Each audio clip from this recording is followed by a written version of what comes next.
Hello, hello. Good morning. Good morning. We are Saturday. We are Saturday today. Hold on. Hello.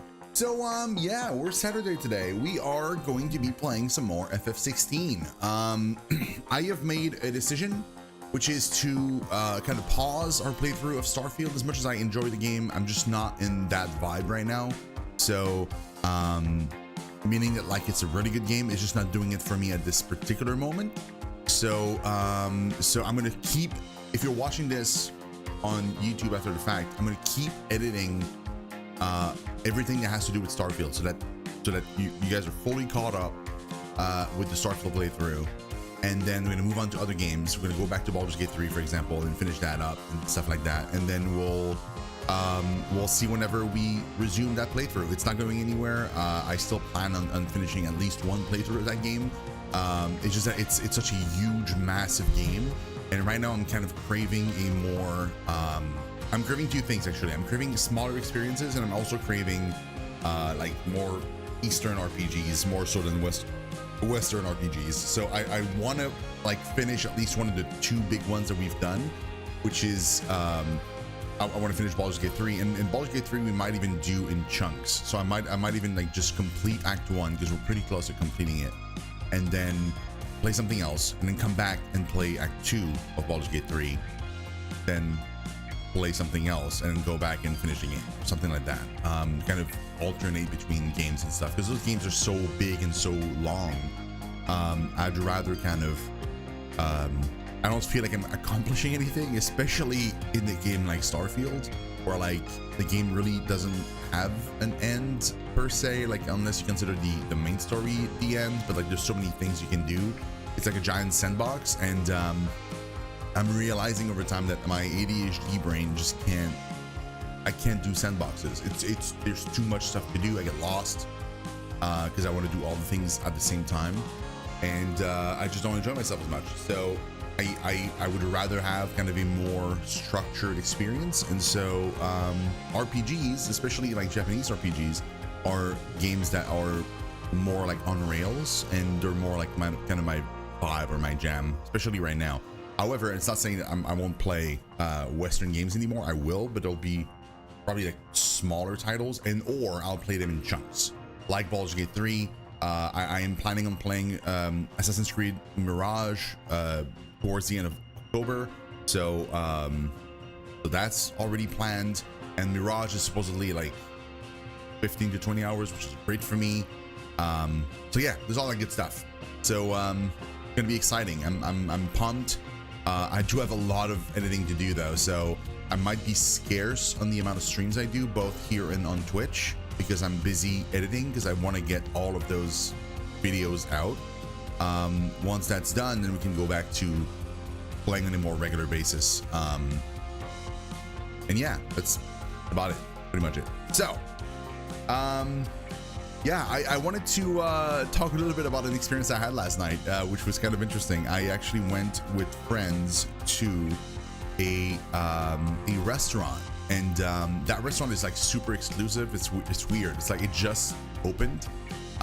There's like, when you walk in, there's no walk in. Like whenever you walk in, like you can't just be like, oh, I'll have a table or something. That just, they don't allow walk-in people. You have to make a reservation on the website of the restaurant, which not many people know about because it just opened.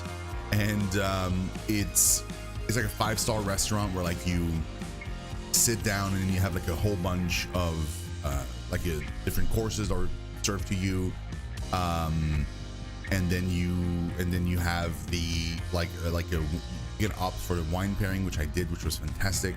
And then because they have a sommelier on place and stuff like that, and it was great. It was fantastic. There were like 7 courses if you include the 8 courses if you include the first kind of I forget the name they called it, like the entrebouche or something like that, and then the thing at the end, which is like mignardises, which is like basically just like little things to chew on while you're drinking tea or coffee or whatever. Hey Willie, what's up, man? So dude, it was great. it was super fun. So there was like So like the very first thing they served us was like little balls of like potato covered with like powdered mushroom and like some kind of, and it was like a mushroom like dipping sauce, which was great. And it was like just to kind of get you started. And they had like a wine pairing with that, like a very like super light wine. And then like you had like a tomato dish, which was just freaking delicious. And then you had like I think after that was like this, was it the fish? Huh, I'm confused. Yeah, no, it was lobster actually. It was a lobster salad with like sliced apples. Again, all paired with wine. And then there was the trout confit with the corn sauce was so good. It was so freaking, like, it was super sweet, but it's like they didn't add anything to it. They literally just juiced corn and made a sauce with it. That's all they did. It was so freaking good, and it tasted so fresh. And then there was like the mushroom with maple and cheese sauce, which was super freaking good. And then there was the one meal that tricked all of our brains, because it's like a cold meal, right? It's like a peach and rosemary sorbet, and there's like peach like kind of foam or cream with it, like around the sorbet. So it's very like citrusy, right? And then you get like a layer of shredded cheese on top. So when you first bite in, the first thing that like hits your tongue is the cheese. So your brain is like, I'm expecting whatever comes next to be hot, like a tomato sauce or something, because we're so conditioned to eating it that way. But then it's cold. So, and it's sweet. So like your brain is like all kinds of confused. It was super good though. It was really freaking good, but like it really like played tricks on your brain. Then the sixth course was like the raspberry sorbet with like pistachio cream underneath. Honestly, I would eat that by the spoonful. The pistachios cream, it felt like almost like a peanut butter kind of situation, but like made from pistachios. Obviously all homemade, so it was freaking, oh dude, I'm gonna dream about that pistachio stuff. And then like a final little thing was like the chocolate covered ice cream with like a little bit of gel on top, like raspberry gel, and then the financier, which is like a little cake to go with your coffee or tea or whatever you're taking at that. But yeah, it was super interesting. Basically when the restaurant opened, because it's like from a semi-famous chef, and so he kind of opened that restaurant because he used to do pastries. So like his whole thing was like, he was a pastry chef, and he kind of moved away from that to try something different. So that this is like him trying out like super kind of fancy dishes. And it's just him and his wife. Like his wife is like a sommelier, and then he's the chef. And so we opened like that 5-star restaurant. You can't just walk into the restaurant. You have to make a reservation on their website on the first of the month. And it had just opened. So we were the second group to ever be in that restaurant ever. So like before us, there was another group of like 14 people. It's like 14 seats maximum. So we were like the second like 14 people group. And like the restaurant filled up. Like whenever we went to make reservations the first time, like they announced they were opening it at like reservations at a specific time. As soon as they opened, a minute later they were sold out. Less than a minute later, actually. It was like 52 seconds or something.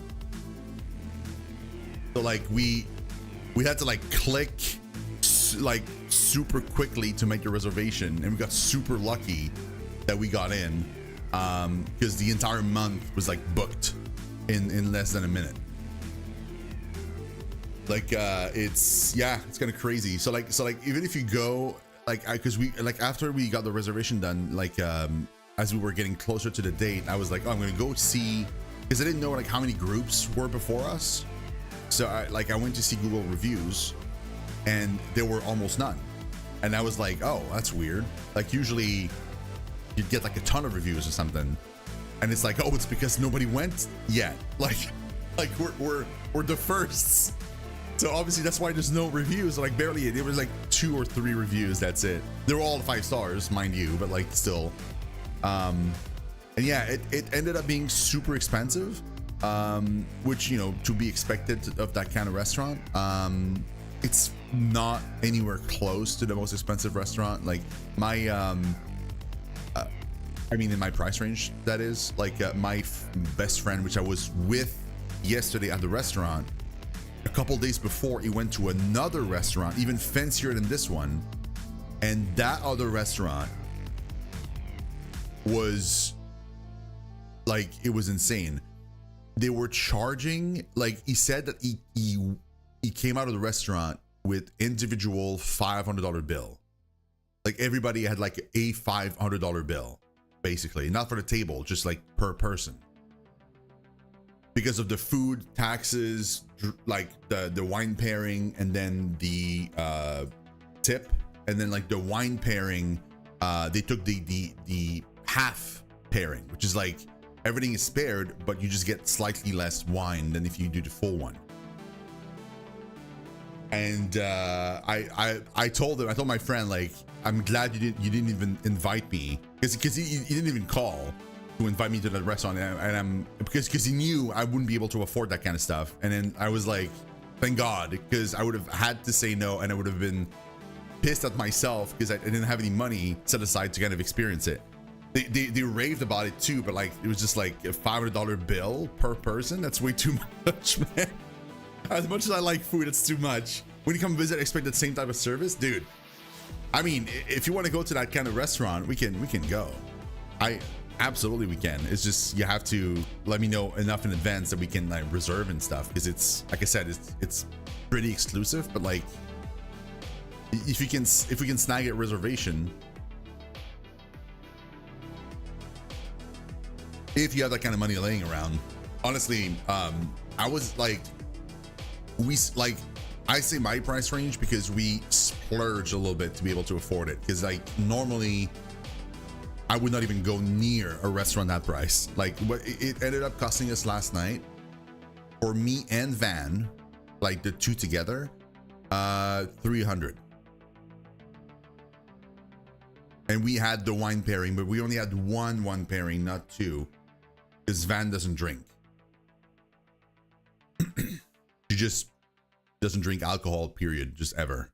So she just doesn't enjoy wine, obviously. So she'll like dip her lips in my cup to kind of taste or like smell it, but like she's not interested. So we only had one wine pairing and both of our food, and with the tip, and that was like $300. So like if we had the second wine pairing, it probably would have gotten closer to like $400, because the wine pairing alone was like $70.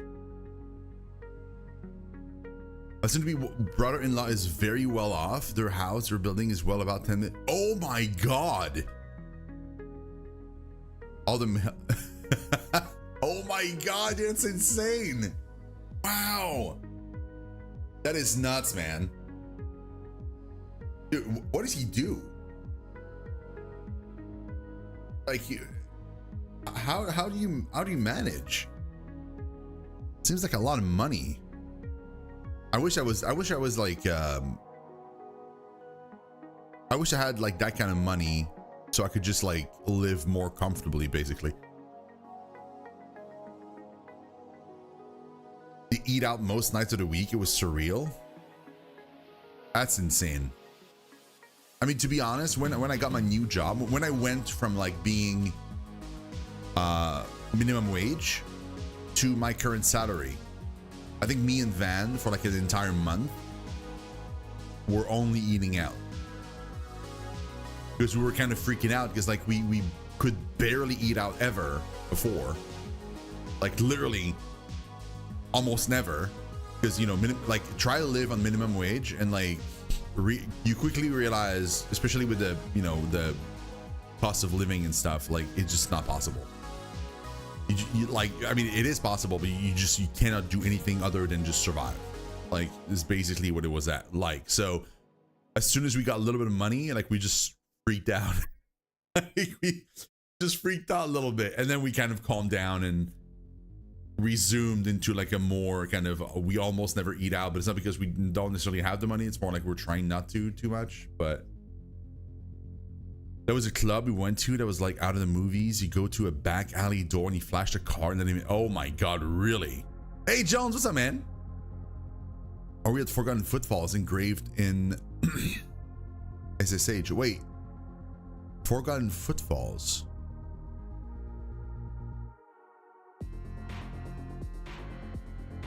That rings a bell. What is that? All that entire sentence means something to me. I just don't know what it means. But hey, Jones, also hi. I hope you're doing good, man. Ash. Oh yeah, the name of the chapter. Yeah, that's what we're doing today. Yeah.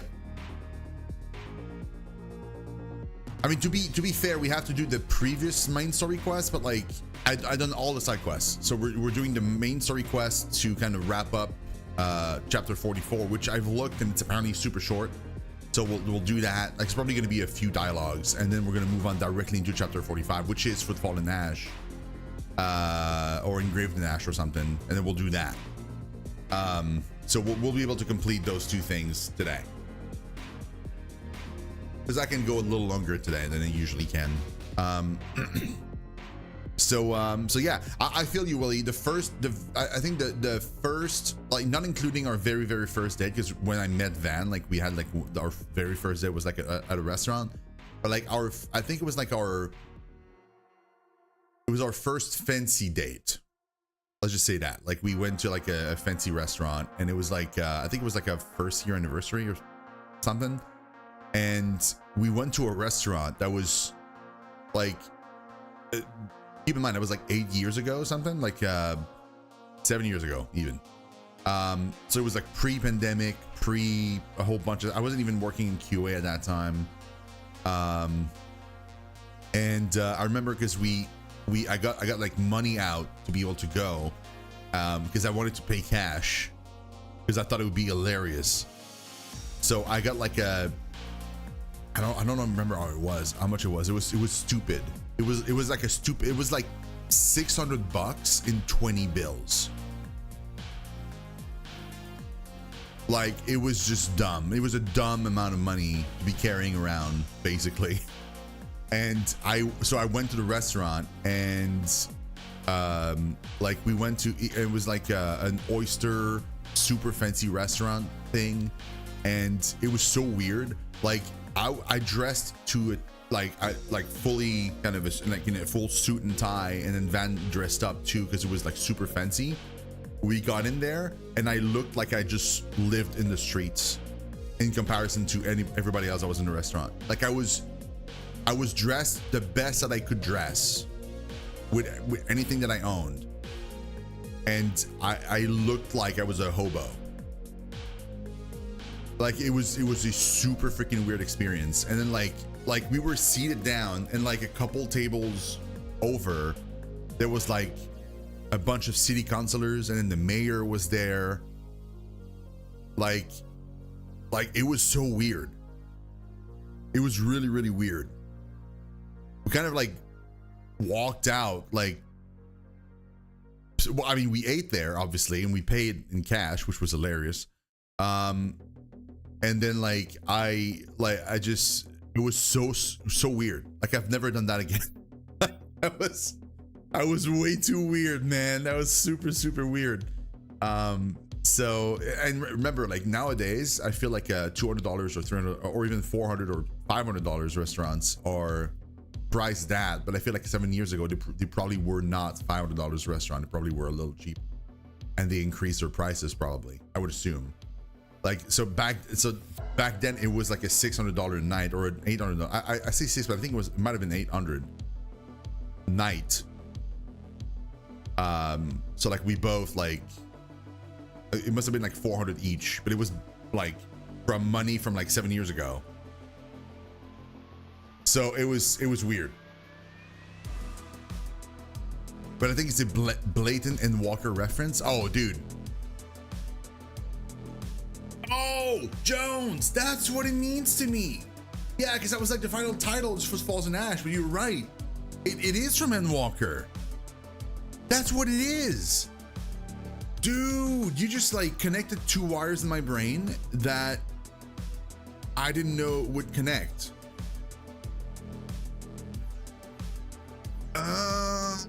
Man, that explains so much. Like why I had that kind of feeling that I knew what it was. Crazy. Wow. Giving up, going back to 16. I'll come back to it later because there's so much other stuff now that I want to. Oh, dude, I feel you, man. I'm giving up on games left and right because I just. There's too.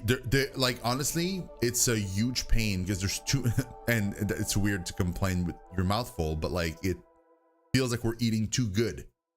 Know what I mean? Like both for my wallet and for. I feel like the quality of game has increased. The amount of good releases has increased, and the rate at which you release has increased. So it's like games are more well made, bug free, and release more often than ever. So it's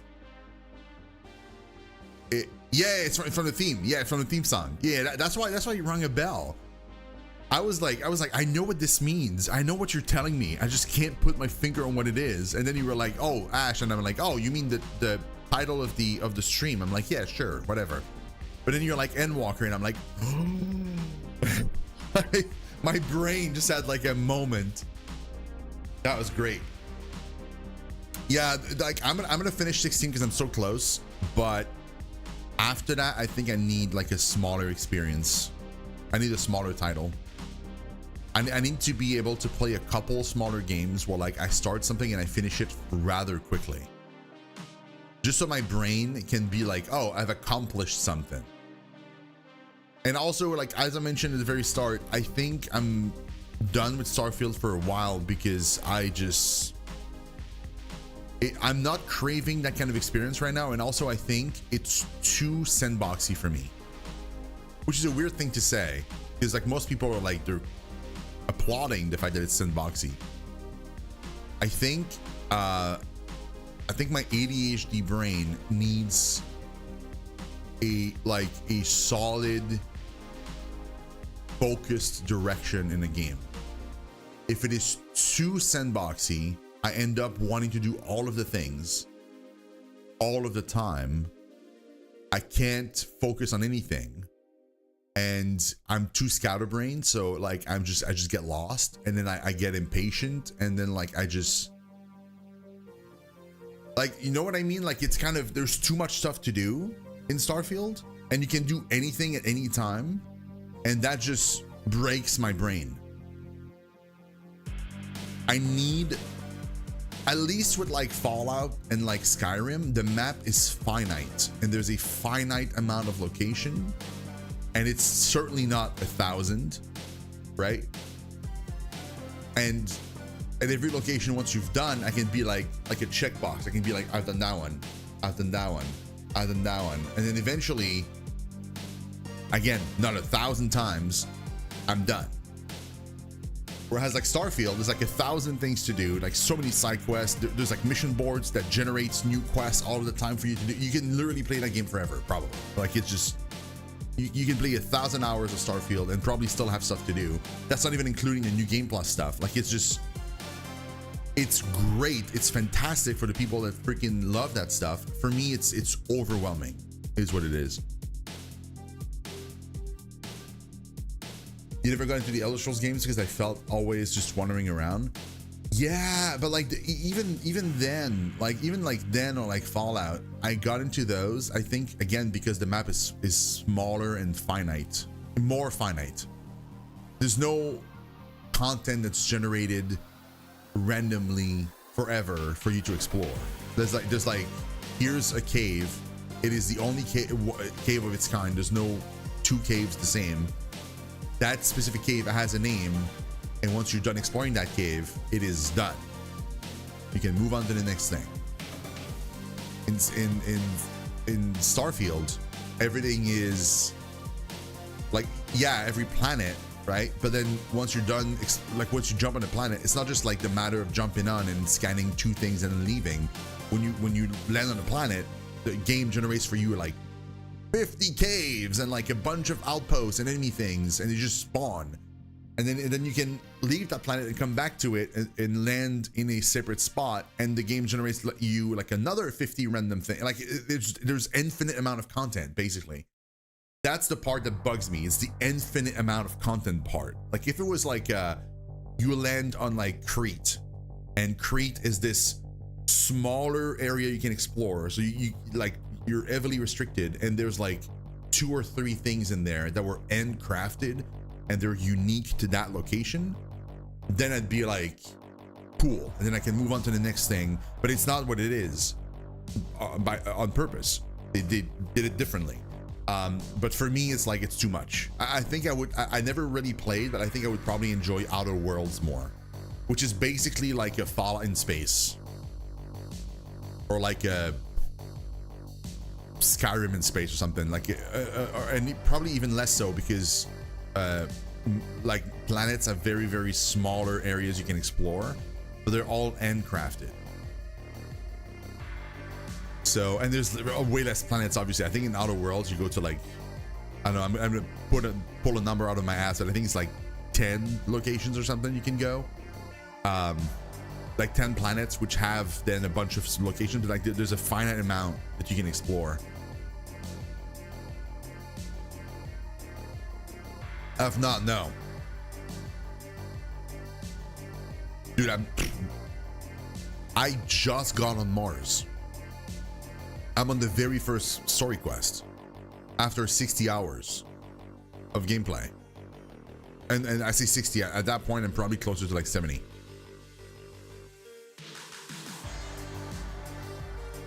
There's too much stuff. Like, thinking about it, 70 hours is the length of most games. I've played 70 hours in Starfield and I've done 1%. It's too much. It's too much. I can't do that. So they're doing the story straight on stream now. I mean, I'm not even gonna. I think I'm just gonna take a break from it, to be honest, because it's so much that it stresses me out. Again, my brain just works differently, and so I cannot, like, I need a smaller, more directed experience. Whenever I play Starfield, I just start stressing out, because I'm stressing out that, like, because I want to do, I see a thing and I'm like, I want to do that, and then I start doing it, and then I see something else, I'm like, I want to do that, and then but my brain keeps thinking, but you didn't finish the other thing. Then I move on to the next thing, and like, you didn't finish these 2 things, and then these 3 things, and my brain keeps track of them at all times, and I just, at some point, I'm just like panicking because there's too much going on. So yeah, I think I'm gonna go back to Baldur's Gate, because Baldur's Gate is a very, like, there's a huge world to explore, but at the very least, it's a lot more directed, it's a lot more on rails. So I'm gonna play some more Baldur's Gate until we finish Act 1, which we're not too far away, but we still have some, like, a good amount of content to do before we reach it. Then I'm gonna play another game, then I'm gonna come back to Baldur's Gate, play Act 2, then play another game, then come back to Baldur's Gate, play Act 3. That way my brain can be like, I've accomplished something, and I can move on to something else, then finish that. And when I say like play another game, I mean like probably a smaller title. Like, I want to play Alan Wake Remaster, which is going to be super short like the first one, probably like 10 hours or so. I want to play FF7 Crisis Core that got released like last year. That's also like a 15-hour game.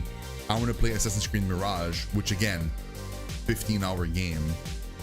Like, those titles I feel like are probably going to be a lot more digestible for me.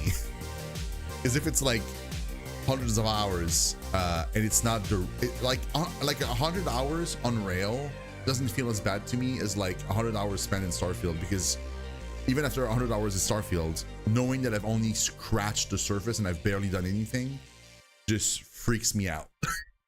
It just freaks me out. Also don't want to, like, I can't stream all that much anymore because I'm doing a lot of editing now. I cannot, if I keep doing what I've been doing with Starfield and do all the things, I'll still be playing it next year at the rate I'm playing it. I don't know. At least I don't think I do.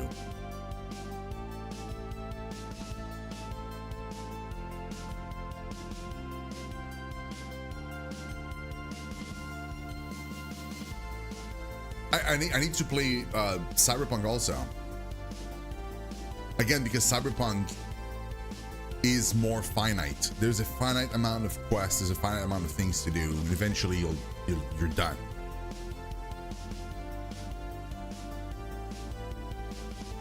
I may have a code I need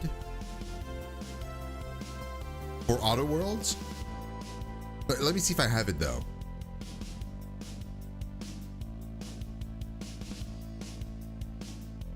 Oh yeah. Damn, dude, that'd be crazy. Let me see if I have it though. I don't want you to give me something if I already have it, you know? I'm opening Steam right now. Because if I have it, I'm pretty sure it would be on Steam. Also, if I have it, it's probably just the base game. It's probably not.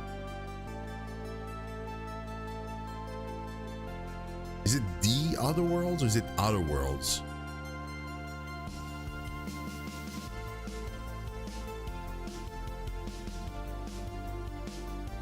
I'm assuming it's just Outer Worlds.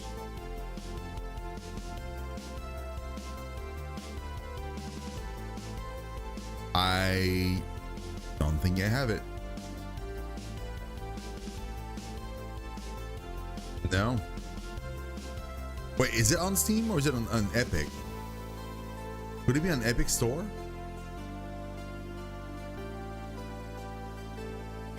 No, it is The Outer Worlds and it is on Steam.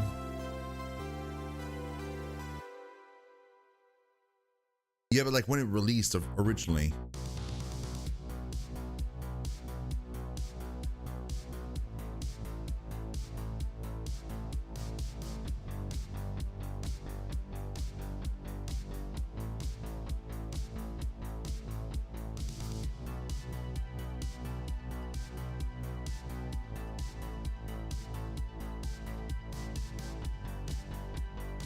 Nope, I have Outer Wilds, which was fantastic, but I don't have. No, I don't have the Other Worlds. It seems. Yeah, no, I don't have it.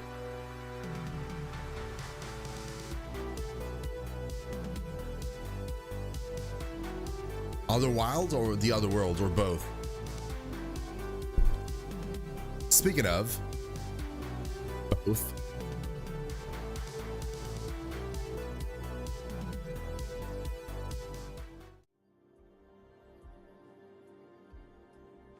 both? Nice.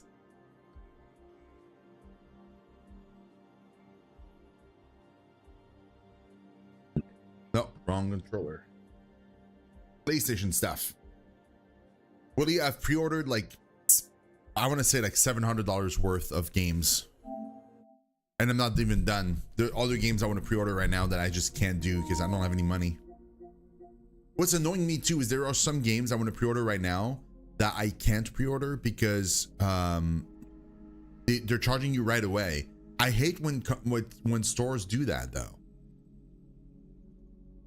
They charge you like right away. Like I want them to not charge me right away. Give me time to like put my stuff in order and then like myself go back into the website and then force charge myself.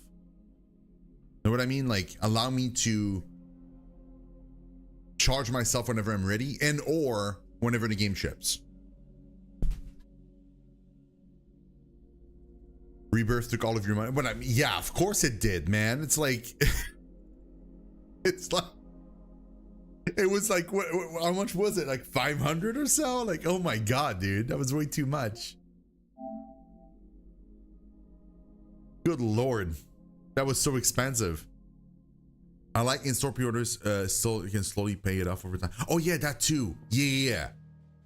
That too. That I like as well. We can like slowly kind of pay it off like in chunks. I would much rather that than having to pay right off the bat the pre-order. I hate it. Like there's 2 Trails games coming out. Well, I mean, one of them is a brand new game. The other one is like they're doing a reprint of Trails of Cold Steel 3 and 4, and they're bundling them together in like a special edition for PS5. And I was all excited. I was like, oh my god, like I can just grab those 2 in one box. That wasn't too expensive, and I had like a bunch of goodies, right? And I also can pre-order the next game, the brand new game.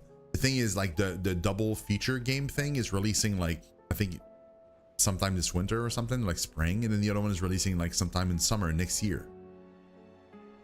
So, but I have to pay right now, and I'm like, I don't have the money right now, man. Like I can't. It's so like, especially the one that releases like in next summer, like it's so far off. Like allow me to pay it closer to that date.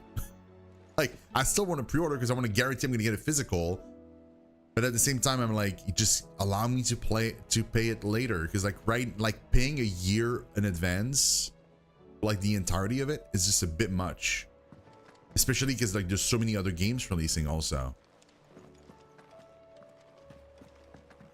But yeah, a bit unfortunate. So we were done with all the quests here. All that's left is to go to the main quest. People will hate on pre-orders at GameStop, but I like going in, putting a bit down every month, and have it done when it releases. Feels much better than a lump sum. Oh, I agree. I think people complain about like pre-orders just in general. Covered in nicks and lumps, the lot of them. Because like it's putting money down, not knowing if the game is actually good or functional and stuff. The thing is, I only do that with games that I know for a fact are going to be quality games. Like Square Enix, I trust will release a quality game, so I have no issue giving them money ahead of time. Again, mind you, I trust they give me a quality game from watching the trailers. I watch a trailer and I'm like, this is for me, and I know it's going to be quality, so I get it. But like when I saw Forspoken, for example, I kind of knew already just watching the trailer that I was kind of not sure about this, and then I, you know, that's why I didn't pre-order it. Like I can tell with them, I can tell directly from the trailer, like this is going to be a banger, let's go, or like no, this is going to be hot garbage, I'm not touching. Other studios are a little bit harder nowadays, but at least Square Enix, I can trust that most of the time. How are you feeling, Joshua? Better than I was. But not nearly as well as you should be. Your cuts and burns may have healed, but your body still bears the burden of every spell cast. Then what would you have had me do? It was no ordinary foe we faced. It was the Warden of Darkness. Yet still, it was not enough. The king could have ended me at any moment, but instead chose to toy with me like a curl does a mouse. Agreed. Yep. You underestimate Those are 2 other yourself. companies that I trust. Oh, it was crystal clear. Only one man established his dominance that day, and that man was Barnabas. I'm sorry, brother. That was ill-spoken. It's just, I have never felt so powerless. And when so many are looking to us for strength, perhaps the prince feels the same. That's right, we have to see the prince. He's like off God knows where. Like he went back to his place and he passed out or something. Nameless slums.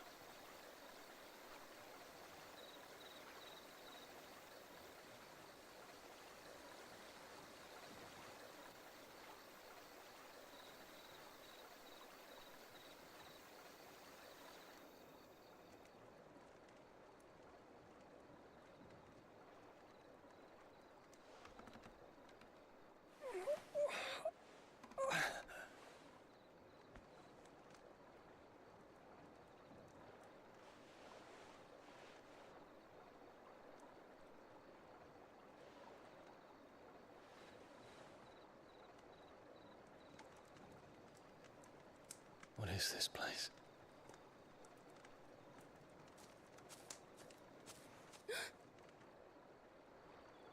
Don't move.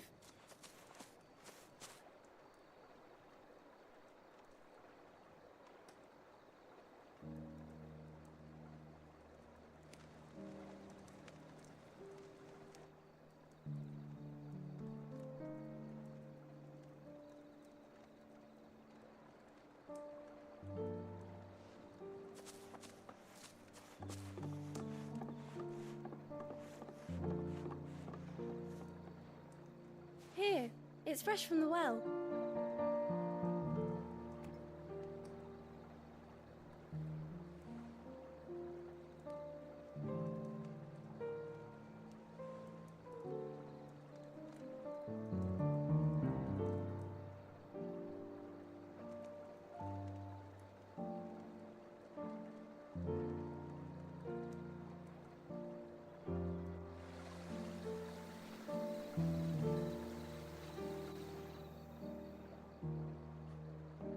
Grandmother told me spirits sometimes get lost, and that the lanterns guide them to their proper place.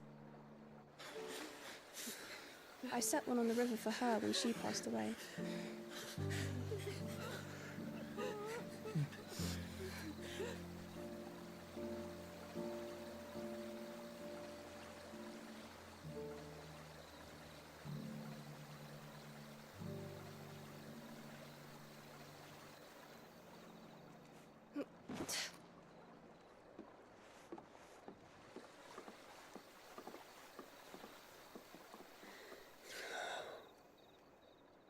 The fiend works from the shadows. Was it you who guided my hand then, Ultima? No, not you. This is my doing, my fault, my sin to bear. And for it, I must atone. Your hurts are healing nicely. It was my poultices that saw you well. You make them? And sell them, or try to. Earns me enough for bread, most days. Forgive me. I have nothing to... I know, but I couldn't just leave you lying there.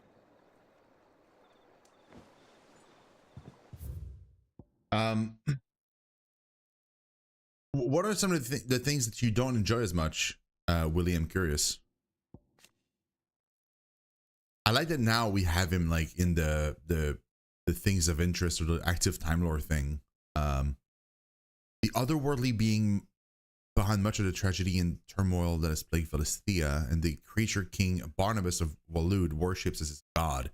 Ultima requires a vessel in which to inculcate his disembodied soul, and Clive's curious ability to absorb the power of other icons suggests that he is the very mythos, because that's the way they pronounce it, that Ultima is no longer waited. He wills Clive to absorb the other icons that his vessel might be perfected. So the more I absorb, the stronger I get, so I can defeat him. At the same time, the more, probably like the more weaker to his influence I become or something.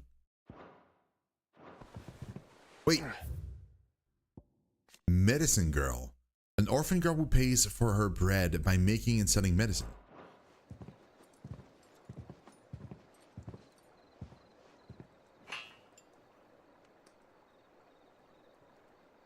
You're going then? Of course. I'm healed. Thanks to you and your poultices. Will you promise to come back and visit?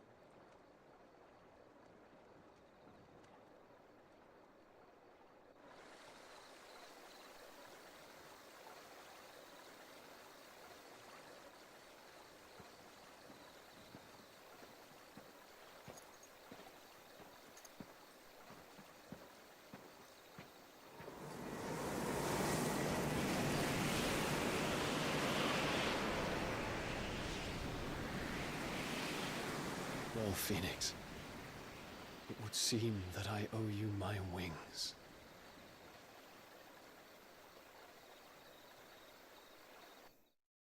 That was okay.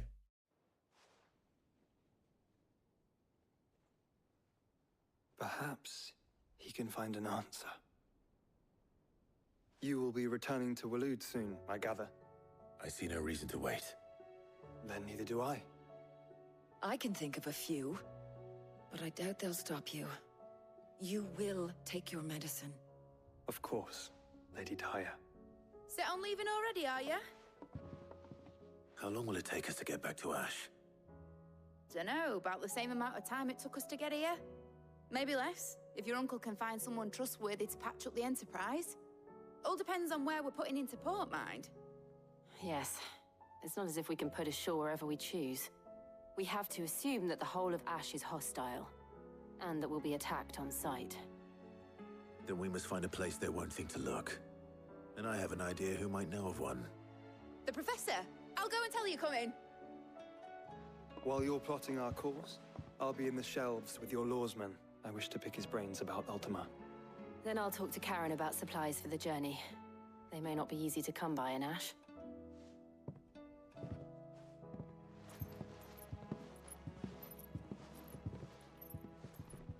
Your brother's body won't take much more of this recklessness.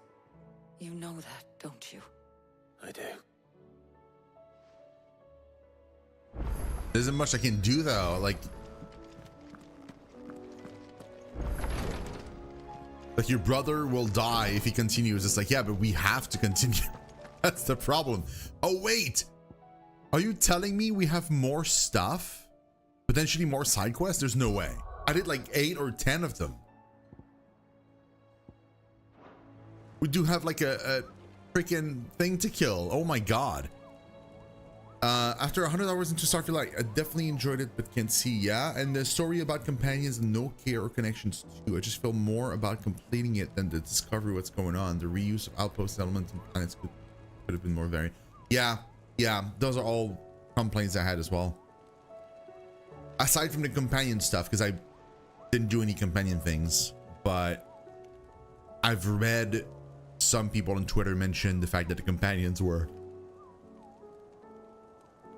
kind of not super interesting, and they were better in other games, which is kind of sad because like I think part of the reason why it's so jarring, the issues with Starfield,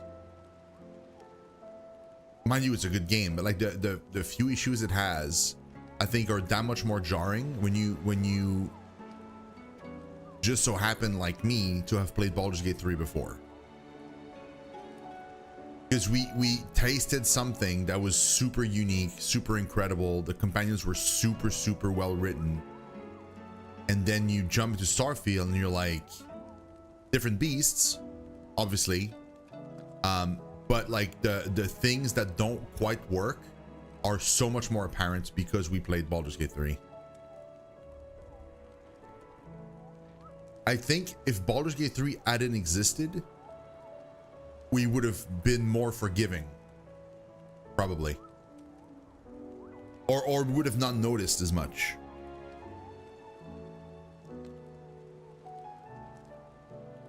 Yeah.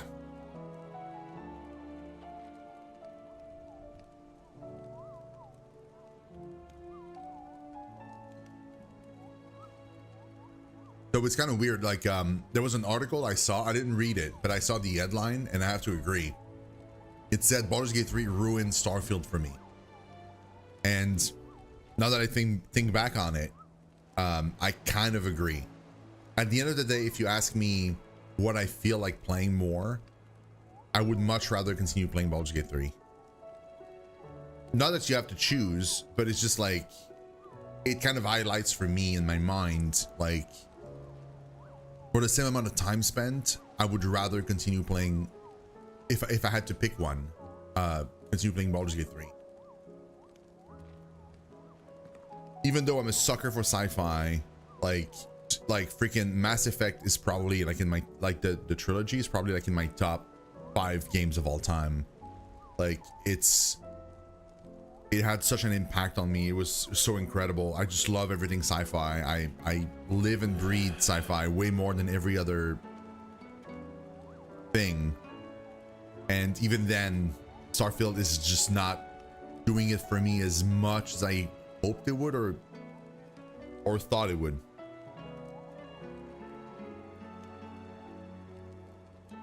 But again, I think it's part of the reason why it's the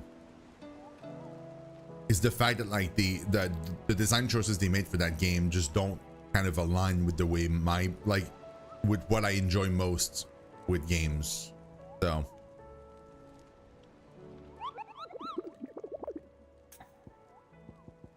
Nectar's adventure. Oh, he's got new adventures. I'm gonna have to pause every time though. I hate this because Nectar's, like, whenever he's talking about his adventures, doesn't make any pauses. So it's not like, you know, he says a line, then there's an X at the bottom, and then you can press X whenever you're done reading. Like, because you have to read because he doesn't talk like English. So you have to. So he just keeps going and going and going. But sometimes it's like super long paragraphs and he goes super quick. So I have to press pause so I can actually read every line. Like, it's weird. Did I ever tell you about the time I journeyed through Southern Ash, Koopa? Through Orcish lands. Well, technically they're Deadlands now, but the orcs don't seem to mind.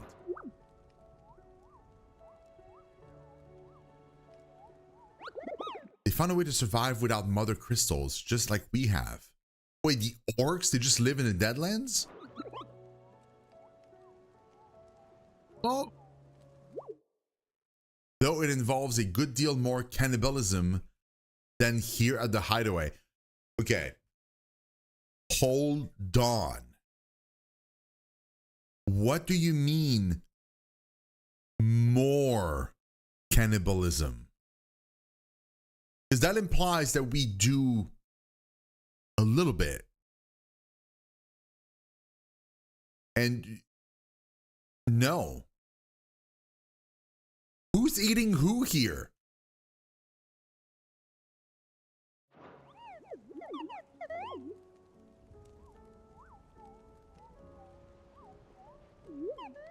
At least I think it does. You don't happen to know what Molly puts in her brown, do you?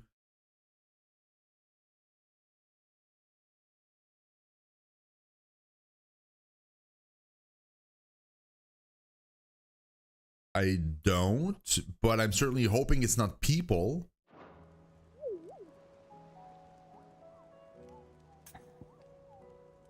Oh, for sure, Willie, but like, Jesus, man. Would you like to hear how, like, suddenly, like, oh, by the way, not that you were aware, but the people here in your own base are eating each other behind your back. You know? Like, wait a minute. What do you mean? I want to do another playthrough of BG3 when I'm done. I don't have the feeling for Starfield. No, exactly. Yeah, like, in my mind right now, I would rather do a full playthrough of Baldur's Gate 3 and replay it in a different way than even finish a full play. And when I say a full, I mean like a full, like you do everything playthrough of Starfield. I just don't know why. I have to accept that it's just not like it's just not for me.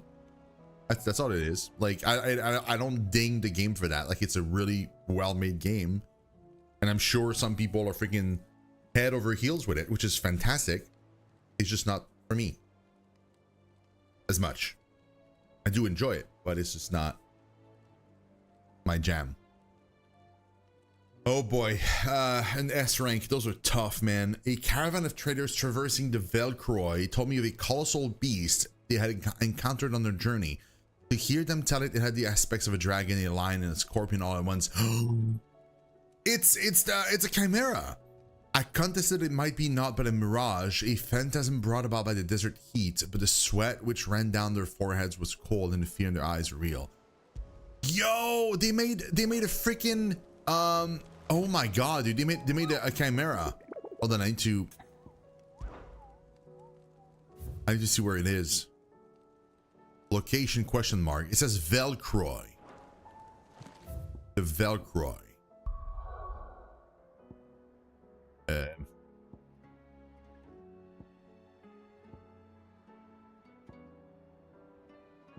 Where's the Velcro?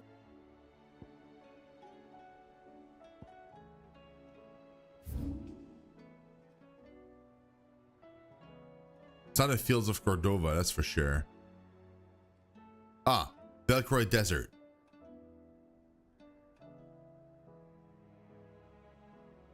So either this or that, I would assume. Less likely it's here. I feel like if it has anywhere it could be, it's probably going to be here. Because that's a giant, like, kind of surface for a fight, and there's barely anything here.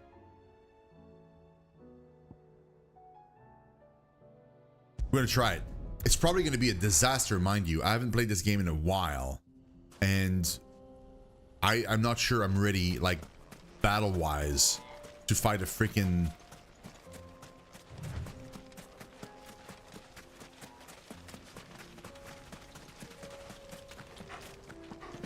Chimera, but...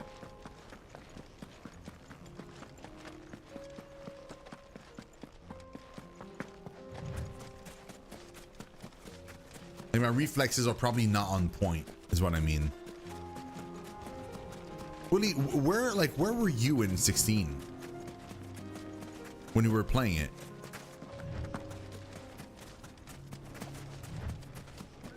Oh, also I forgot to ask, when you were playing Baldur's Gate 3, what class were you playing? Because I know what like Static was playing, and I know what Kay was playing. I don't remember if you ever told me what class you were playing specifically.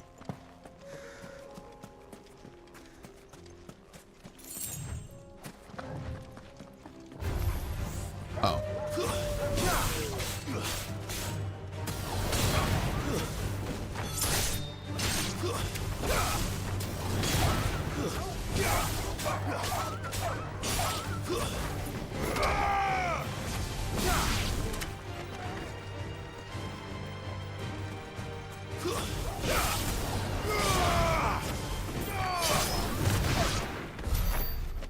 Nice. Lower the volume a smidge though, because I feel like combat is pretty loud.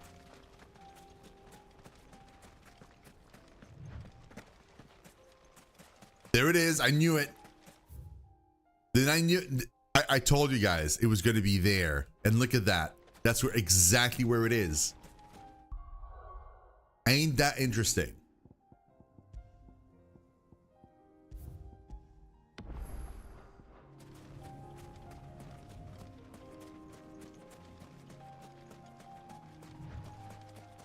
I knew it. I knew that's where it was going to be. I love chimeras, man. Ever since 14. Gorgimera.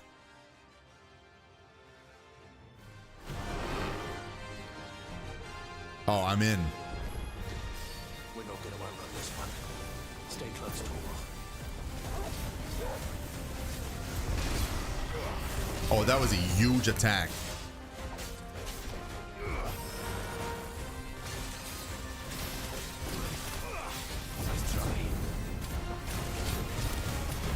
Wait.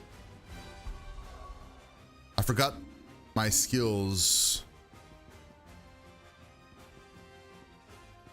Those are stagger. So ice and Garuda.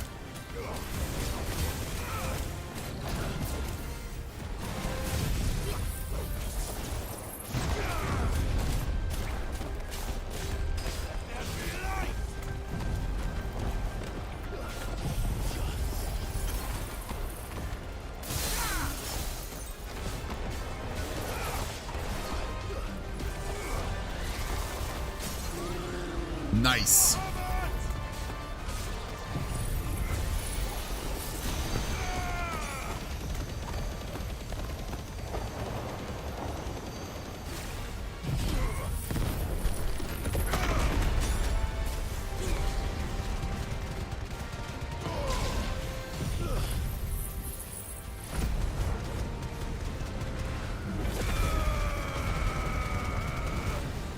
My dude, that's an S rank. It's already half health.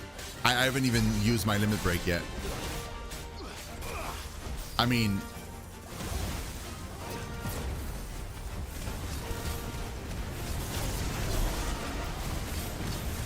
I feel like it's fairly easy right now.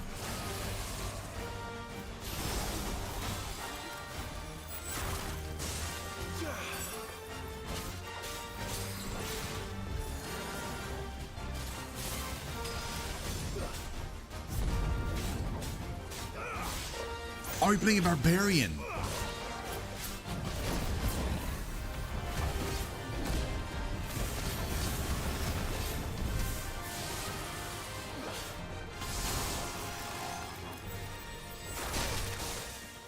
Yeah, you won't have me with those spells, man. I played 14. I know what's up.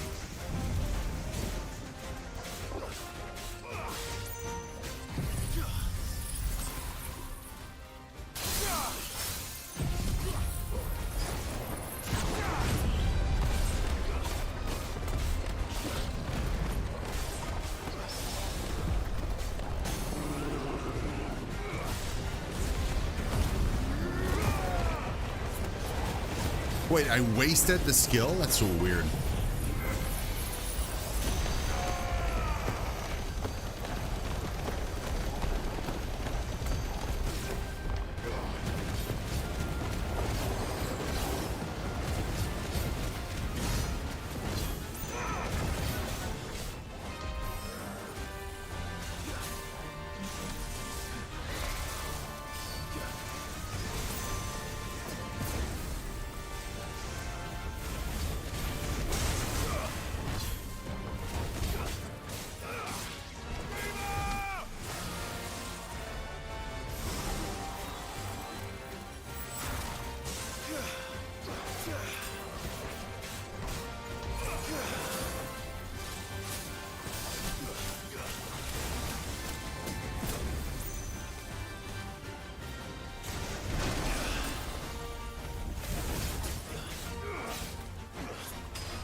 And he's dead.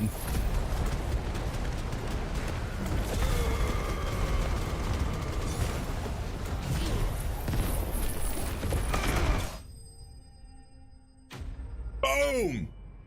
And I didn't lose a single point of health. I didn't even get hit. That was an S rank, dudes.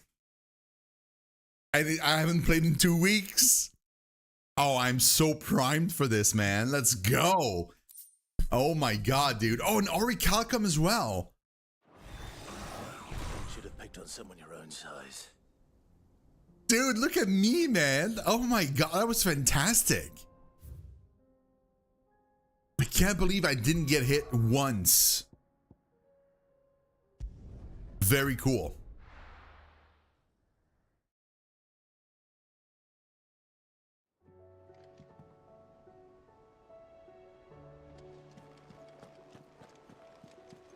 Like very, very cool. Forgot to go and check. Let's check in our base first. I want to see. We got letters apparently.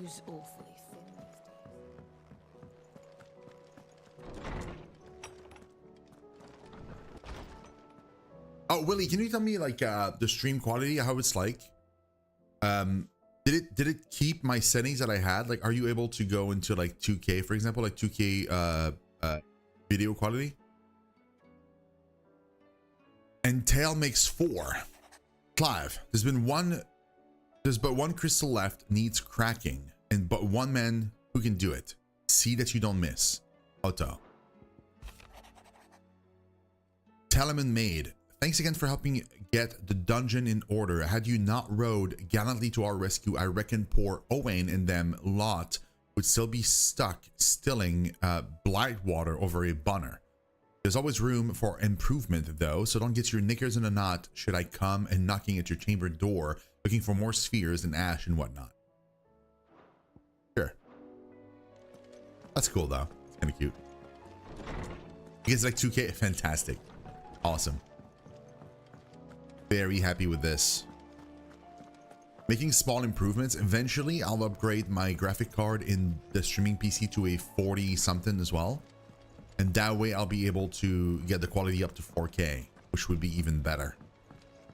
For now, though, I feel like 2K is like a good compromise, I think. I still say it were a compliment. Say it all you like. It doesn't make it true. Wait. 2 things. First, How may I help you today, Clive? how much points do I Come to claim need? your just desserts? I still need 310 points to get the Genji gloves, Come again. I may have which more I for have ya. no idea what it does.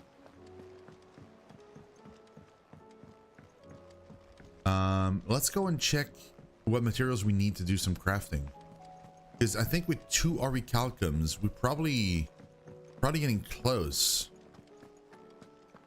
Oh, don't tell me we've run out of papio nuts and all. Trouble with your gear, or Ask about Dravos. the sound of ringing still? Has filled the streets of Dravos since back before anyone can remember. And there's not a smith worth his salt who didn't apprentice under one of the village masters. Me and Zoltan worked old Vulcan's foundry till our lungs burned and our skin turned black, but we were happy. So we Till weren't. things change, people change, and we can either change with them or we can stay stuck in the past. Me and my old mate, we've chosen to put our past behind us so that Dravos can have a future. Future where young smiths can be proud of work done well and work done right, just like here. Who knows? Maybe someday my apprentice will be someone else's master and work them just as hard as I do him. What do you want? I want to craft that sword. We have all the orichalcum we need, but we still need 2 dark steel, which comes from hunts as well, probably S ranks. And we need 1 probably A rank primitive battle horn from an A rank. Anything else? Hey, welcome back, Jones. Come back.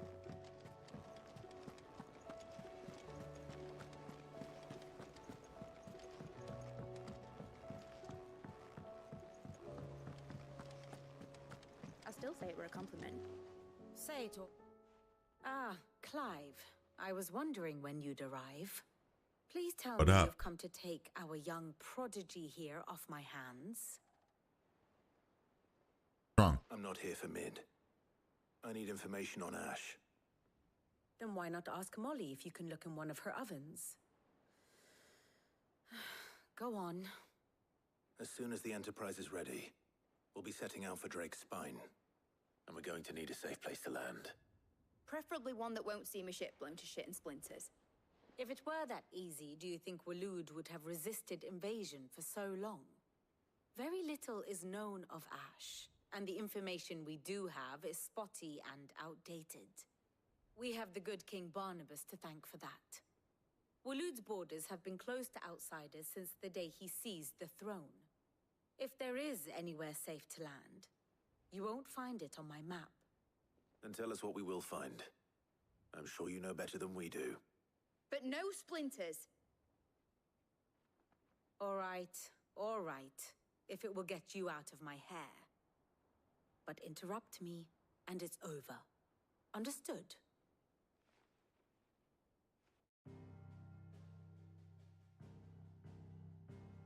Let's see it. Barnabas Tham, the one they call the last king. Understand him, and you will understand the kingdom of Waloed. Barnabas was only a boy when he arrived from beyond the southern seas, and barely a man before he united the ragged tribes of Ash. And having unleashed them upon the formidable Veldemark, he set his throne upon the ancient kingdom's ruins.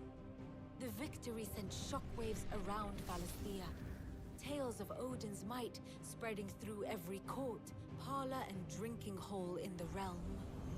Note that this was in the year 843, and that the king still sits upon his throne some 40 years later, quite untouched by time. Waloed's recent inaction left many wondering if Odin had lost his appetite for war. And yet here we are.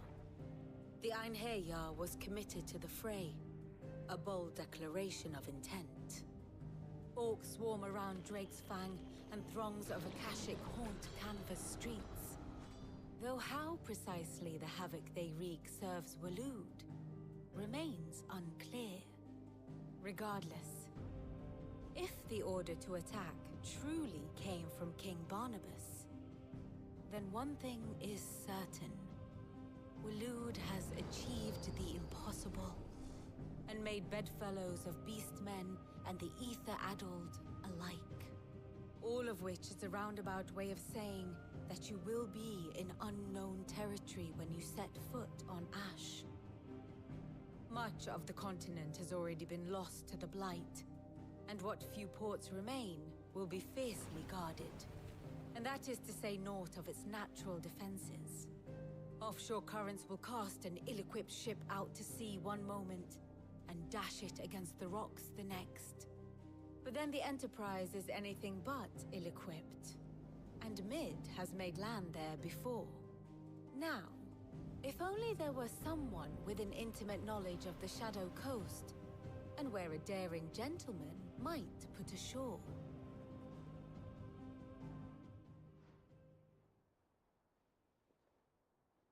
You see, Clive, you had the answer all along. Do you think you can get us back to that beach, Mid? Picked you up from it, didn't I? Not that it were easy. The currents were a right bastard. But then, if it wasn't hard, it wouldn't be worth doing, would it? Well said. Thank you, Lady Vivian. If a few morsels of common knowledge and a sprinkling of tavern talk are worthy of your thanks, I wonder what genuine intelligence might earn me. Probably more visits. Mid, I need everyone in the ale hall now. I'll fetch Joshua from the shelves. Aye, aye, Captain. Sure.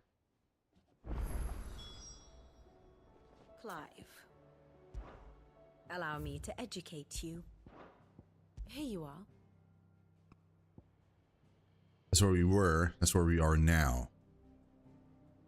Trying to see if there's any change in the Blight. No, it seems like it didn't move. Yeah, seems like it didn't move. That ends today's lesson. There's a new side quest again. Oh my god. How do you split the sea?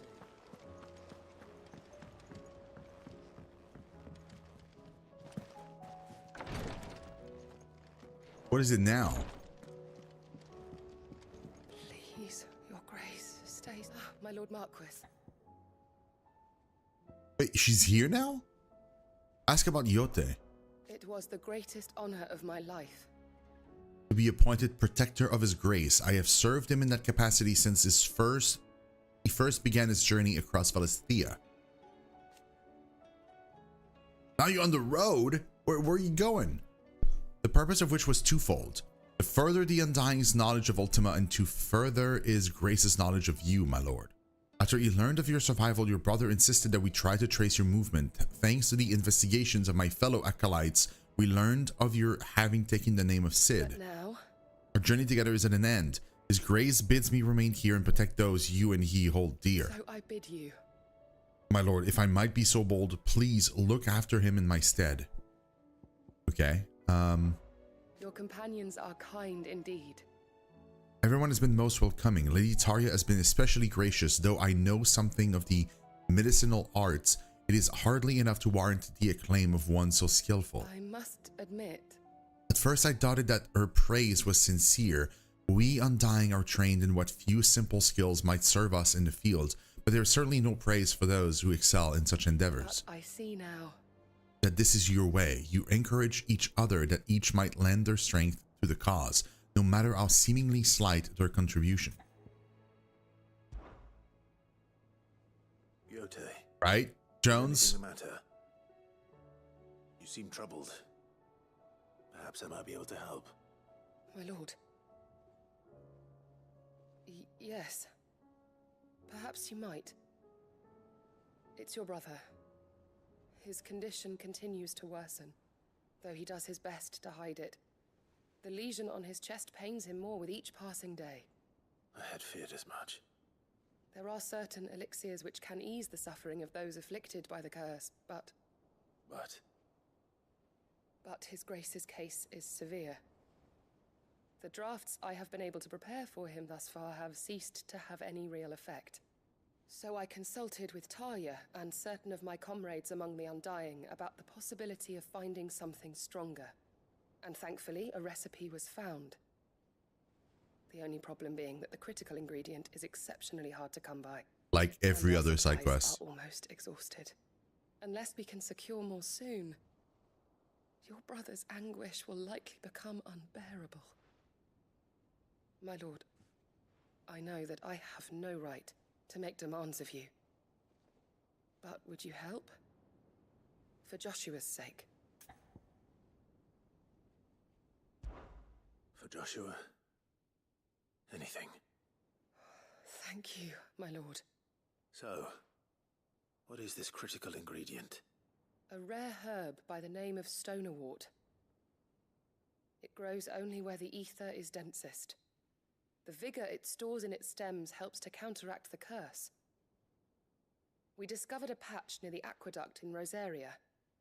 But alas, yet more ether has erupted from the earth there recently, leaving the whole area flooded. The search continues for a new source. One that we might reach without being turned. So it's only that you can't reach it. The Stonerwort itself is unharmed by the flood. Well, yes, but... Then I shall go in your stead. Oh, but, my lord... You've yet to find another source, correct? So for now, the aqueduct is our best hope. Besides, I'm a dominant. The ether can't hurt me.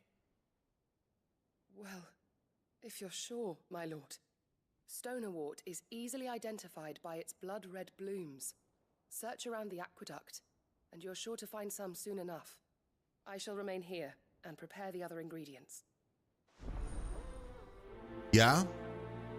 Because I don't mind them necessarily. It's just that they're always the same. It's always like, oh, there's this thing that we need to do, but we're missing one key ingredient.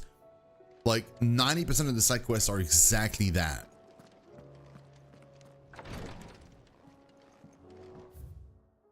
So it's kind of like, it kind of becomes like, I don't get attached to what happens anymore because I know it's like, oh, you're gonna ask me to go and get like the one ingredient you're missing, and lo and behold, that's what it is. It's like they didn't have any idea. Like they wanted to make side quests, but they didn't know how to, so they just made MMO side quests, which is fine in an MMO, not so much right now.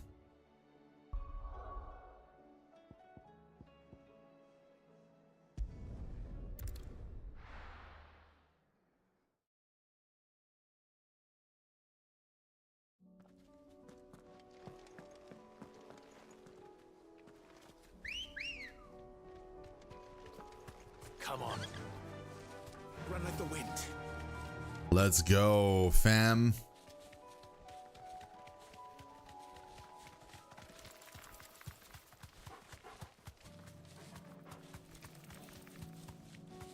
can't wait to play FF7 again, the remake, and then Rebirth as well.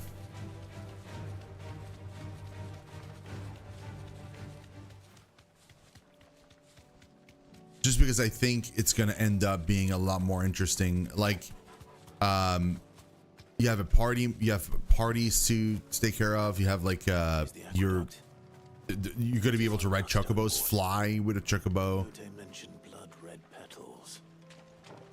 My guess is the chocobo is probably gonna be there's probably gonna be a chocobo theme whenever you're riding a chocobo, like unlike in 16.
Requests are tiring at this point, more likely to be ignored. Yeah, I know, right?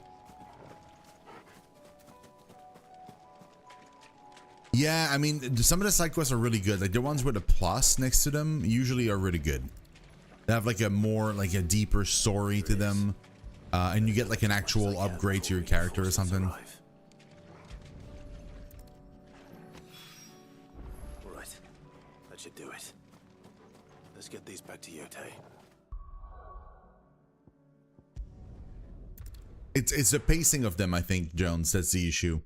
Is like there's barely any side quests for like more than half of the game, and then like suddenly around chapter like 40, anytime you complete a story chapter, you get like 8 side quests every time.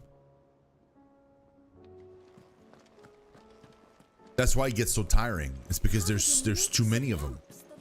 If it was like still like 2 or 3 per story chapter, it wouldn't be as bad. I feel like what they should have done is they should have like spaced them more.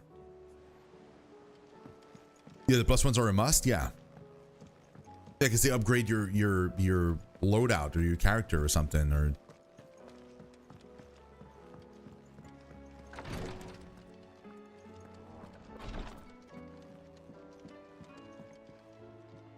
Yotei, I brought back all the stone and water I could find. Will this be enough?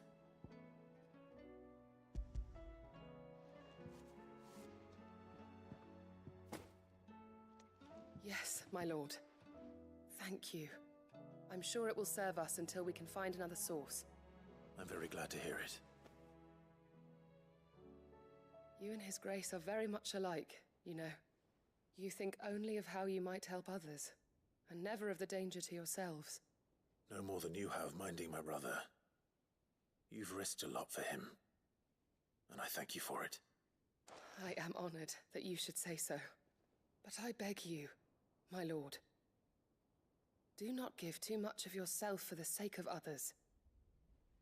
We could not afford to lose you. I'll keep that in mind. what's unfortunate too, I feel like, is I don't really care all that much for Jill as a character. I guess just the way she's written or like she acts and stuff. I find Tarja far more interesting, Mid far more interesting, and Yotei far more interesting than Jill is. She's pretty bland, all things considered. She got interesting a little bit whenever you were doing like her arc with like going back and like dealing with like her captors and stuff, and then she went right back into just kind of bland. How do you split the sea? Are we done? We are. No more side quests.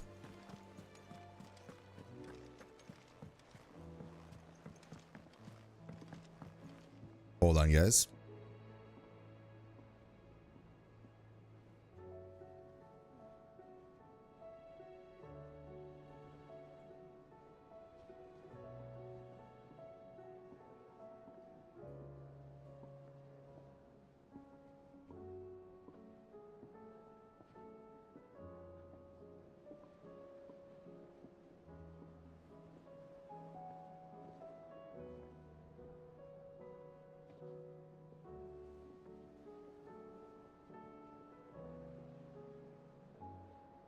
Apologies. Okay.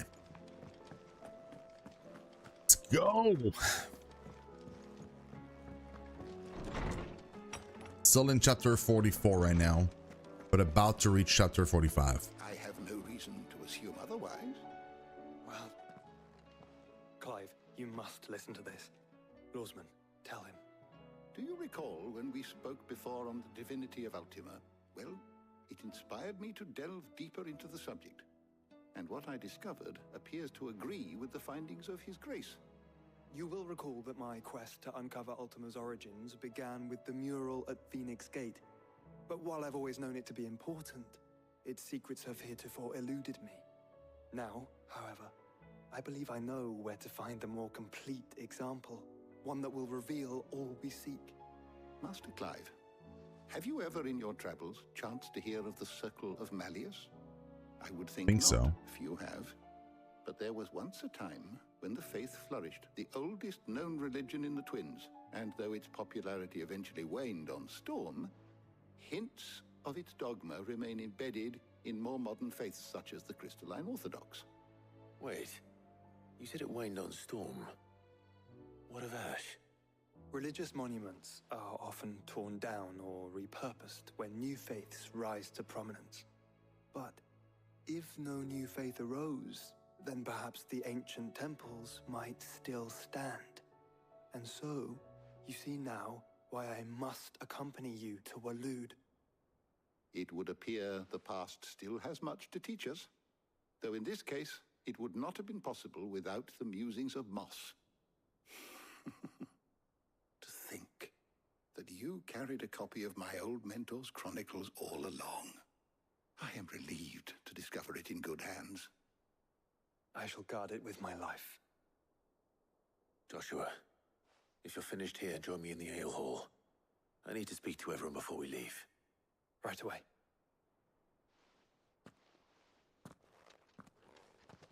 Nice. Mid said I can ride the Enterprise. Yeah, no new quests. Okay, cool.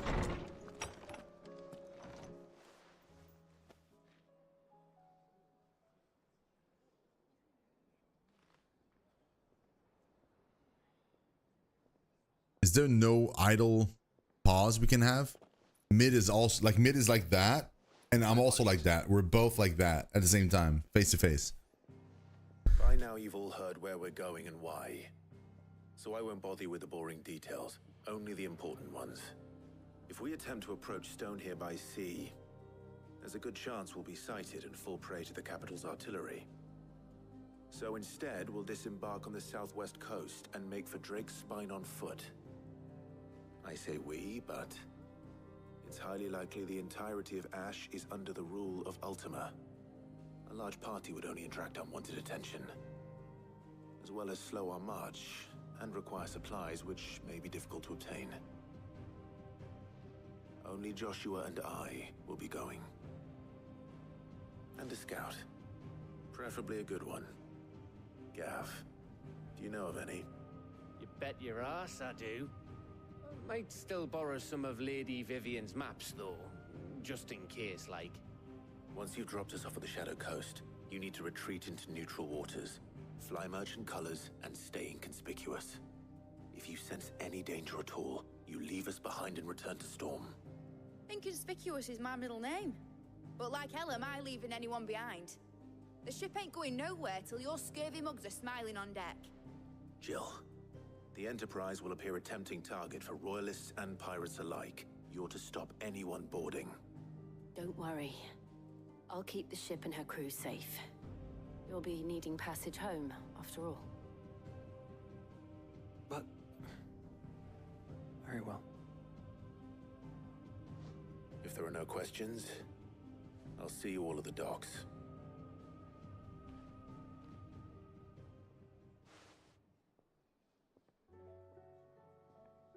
Yeah, you don't like Taria?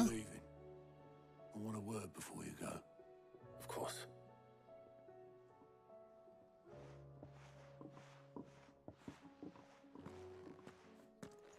I just feel like traveling with Taria would have been a lot more fun.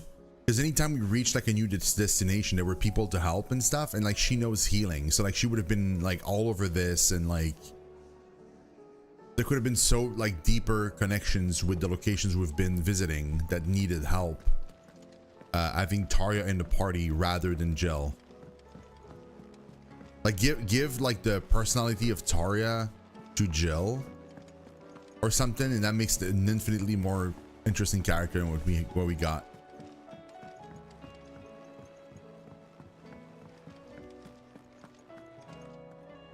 Plus Jill is always like almost always ends up being left behind. And multiple times in the story she's just like benched. She's like in the infirmary or kidnapped or something, you know? Is anything wrong? Not at all. Honestly. Can't a man wish his friend farewell?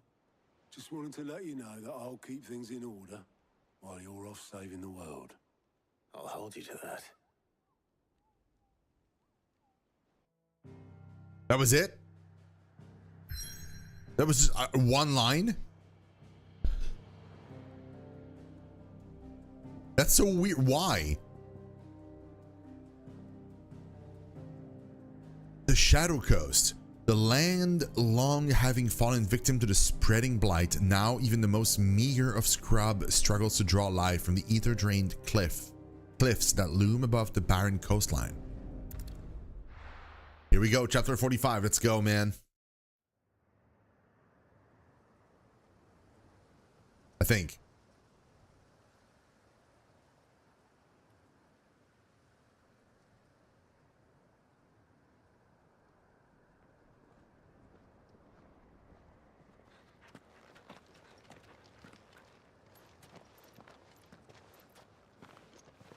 Reckon it'll be a long walk to the capital if we follow the cliffs. I'll scout ahead, see if I can't find us an inland route.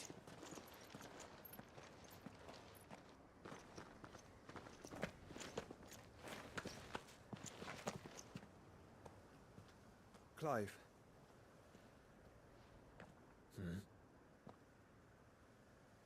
There's something I've been meaning to ask. You took her icon, didn't you? Yes, I did.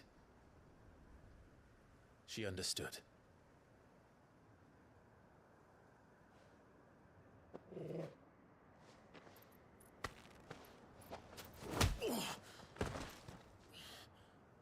Oh, she understood. Understood that you decided to save the world all on your own, and that you'd die without her power. How dare you make her choose? You knew damn well she'd never refuse you. But I will. You can't keep pushing us away, Clive. The world is ours to save, not yours.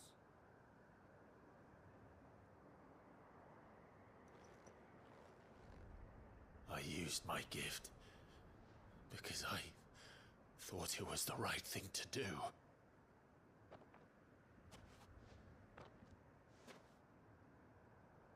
And you truly believe this will save you? Will save us all? I do.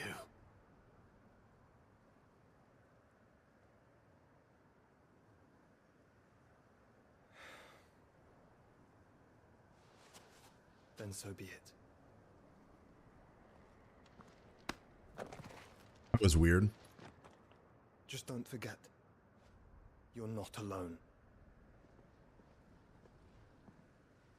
He changed his mind really quickly from like punching to nothing.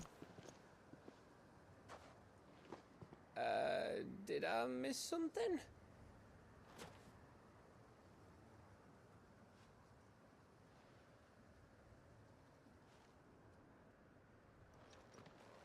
Only that Joshua didn't. I don't get it.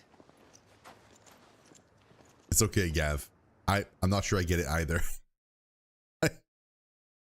Joshua went from like 0 to 100 back to 0 so quickly.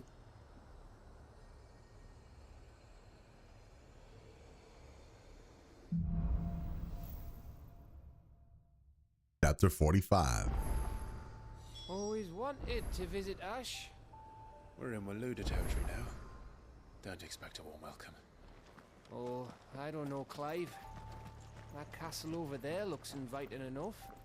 Shall we sample its inhabitants' hospitality? Oh, look at that place, man.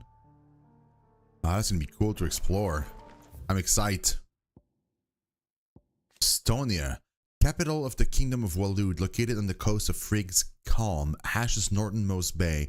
Its mother crystal Drake's spine sits just offshore and is connected to the city proper via a massive span that legend says required 100 years and an entire mountain's worth of stone to construct. Sole surviving nation in Ash, Walud has its capital at Stonehenge, home of the mother crystal of Drake's spine. It is ruled over by Barnabas Tarm, dominant of Odin and Warden of Darkness, who it transpires has formed an alliance with the mysterious being known as Ultima. Though slightly smaller than her sister to the west, the eastern continent of Valisthea is markedly more altitudinous, her lightly wooded shores guarded on all sides by nigh unscalable cliffs. Having been ravaged by the blight still more grievously than storm, the Kingdom of Walud is now her sole remaining nation. I think it's such a weird moment because in the cutscene in English, she basically like gives it to Clive without him really asking. He's even like making sure that she's really okay with it before taking it. Apparently in Japanese, that same scene on the beach with Jill is a little more creepy. Like Clive basically forces her in Japanese to give her his power, which then explains why Joshua punches him, because he's mad because he like took it by force almost, which makes a lot more sense. Like the English version of the scene it's kind of odd. It not that it doesn't work, it just doesn't work as well.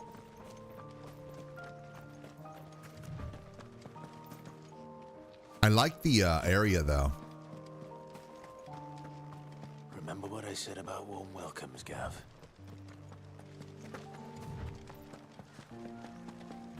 Oh, this place is as dead as Grieger's ghost.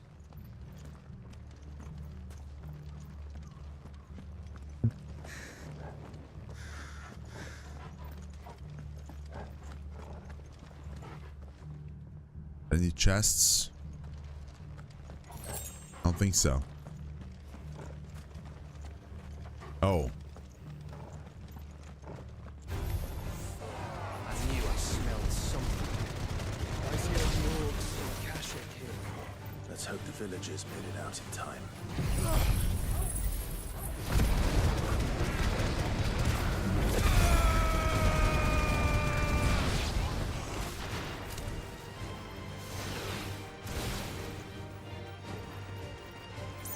Wait. What?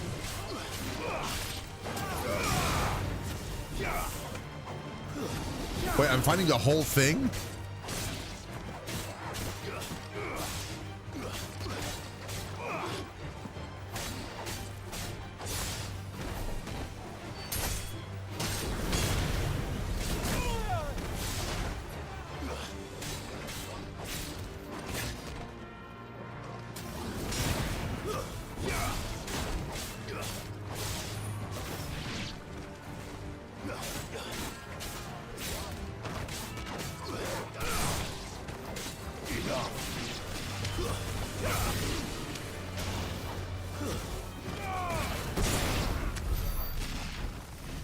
I was fighting like 2 groups.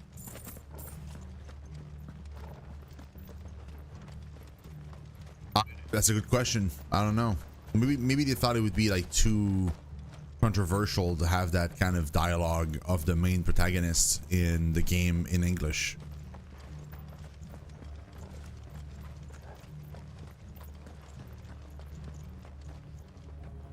Like, we don't have the same cultural sensibilities to some things, and so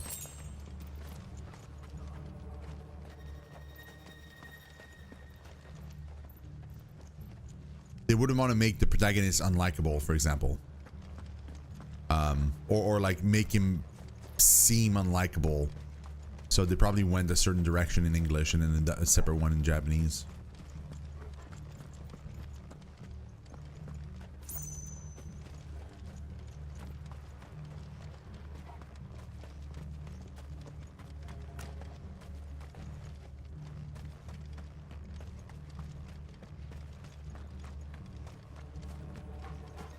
Looking for chests.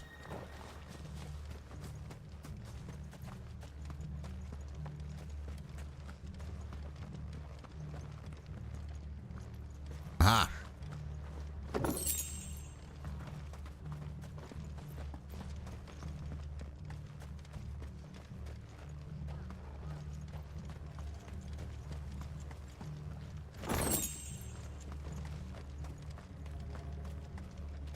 See, I knew there would be chests.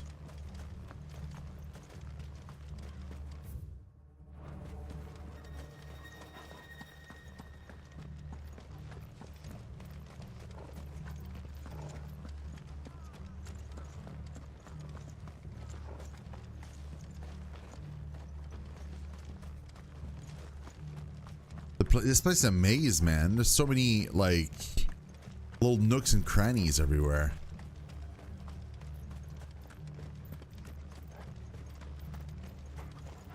Yeah, but you still like, you have to strike a balance where like it's mature, but you don't hate the main character, because otherwise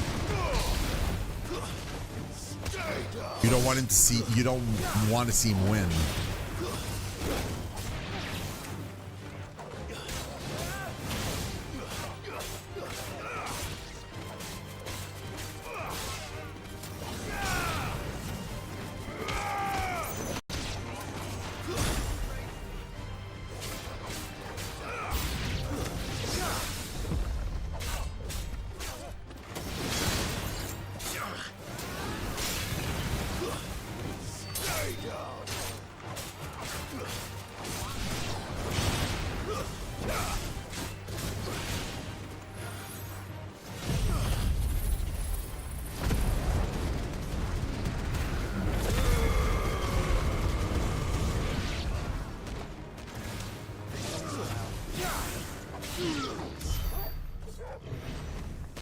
Nice. So we came down from this path, right? So, is there a chest here anywhere? There's one thing I really don't enjoy is what they did to the sky in the second half of the game, or like the third is like, I understand like for a story reason, but what it does, it just makes the entire game looks ugly for a very long time too. Like it's just everything. It's like somebody smeared like brown sludge all over the camera.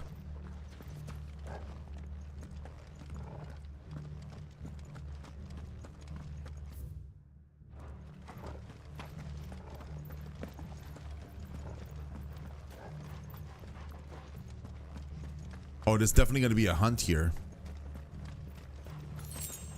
That or like a side quest. Specifically here. Like a giant ass door, like area here like that.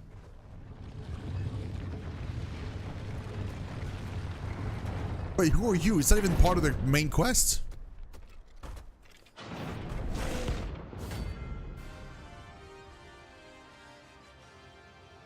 Random S rank just like that? Oh look, it's the king of the castle.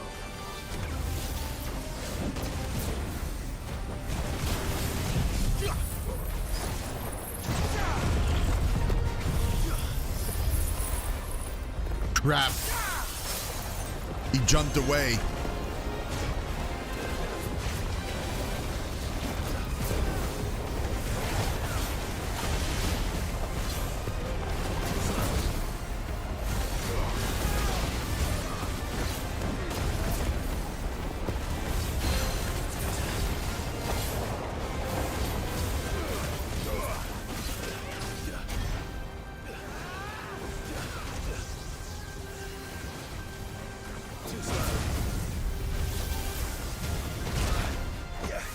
Still got me.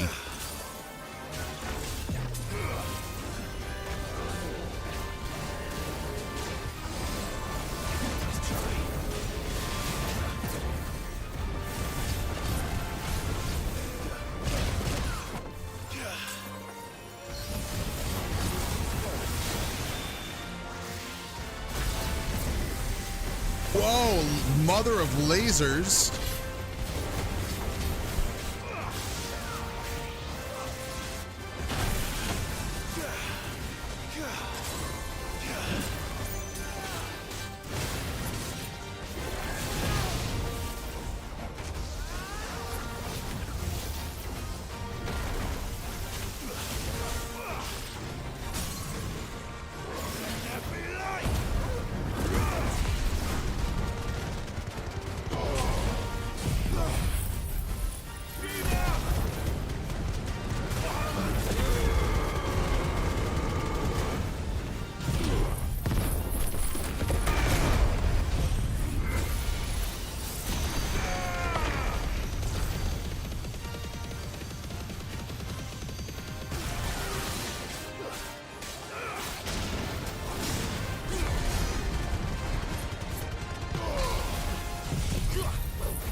I got you this time, bro.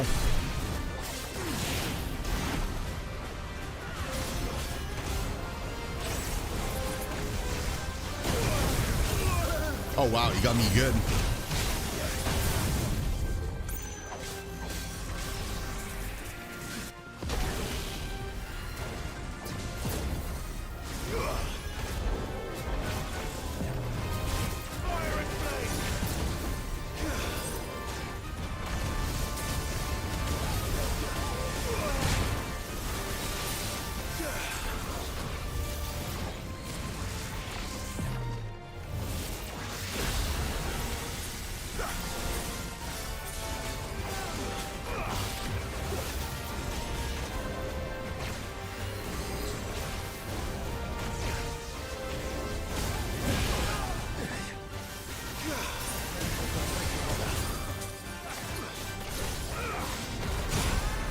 Oh, he turns when he does it.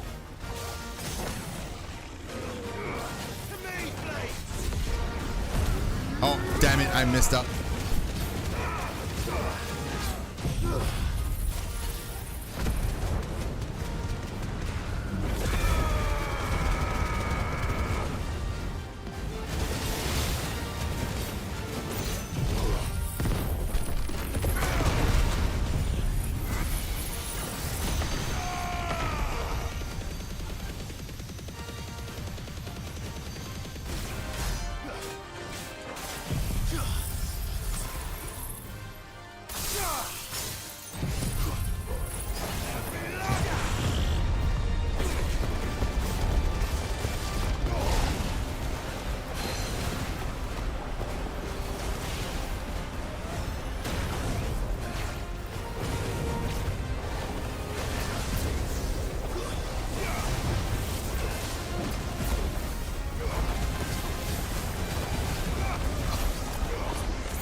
He's almost dead.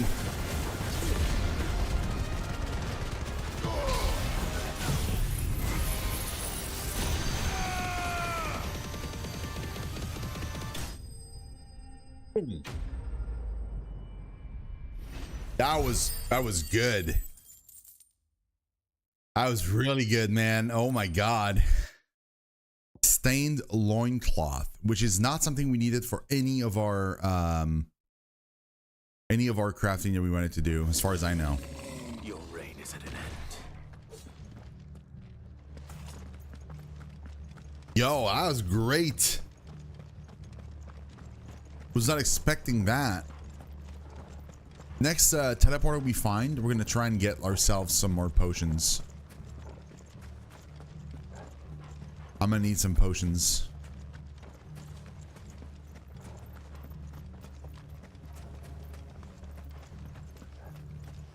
Unless we can teleport off of here, which is, you know, not entirely impossible. We might be stuck here until the mission's over.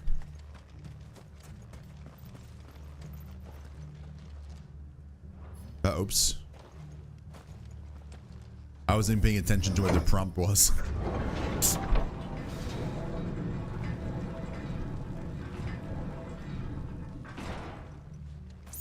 It's Camber all over again.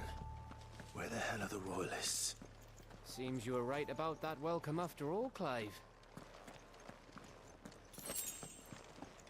Hey, a potion. Look at that.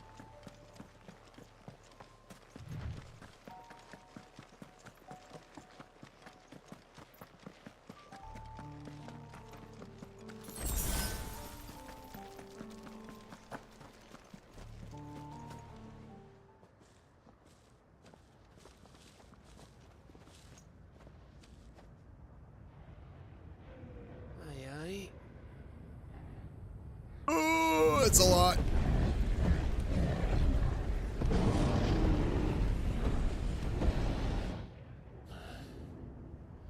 Is the whole of Ash fallen into Ultima's hands?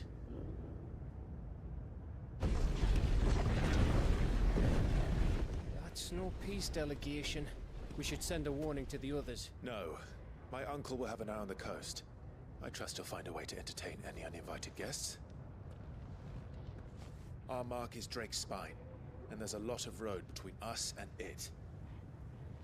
We press on to Stone here. Aye, you never know. It might not be a nest of slathering monsters.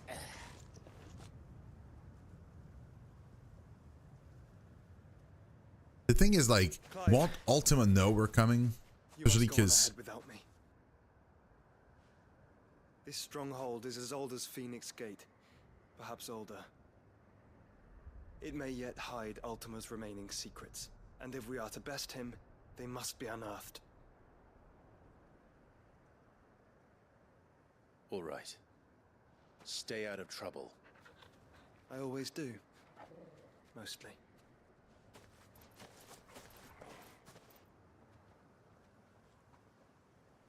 You sure about this? About leaving my brother on his own. Of course. Mostly.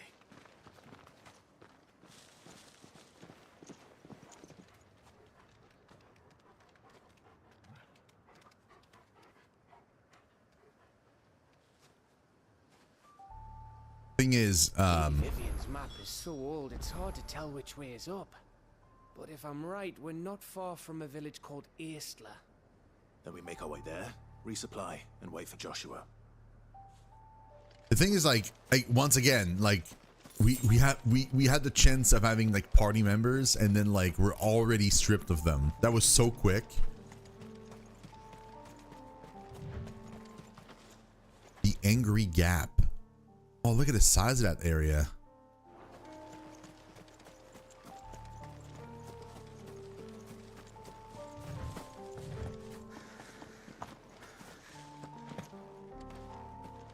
That's something I'm excited for. Rebirth is having a party again.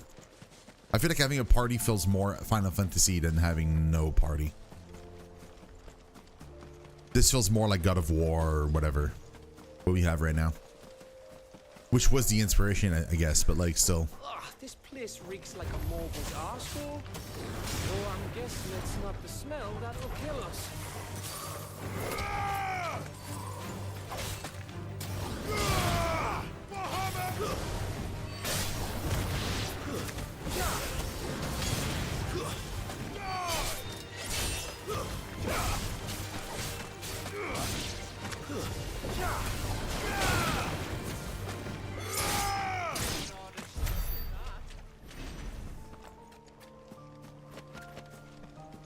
Or Morble's bum.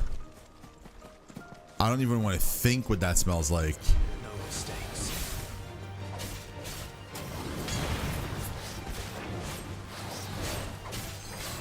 Also, I don't know if you noticed, Jones, but there's not a whole lot of enemy variety in the game.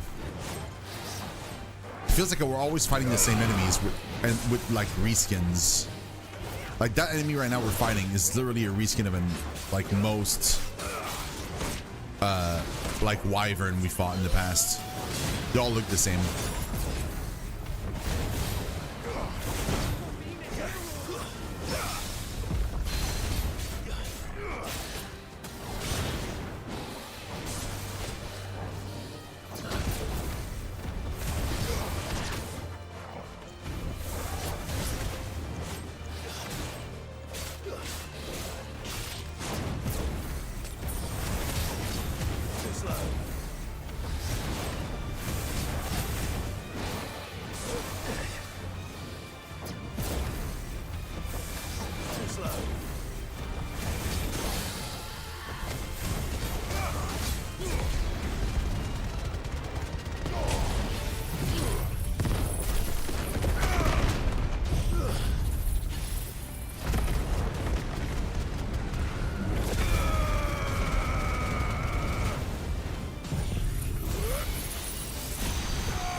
There he goes.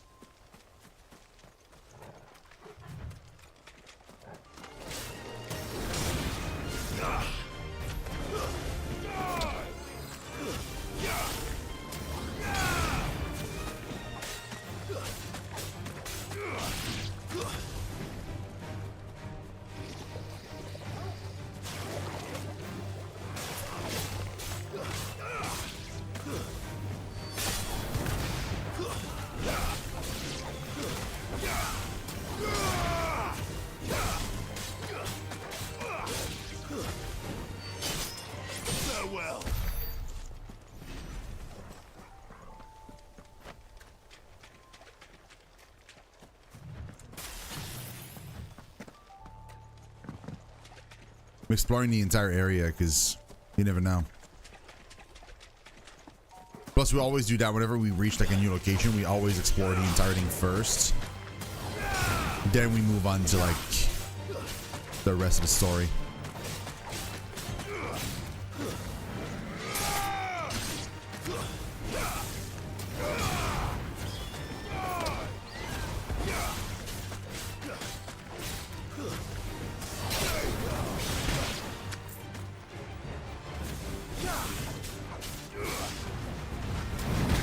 Whoa! The heck?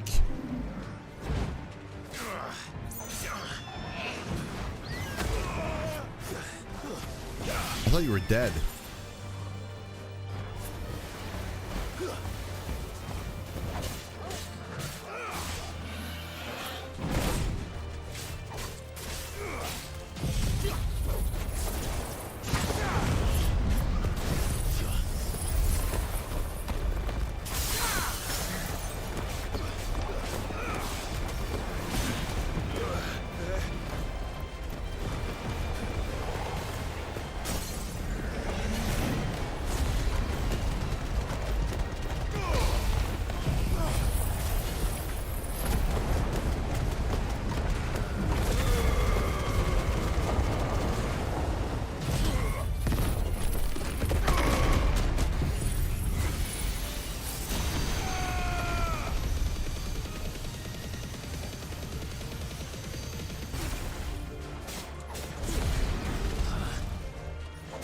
Wait, I hit the corner? Are you serious? I was in his face. What are you talking about? I was in the correct spot. Wait. Wait, where's it going? It reset? Okay, that's lame.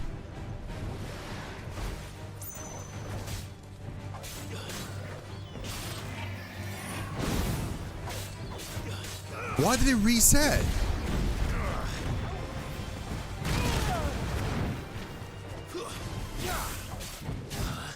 It reset again. What is this?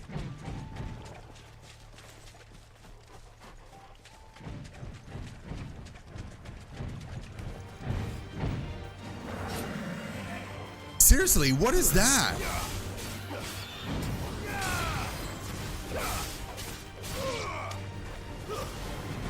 This isn't Square. This isn't an MMO. You don't have to like have enemies leech and stuff, man. What the hell is this?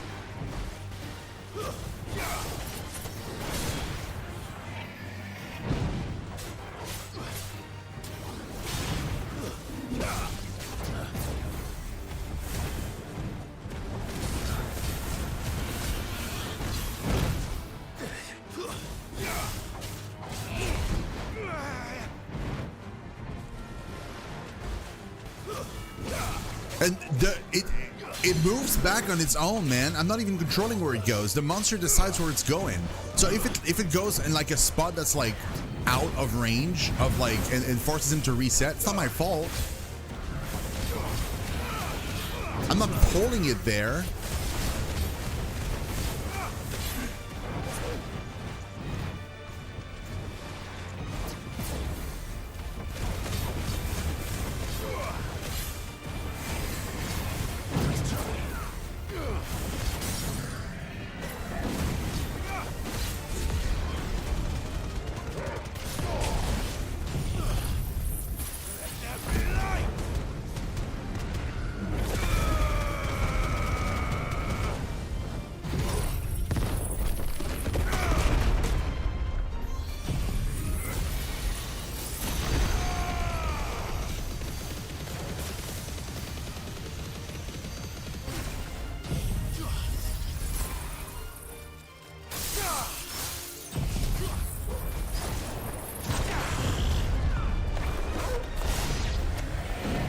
There it is. I needed to kill it because I couldn't bear the thought of like having to reset it like for a 5th time or something. Jesus. What was that though? That was so annoying. Like, this is not an MMO. What are you doing? Stop resetting mobs based off of like distance where they spawn. What is this?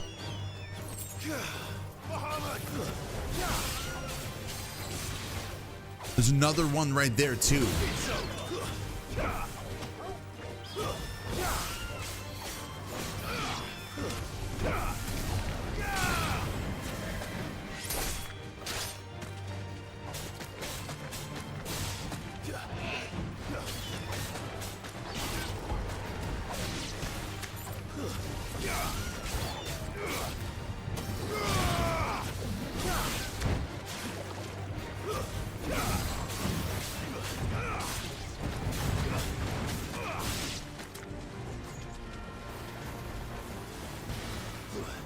Like I have to pull it back here because otherwise it'll reset or something. That's so dumb.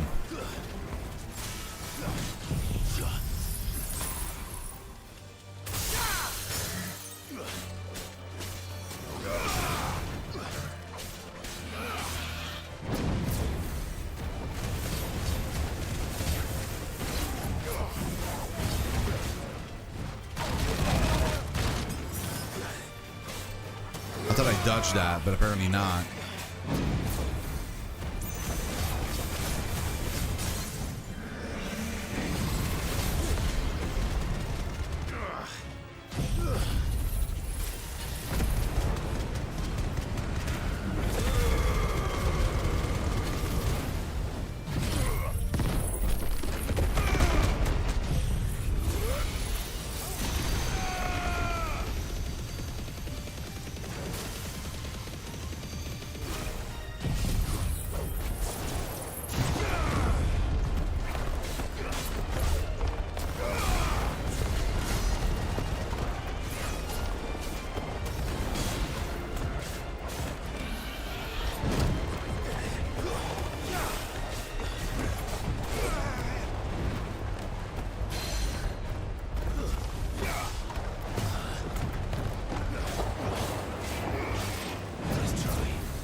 Okay.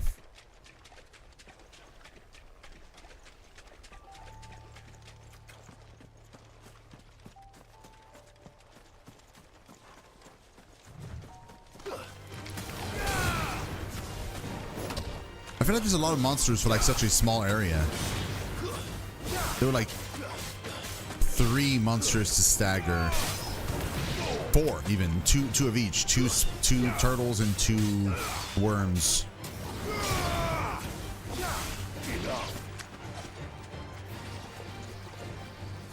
Plus like a whole bunch of like mud crabs and like birds.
Dead.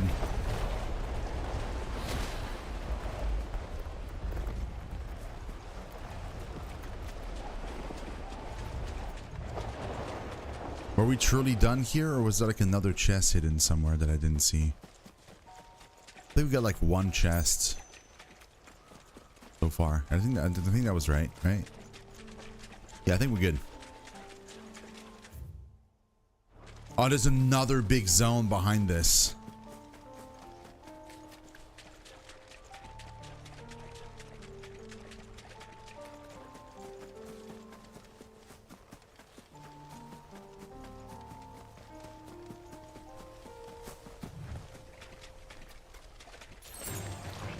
Whoa. Blue trifle. Or trifle.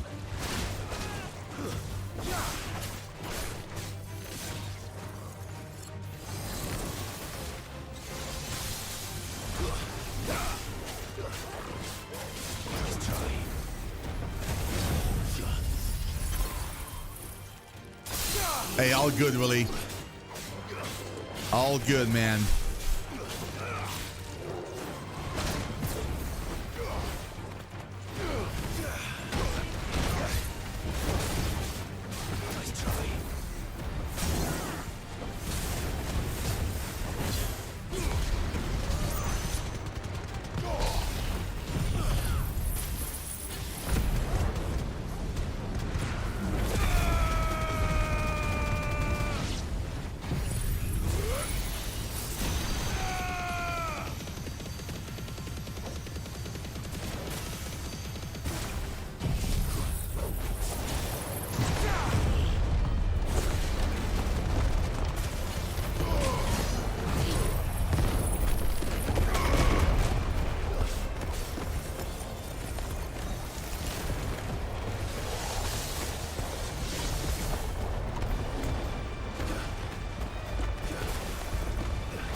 Another one.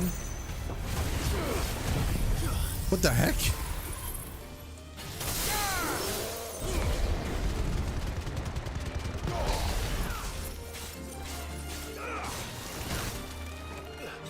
Okay, Jones. Talk to you soon, man. Thank you so much for watching. I really, really appreciate it. Hope you have a great day.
Nice.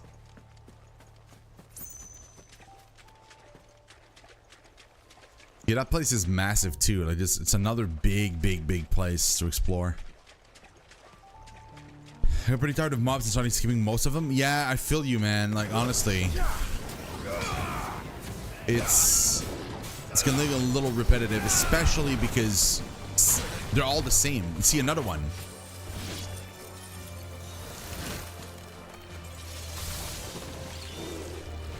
It's the third mob like this in a row that we fight. With no variety at all. It's the same mob.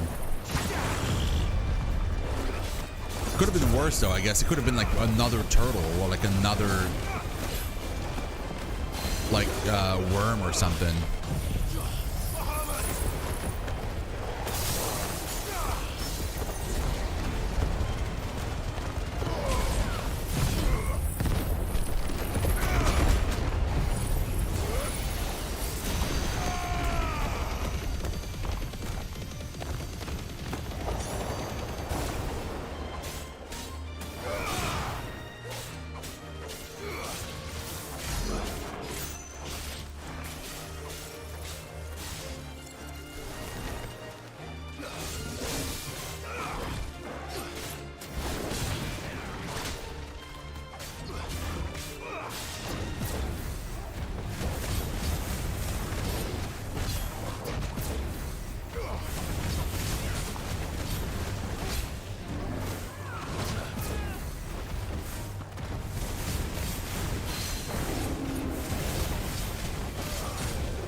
Nice. But honestly, like how many more of these like triffle or trifle will I fight in this one area? We fought like 3 already, like almost back to back.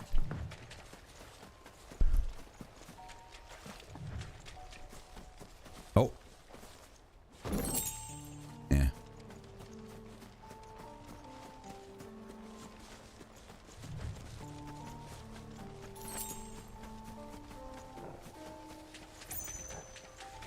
Another one.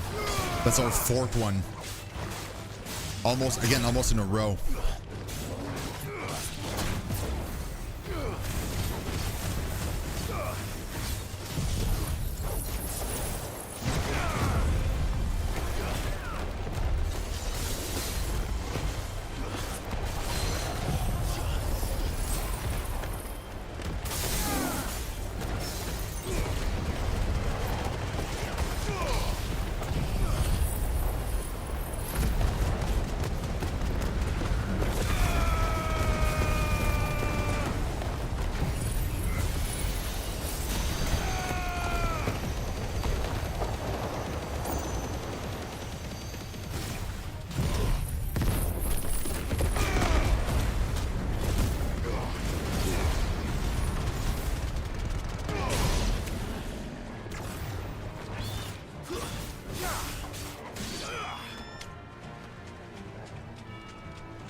Luckily, we killed that one way, way faster.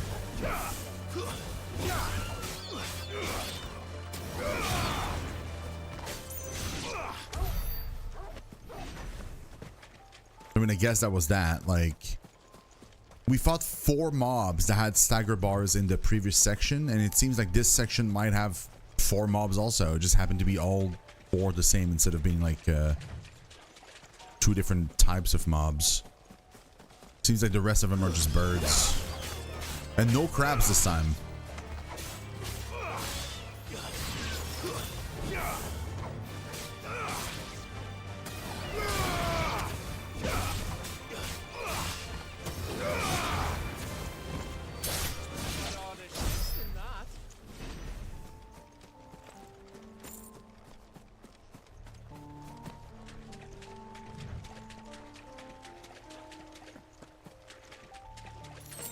We do have to resupply though. I'm gonna need potions soon.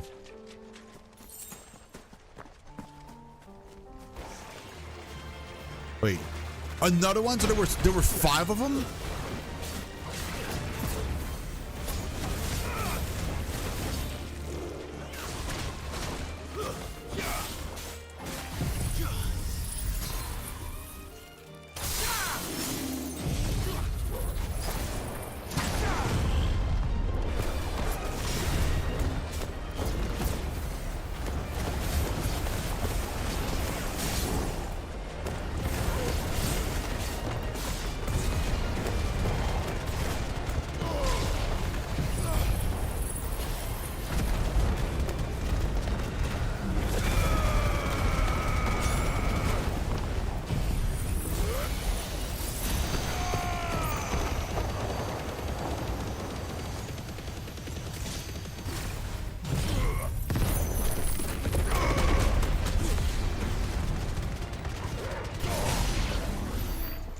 Nice.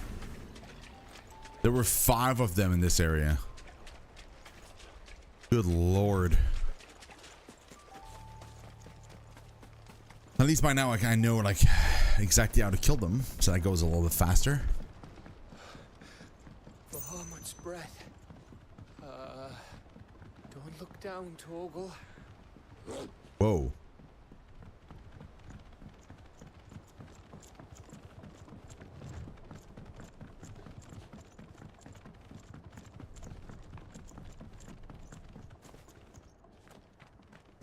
That must be Aistla.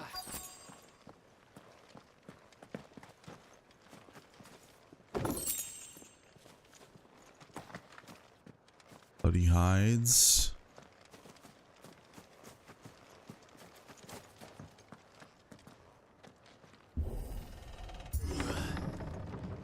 Is there still people there even? Like even a vendor or anything?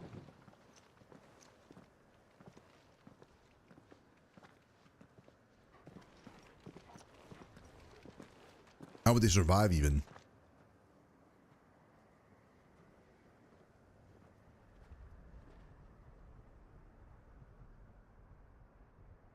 What do you think, Clive?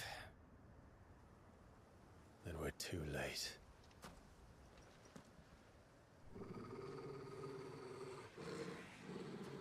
Oh, yeah. Damn it. They're all turned. There's nothing we can do. I wouldn't say nothing. No quarter gap! No quarter!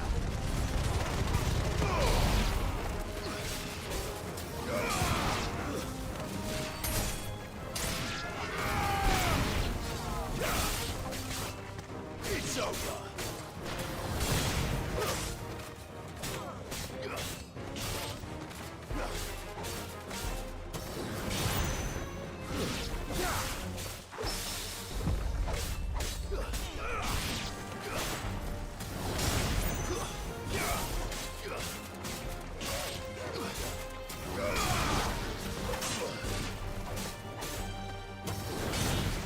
I wanted the vendor, man. You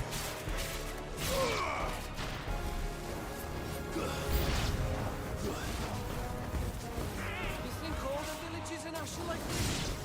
A question for later, Gap.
Seriously, like,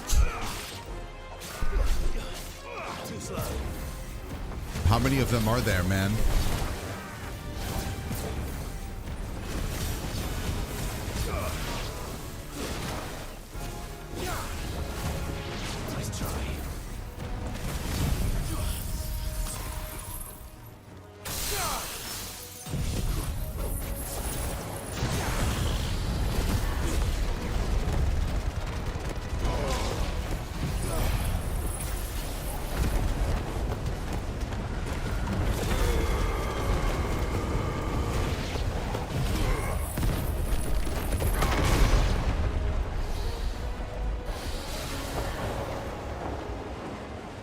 it? Of course not. It's like a bigger baddie. Of course there is. Fun.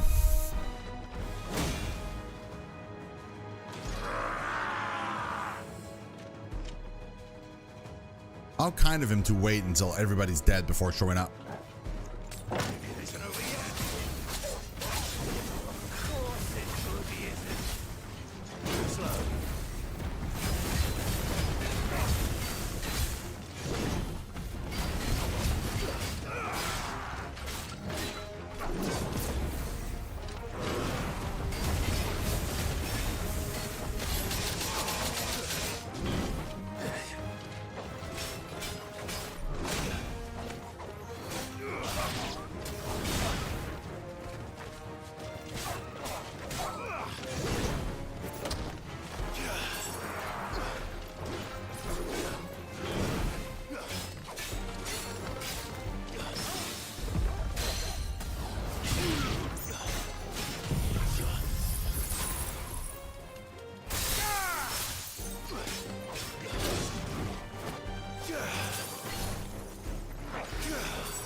Okay, so it's more than halfway done.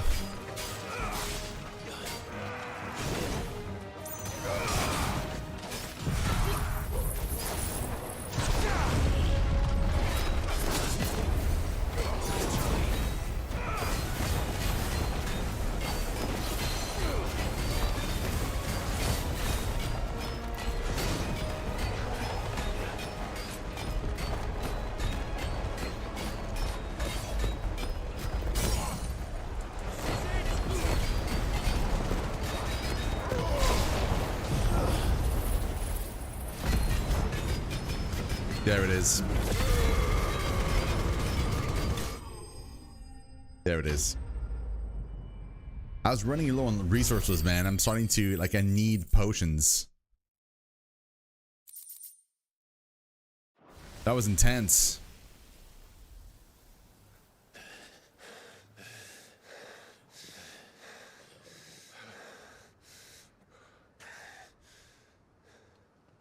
He's like, I don't want to die here, Clav. I'm like, dude, neither do I. What do you think? Gav! Don't tell me there's more of the bastards. Oh, fuck.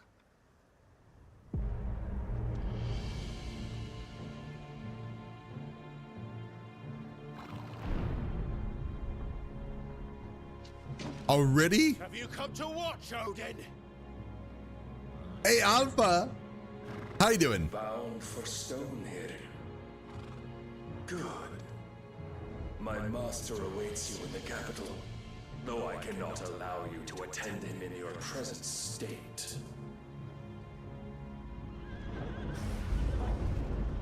And how are you going to stop us? Why, with this!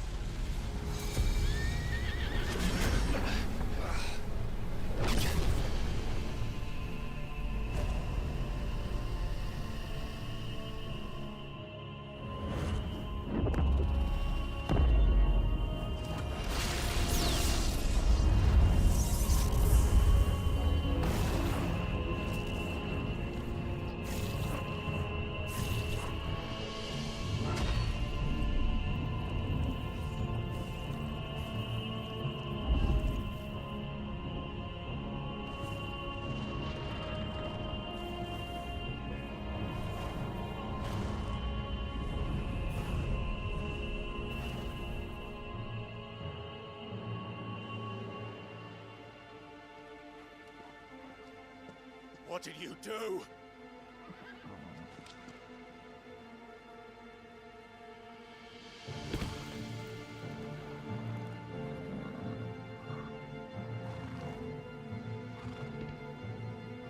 Oh my God. If the vessel would see the path opened, it it has but to ask. I shall see that my master's prize is made presentable.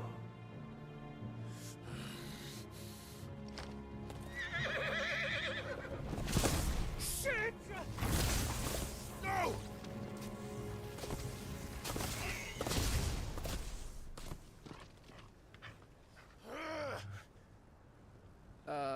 Clive, would you mind telling me what the fuck just happened? Oh, he not quite the end boss, I don't think, but like he's probably the second to last boss.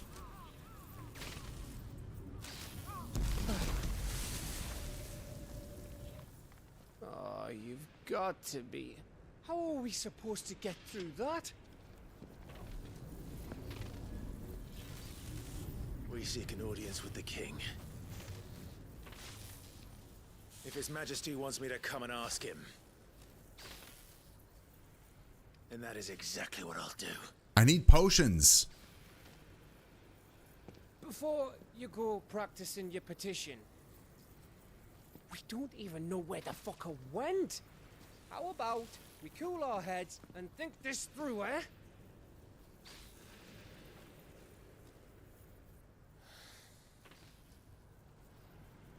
All right. Maybe there's something here we can use. I need an NPC that can sell me potions. That's what I need right now.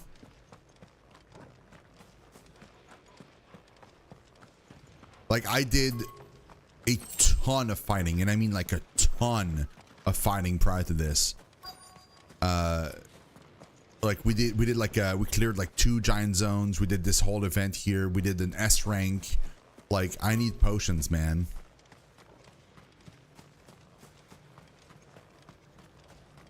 You don't want us to go this way, then? So where do you want us to go?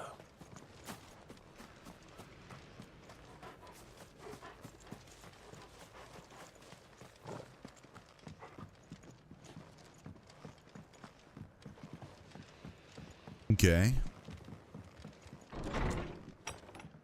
Anyone here? I can't see anything. It's like super dark.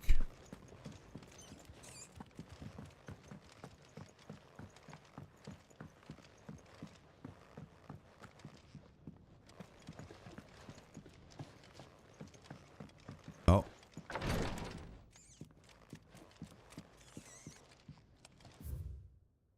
Travels in Valisthea. No matter the reason, Twinside streets bustle from dawn to dusk with visitors from across the realm. Its inns and boarding houses overflow with merchants, seafarers, travelers, and tradespeople of all stripes. And where such sorts gather and ale is in no short supply, rumor and hearsay are soon doled out with equal abandon. 'Twas from a ruddy-faced midshipman that I first heard tell of the Shimmering Isle, that was said to emerge occasionally from the mist along a certain well-sailed shipping route. No man had ever seen it more than once, giving rise to rumors that it was no more than an apparition, and an ill-omened one at that. They say them at seas it twice never makes it home to tell the tale, growled the midshipman, his eyes fair glistening with morbid relish. The Shimmering Isle, interesting. Looks like an haunted house. Yeah, absolutely. That's what it looks like. Ember, okay.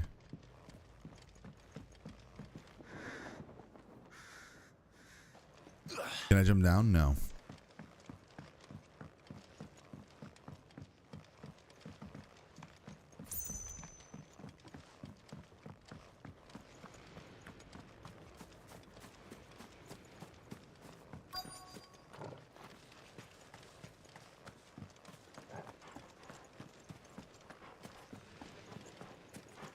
So I think we're supposed to go that way. So I don't want to go that way then.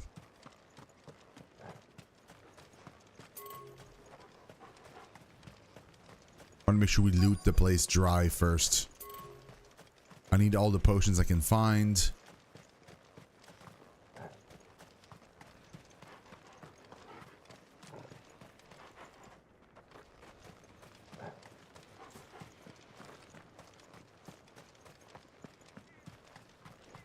Anything here? Nope. Of course not.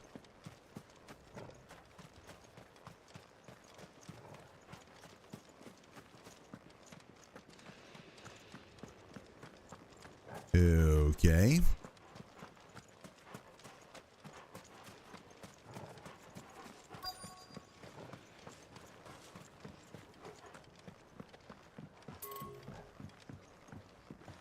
What about up here?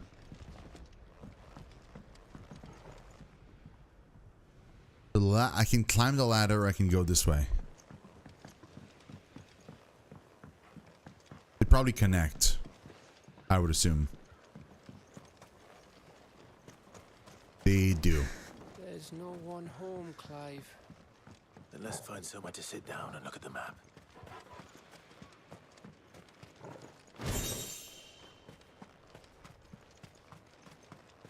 Well, okay. I'm gonna guess you're gonna roll.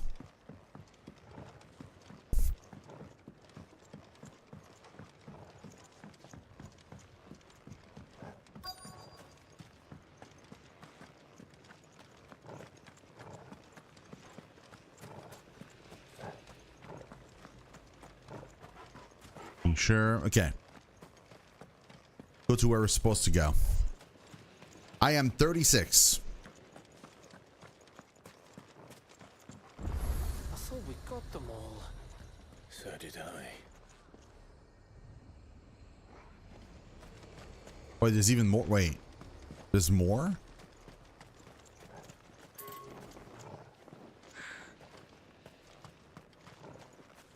Please tell me there's like one Akashic vendor. That'd be awesome.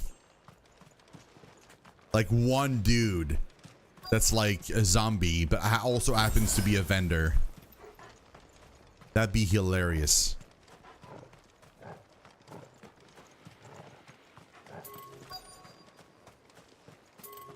No, no more chests. Okay, let's go. How old are you, Alpha? Have you? You've not played this game, right?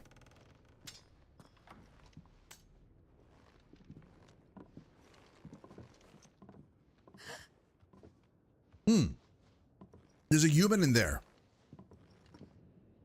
13. Hi, that's awesome. Please. Please. Wait, there's one human left? Just one? Miss. Whoa, easy, easy. We're not turned, all right?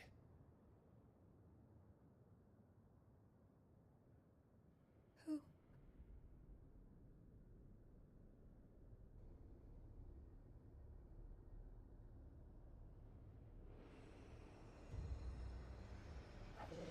Love that she's like, who the, what, how?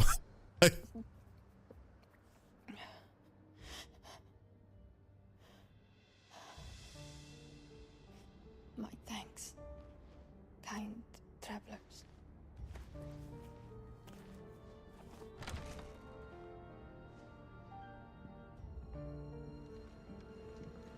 Edda, forgive me for asking, but what went on here?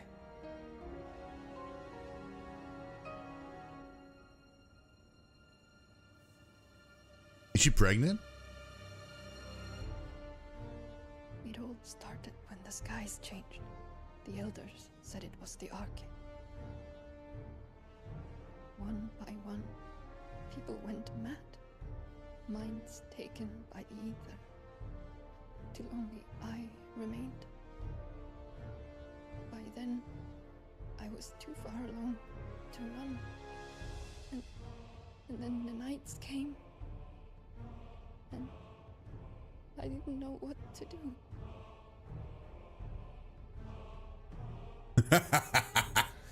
Oops. Oops, Willie.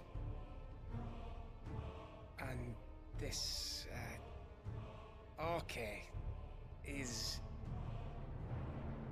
Just a story. Something our grandparents told us when we misbehaved. About how the heavens would grow dark before the land took her last breath. The end of the world. You said the others went mad. But where did they go?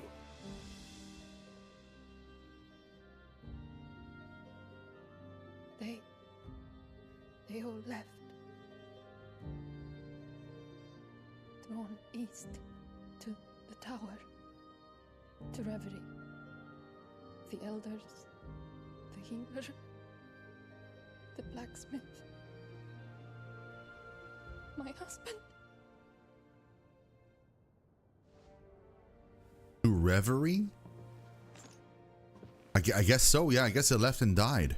Or like got turned into zombies. Of course. Who else could it be? You were in Canva. You saw what he did to the people. But then what about her? How come her nut hasn't cracked? The baby, perhaps? Could be protecting her from the ether. I can't think of any other explanation. You mean it's a bearer? It won't matter what it is once Ultima's magic takes hold. Time's running out. Oh, the baby's a bearer, dude. That's crazy. This tower. That's where we'll find the king.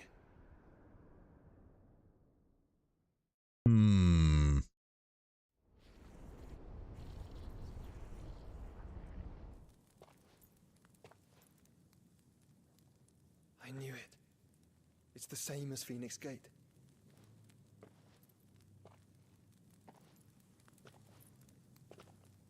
Which means at the end of these stairs should be...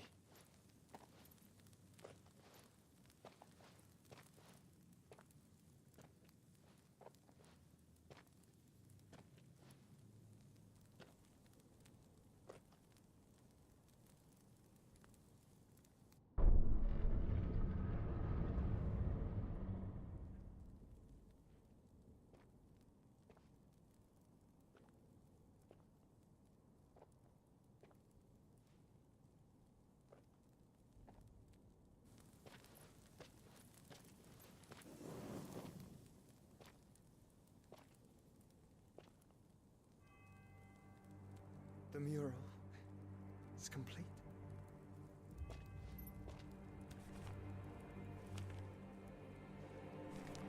Ultima and this vessel, Ifrit.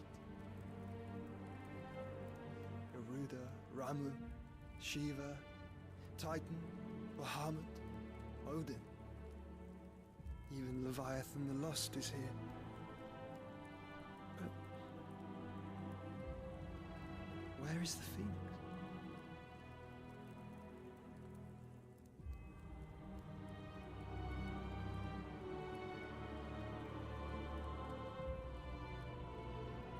Yeah,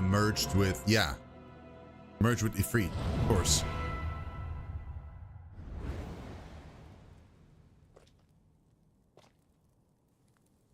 By the founder.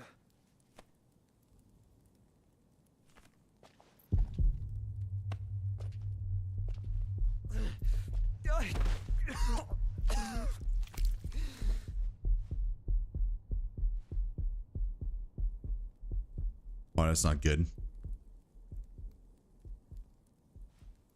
So that's what you want, isn't it, Ultima?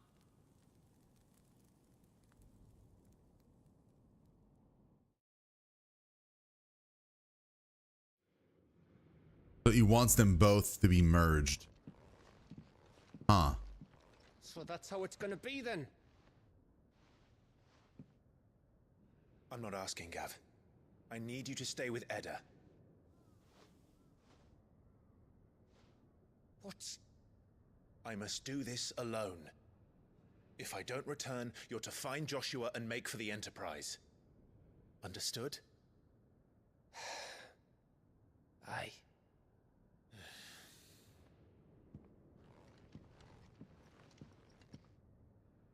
Just don't you go dying on me. Sid's name suits your miserable mug better than mine. Don't worry. I haven't finished with it yet.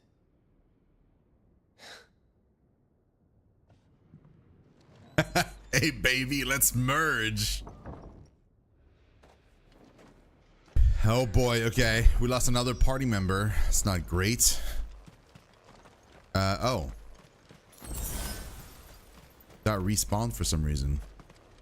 Does that mean the potion also respawned? Then wherever he goes, they'll follow. And so will I. Wait, how do I go there?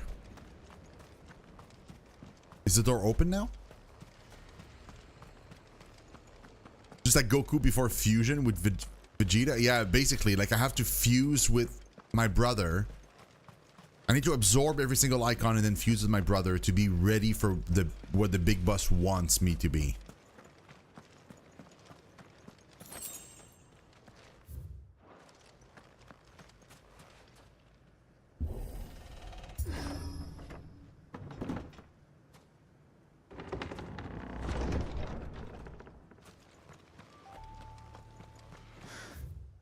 Oh, there's a huge area to explore. Oh, look at that. There's another, like, path here that eventually, I guess, we'll be able to visit. Huh. Yo, look at this. Whoa. Let's make sure we look around in case there's like a chest or more potions. Tarantulas.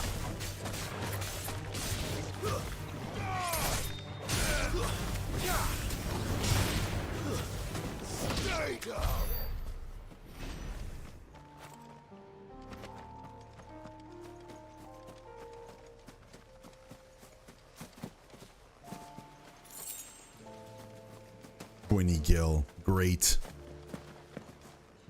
Because that'll help.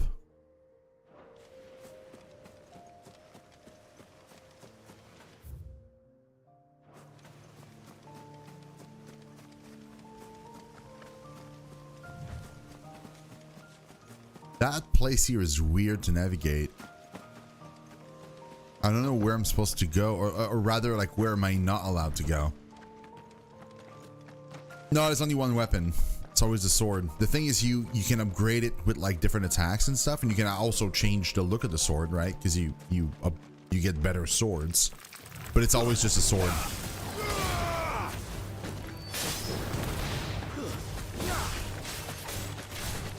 There's also not like kinds of armors or anything. Like you always look the same also. Mostly. Like for story reasons, sometimes you get like a new outfit. But most of the time that's what you get.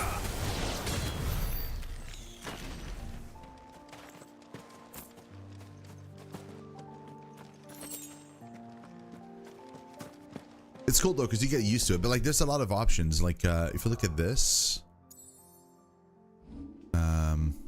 like here, like those are all the different like skill trees, and you can upgrade each of them, and then you have to equip some of the attacks and stuff. Like right now I have like those attack equipped at the moment. Wait. Did I see that right? Can I travel? I can travel. What the heck? Like story-wise, I'm not supposed to be allowed to leave. But I can just teleport away? For real? That's weird. Like story-wise, I'm supposed to be stuck there. That's odd. I would have honestly preferred if they like for story reason put a vendor in somewhere. Right, instead of allowing me to leave, because that's kind of odd.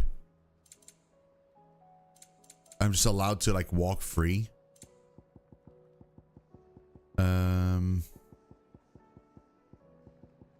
Heal bug. I'm thankful you got like that much. Blood. I have 22 goblin coins. Oh my god. I reckon I can find a buyer. I'm thankful you got that much. You got out else? Okay. Oh, wait. I gotta buy potions. That's why we're here. Alive, are ya? If you're gonna buy some, be quick about it. It'd better all be here. You'll not find a better price than that. We good.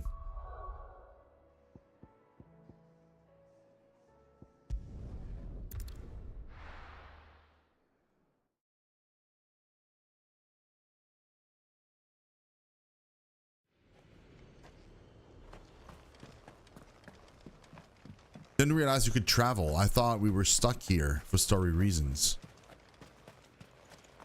Yeah, it turns out we can just travel wherever we want. Doesn't matter.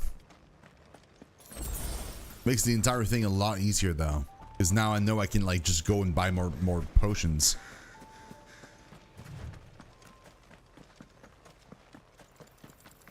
I like the name of the place. Half Comb. Sounds good. I'm gonna avoid those spiders, so we killed them before. Okay, here we go. That's a new bit, new spot.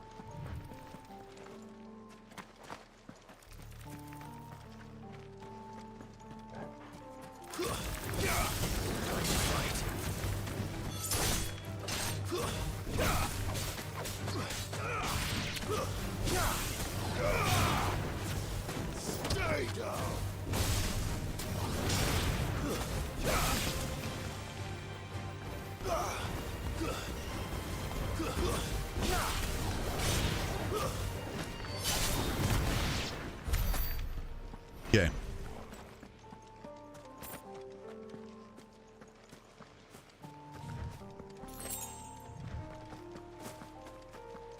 And in case you're wondering, Alpha, I'm also not using most of my skills on purpose because I'm waiting for like a stronger enemy, because they do have a cooldown, so like you can't just like use them over and over. Like you have to wait until they're recharged. So I usually wait until like it's more worth it to use. Like those little guys are super easy to kill, so I don't even bother. I'm supposed to go that way. Okay, so let's go this way. This was like supposed to be like a blocked path, but it might still be a chest.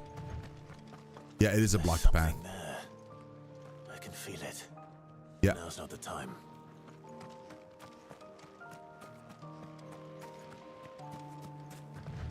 Okay.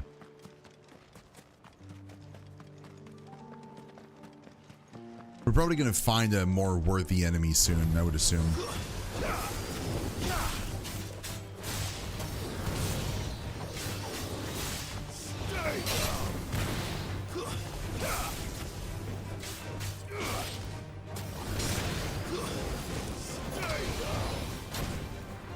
Ow.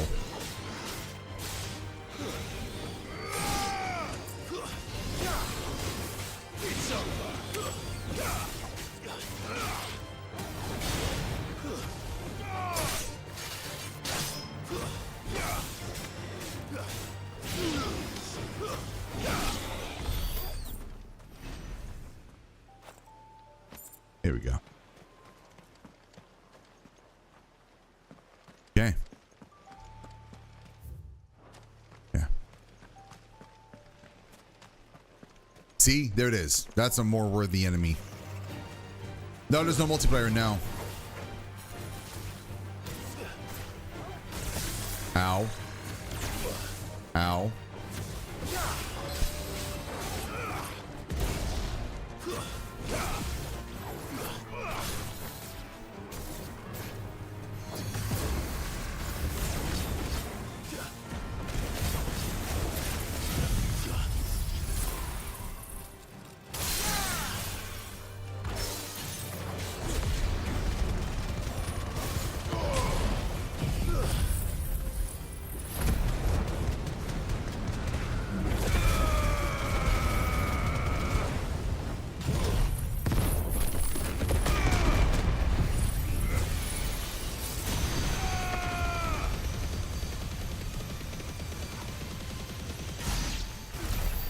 Boom. Dead and dead.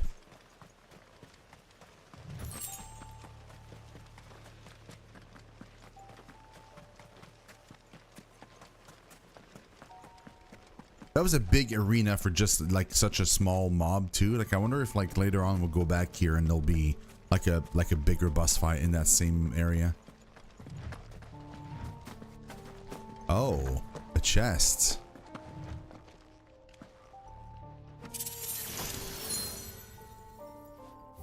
Adamantine gauntlet? Wait, what? What do they do?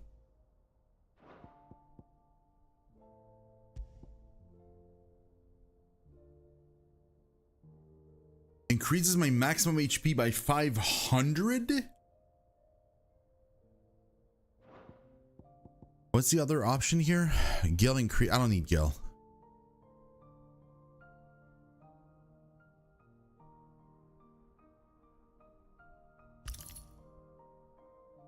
Yo, that's huge.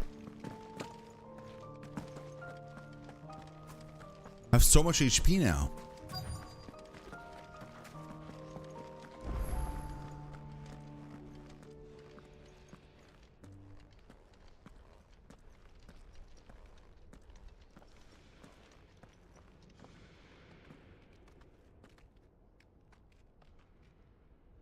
Yeah, that's a huge tower. This is it, boy.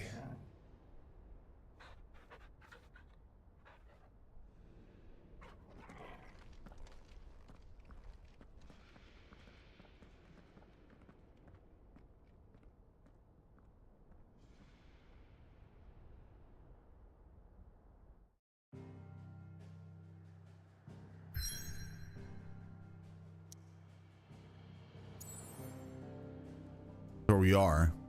This is where we're going. Feel like I should probably save.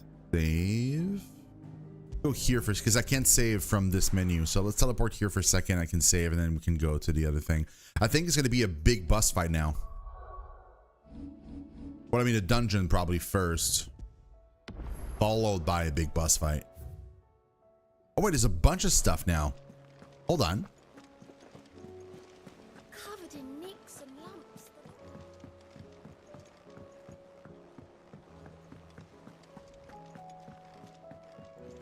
Back again? What is it that you wish to learn? Here's the latest information I have. Okay, we're here now. Reverie.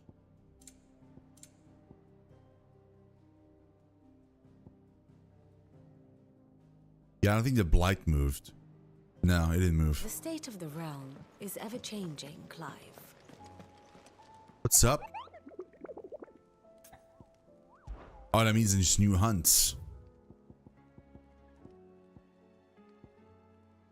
Oh, there was one. There was one new hunt, but we did it. It was Pandemonium. Let's read the description because we killed him before. I just didn't know there was a hunt there even. Those few souls who were able to escape from Ash before the skies changed tell of Pandemonium, the king of the orcs who led his fellow beastmen in revolt against Waluda rule. Though his rebellion was swiftly crushed by King Barnabas' armies, many of the orcs who now roam the Twins, sating their appetite for human flesh, bear his markings, suggesting that he still commands his forces today. And we killed him. We killed the orc king, apparently.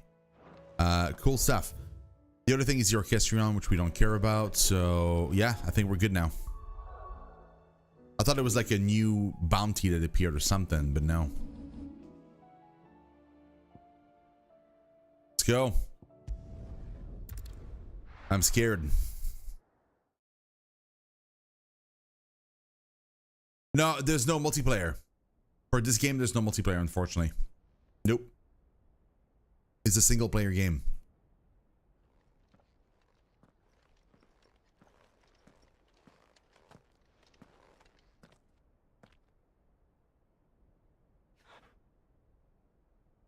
I've come for you, Barnabas.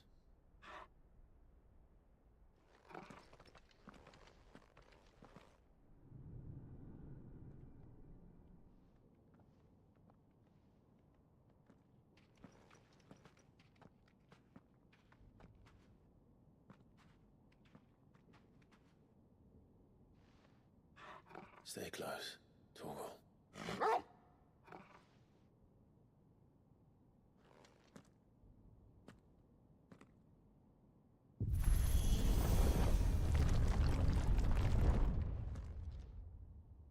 Nice.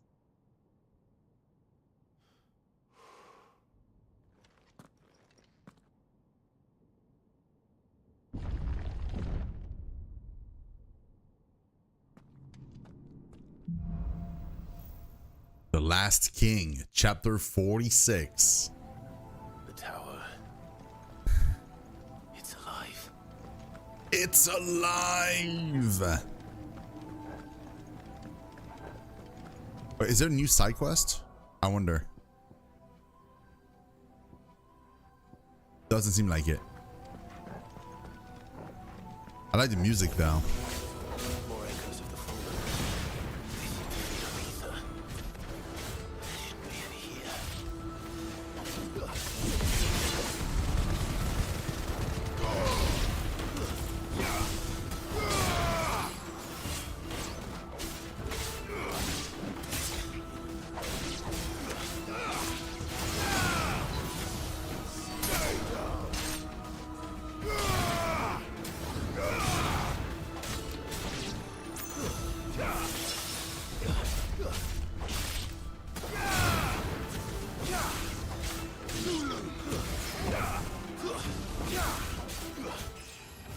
Oh, we leveled up. Nice.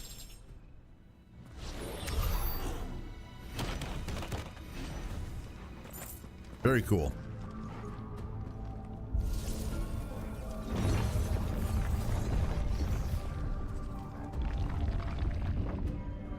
Is there a map? Probably not a map, because usually in dungeons there's no map. There's, okay, let's see. Reverie. An impossibly tall tower in central Waloed that seems to pierce the very heaven. The few followers of the Circle of Malleus remaining on Ash believe it to have been built by the gods, who would have one day passed their final judgments from its heights. It has long been considered hallowed ground, whereupon mere mortals fear to tread. I mean, with good reason.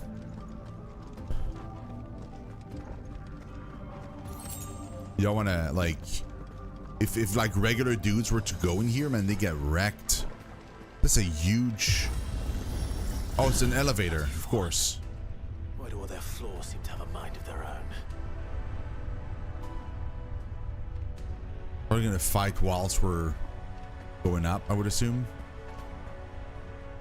No? No enemies? Oh, no, no, never mind.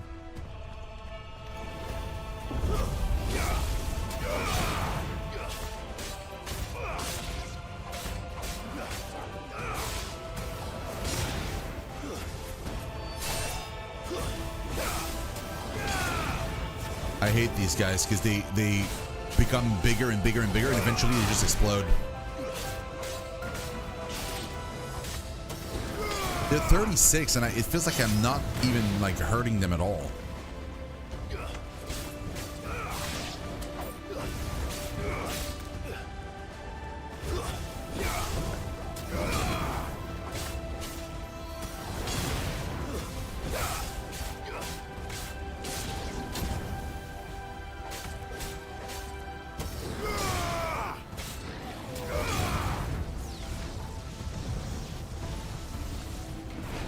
See, like that one exploded.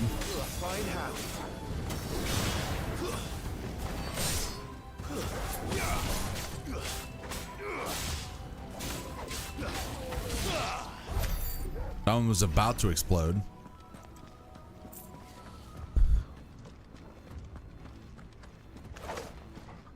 Oh.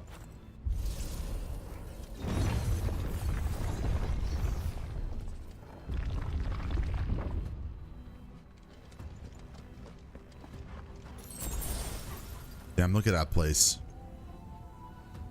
Whoa.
He's almost dead.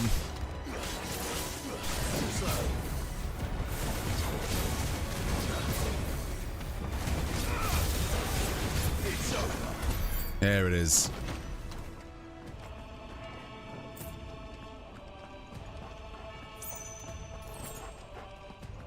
And we also happen to have killed every other enemy, it seems. Yeah,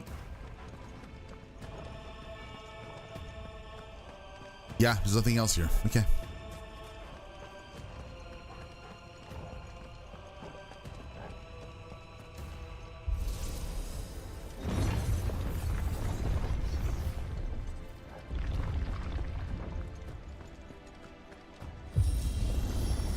There we go. I wonder how many floors there are. I mean, it's a really big tower. I would assume quite a bit.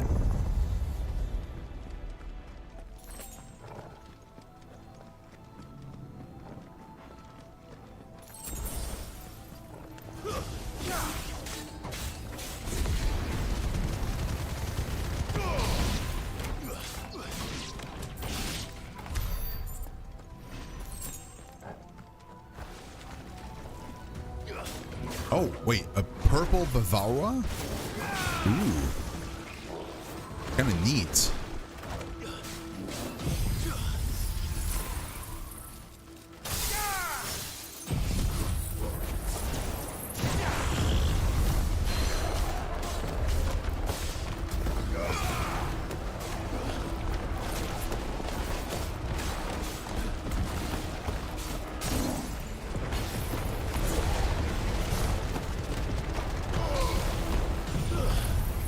Yeah, whenever we're going up the elevator, it seems like we're skipping quite a bit of floors. You're right. So I don't know how many floors there are.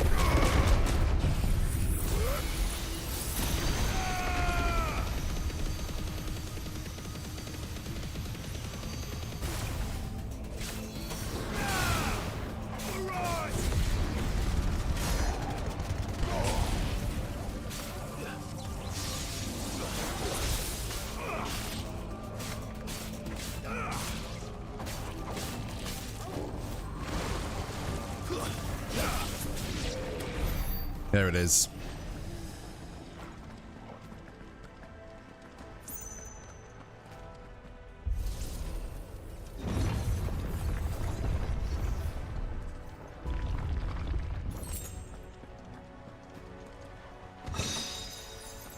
Favor of ice.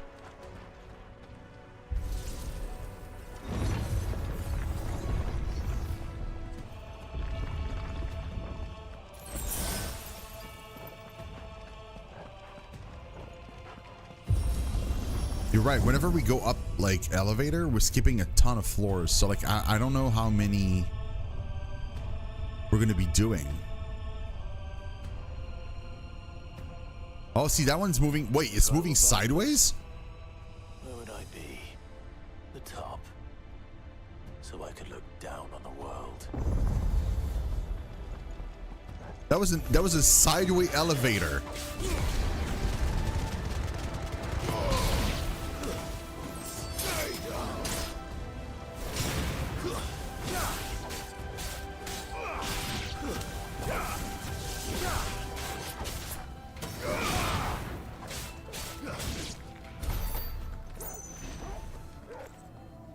Any chests?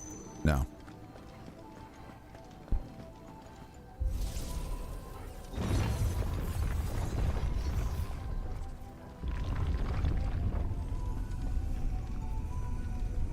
Oh, what is this? Oh, great.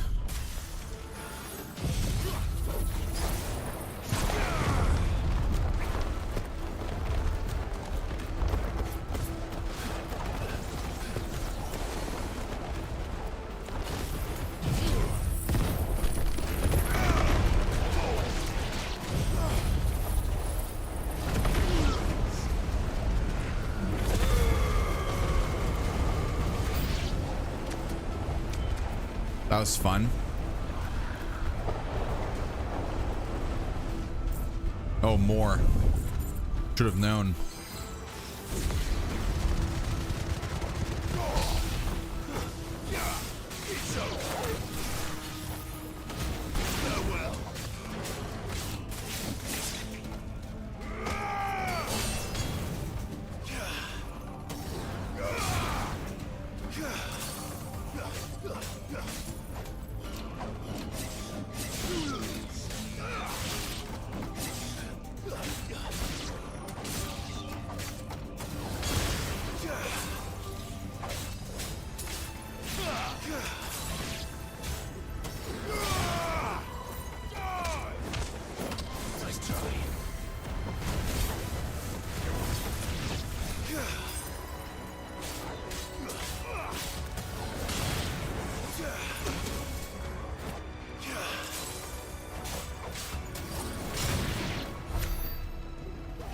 We did it. Okay. That wasn't too bad.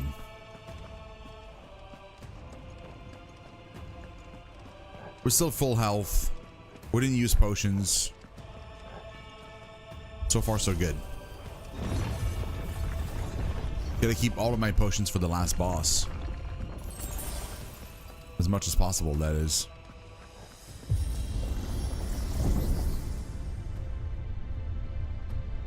Going up again.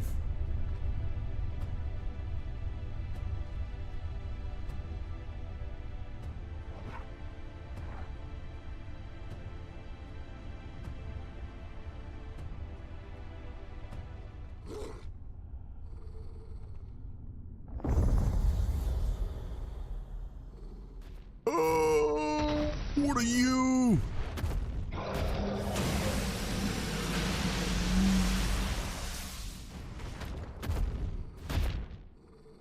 Oh, that's not good. Well, that's new. Though I expected before I called the rest.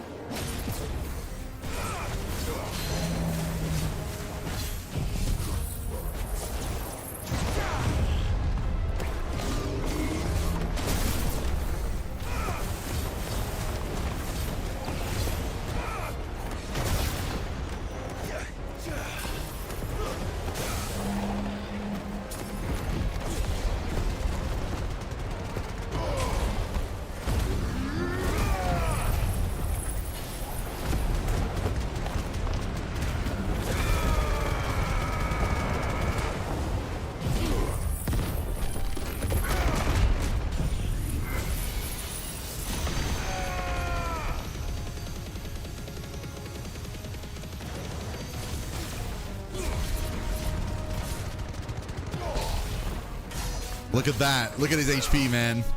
Almost 100k damage. He's almost dead. Oh, wow.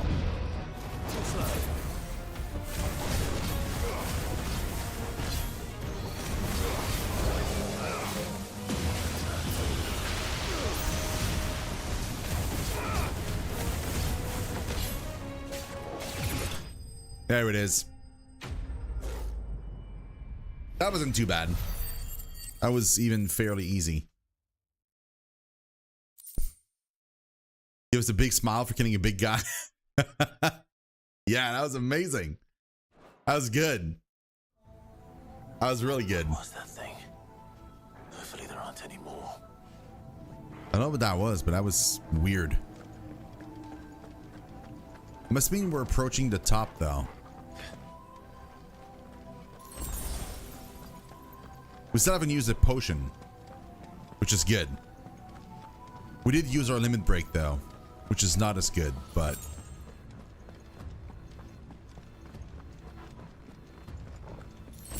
I guess limit break does replenish. Potions, not so much. You know what to do, boy.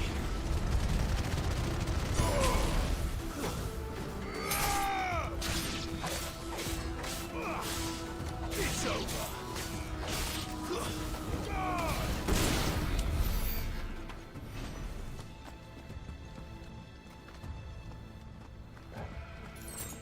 Wait, there's like 2 doors, I think.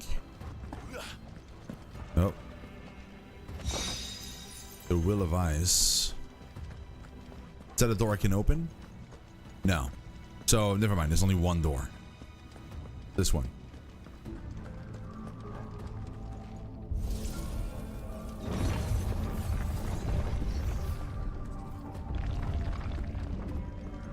Let's see here. Oh, it's just another elevator? Really? Okay. Oh, that one is huge. Isn't it bigger than the other ones? I feel like it's bigger.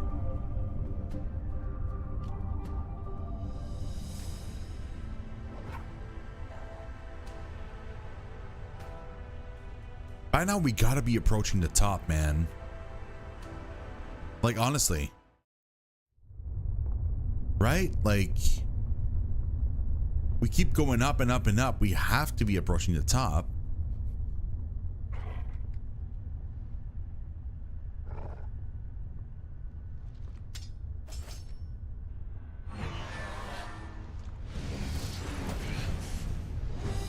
Oh, why is it so big?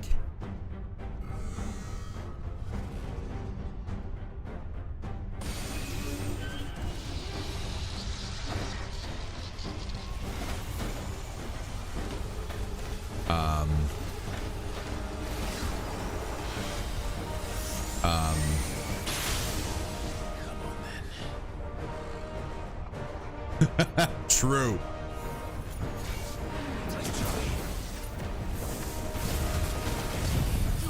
Oh, that one is a proper boss, though. Like, it has a proper boss HP bar at the very top.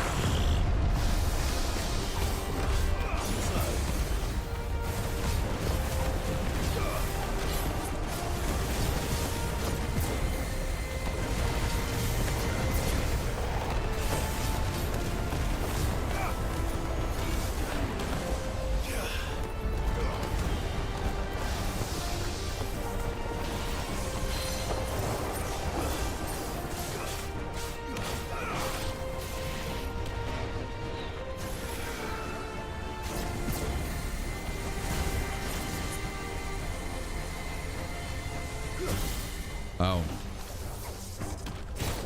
That was weird.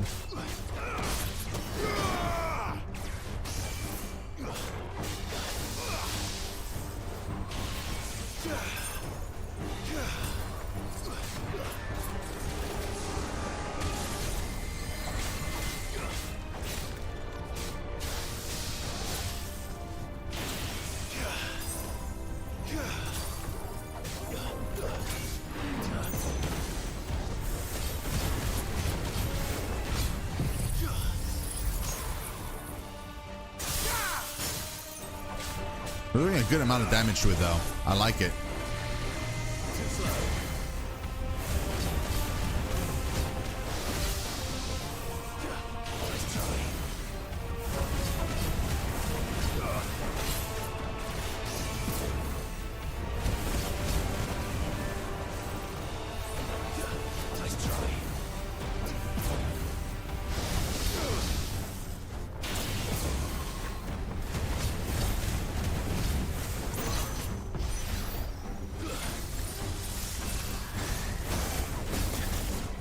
Oh, wow.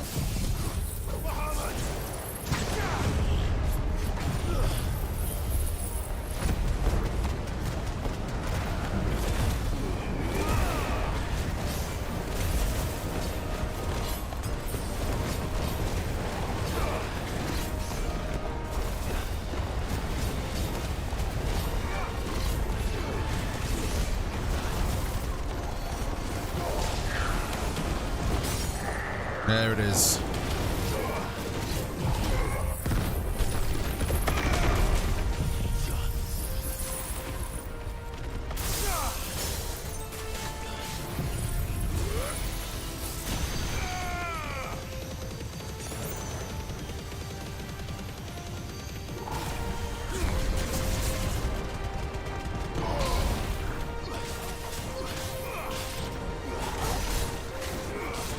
Almost dead.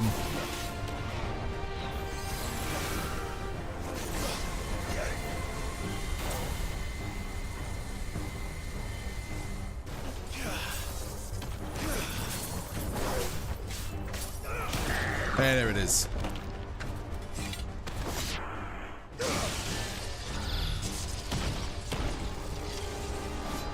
Still haven't used a potion.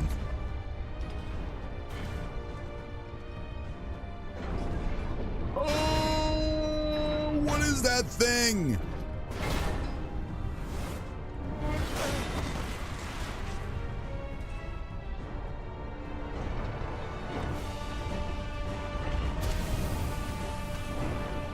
Bruh. That's not fair. What's one more, eh, Toggle?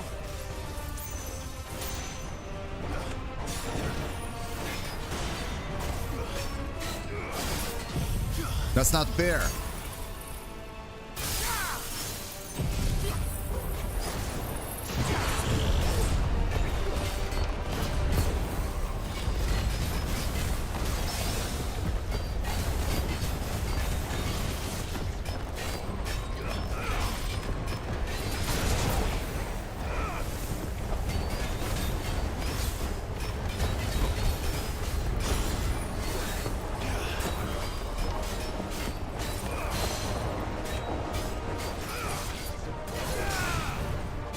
Oh, never mind. I did use a potion. I thought I didn't. I did.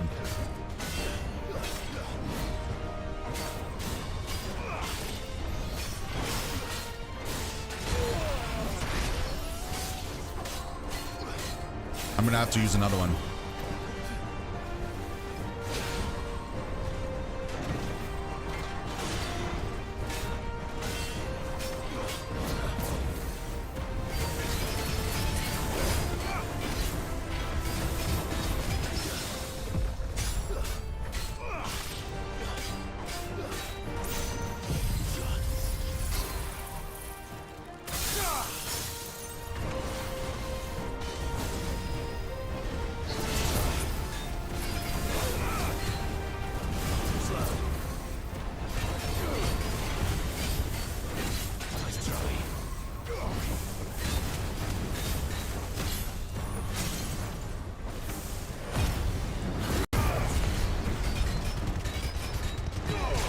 My turn.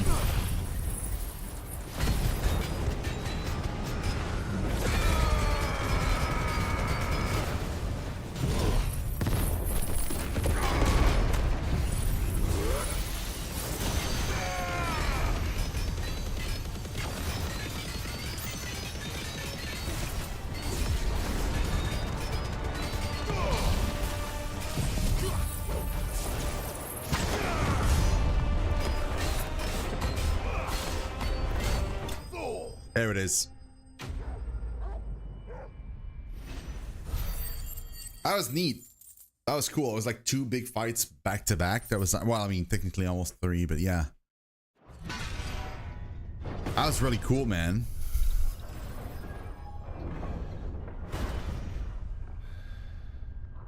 We did use 2 potions though, which is not ideal, but... Wait, it's raining? Oh, we're reaching the top.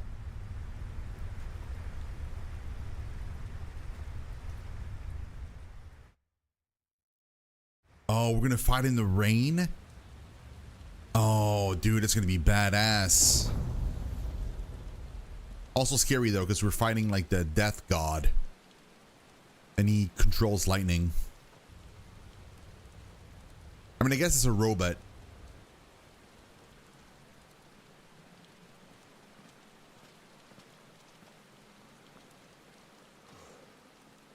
Almost there. It's a bot, a robot.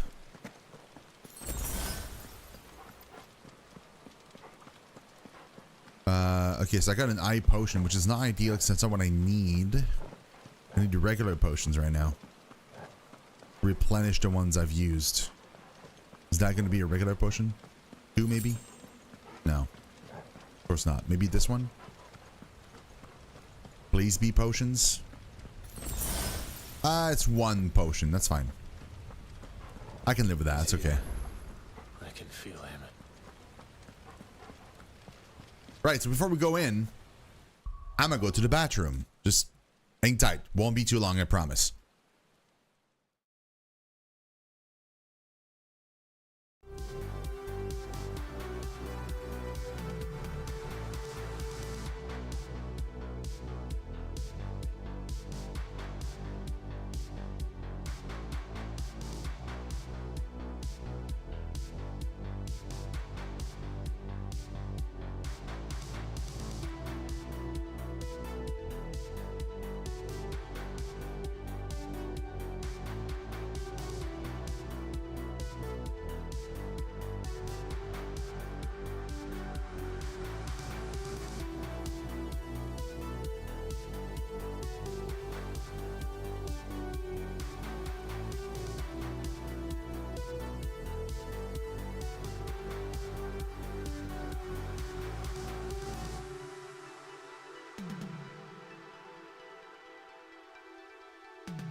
Okay. I'm back.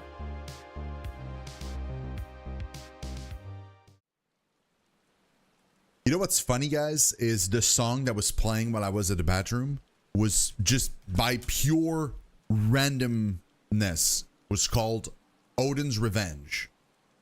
And we're about to go fight Odin. Like it just happened that way. I didn't plan it. It just happened that way. That's very, very funny. Okay. Wait. Let's save. We're saving.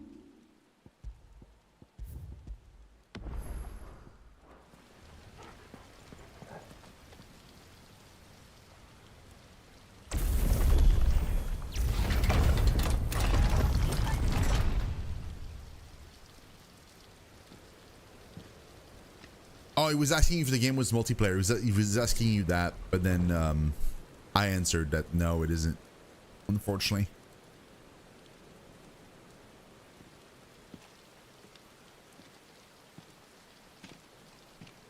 Is that a statue of him?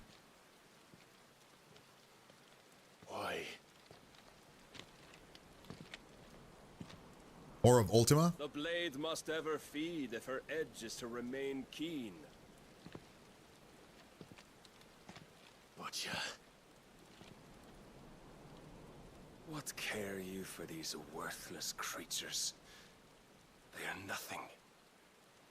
Weak from the moment of their conception, ever longing for power not theirs to command, they turn unfailingly upon themselves.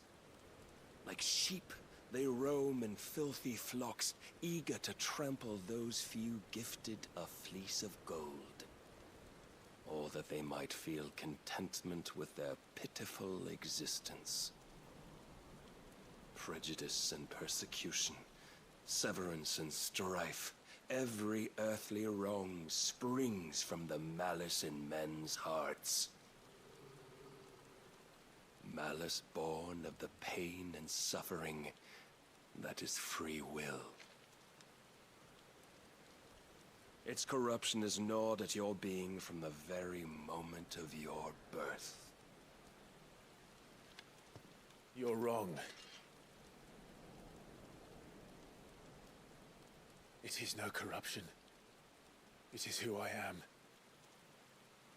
Every choice I make, right or wrong, gives me reason to carry on. And carry on I shall. Not as a puppet, but as a man. Which are you?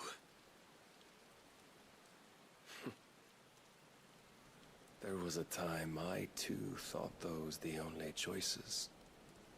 What?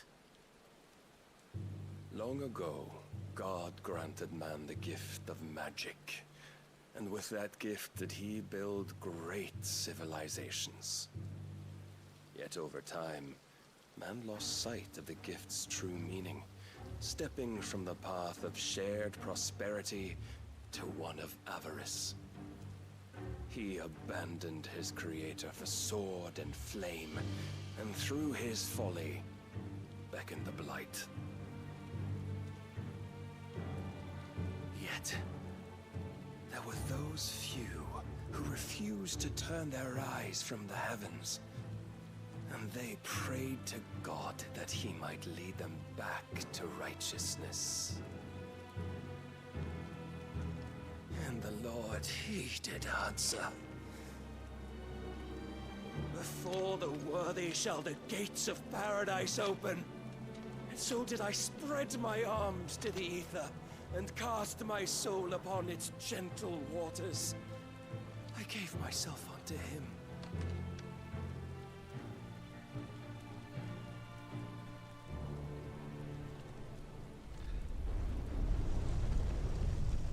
Yeah, he's crazy.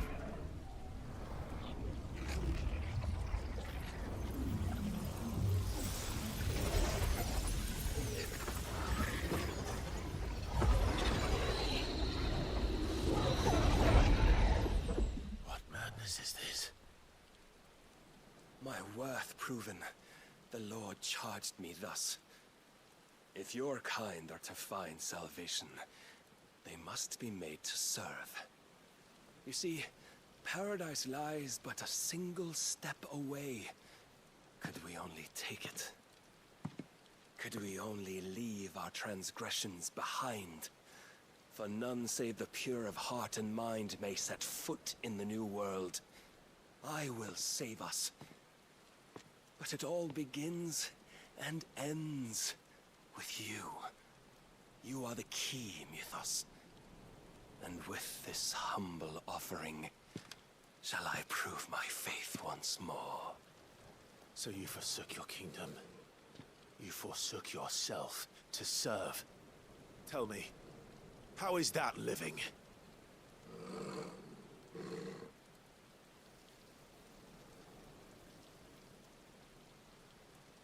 What you seek to provide is not salvation. It's anything but. Life is about always having a choice. Take that away, and we might as well be dead.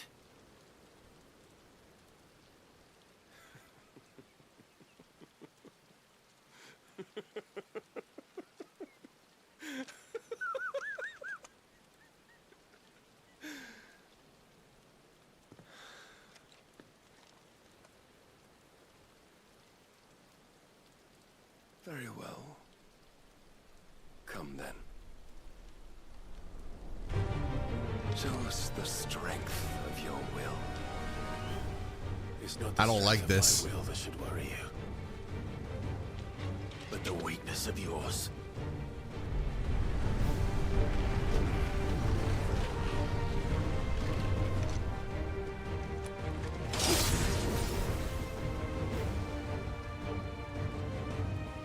He's like semi-primed right now. If you think your will the stronger, prove it. By this day's end, you shall know the truth. Wait, that didn't work? That didn't do anything to him at all.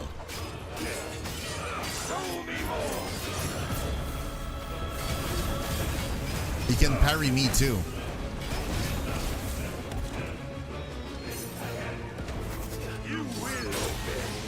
Oh wow.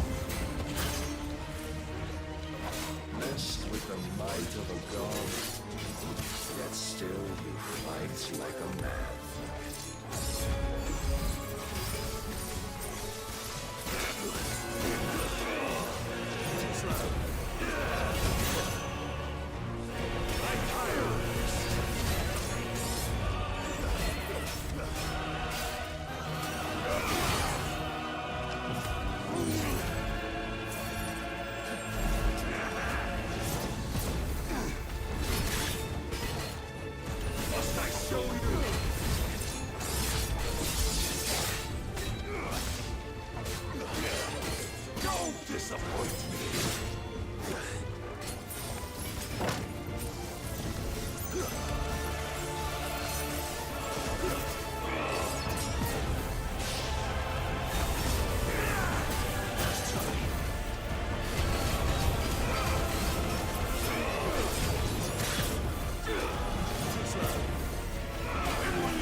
Is this gonna work now? It is, it is. Okay, he was teleporting before, that's why it didn't work.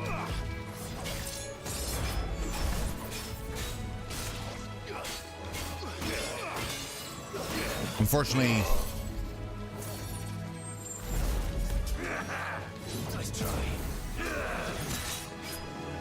that also means that like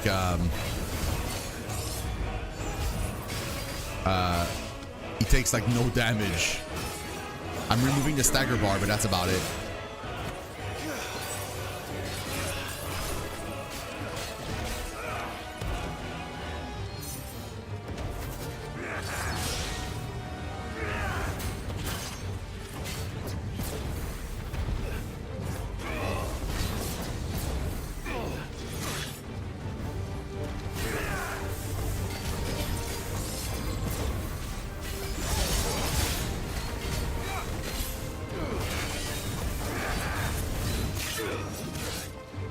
I mean, I dodged, but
have to bide my time because he's really strong.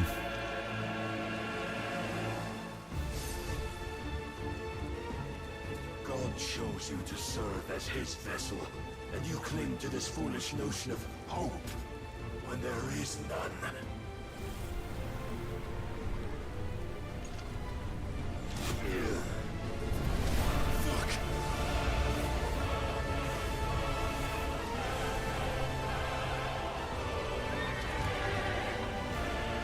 He's fully primed. Desperate, are we?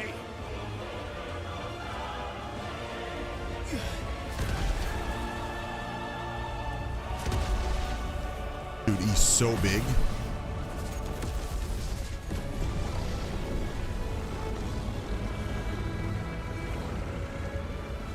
Let's go. I'm gonna transform too then. Let's do icon versus icon. We can begin.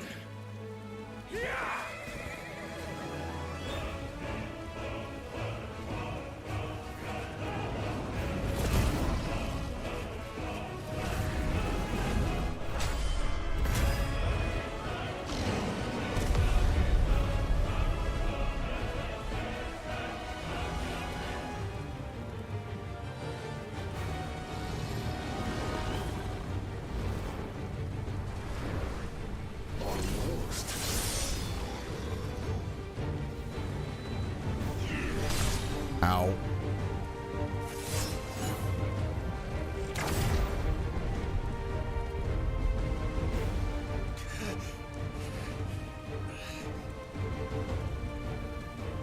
You have been shown the path. Now you must follow it.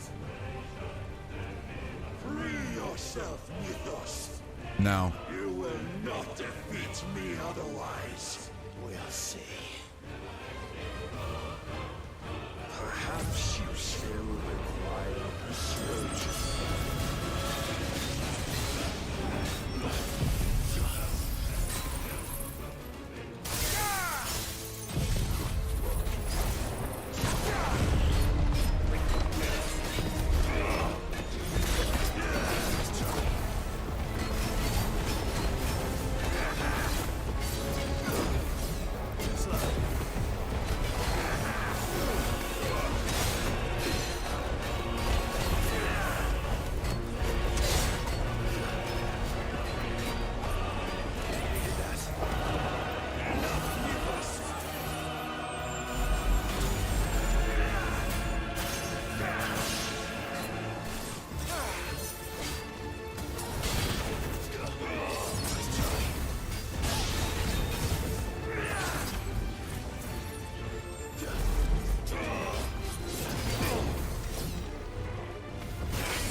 There it is.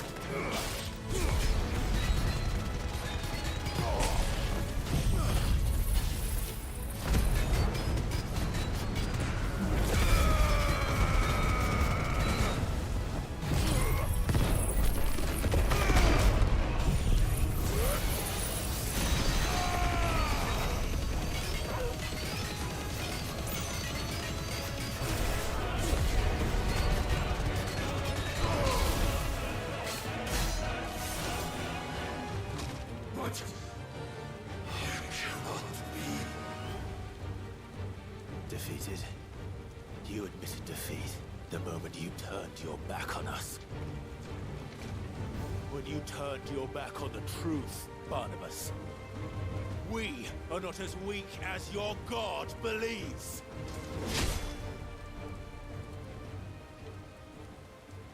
That clearly didn't kill him. Come on.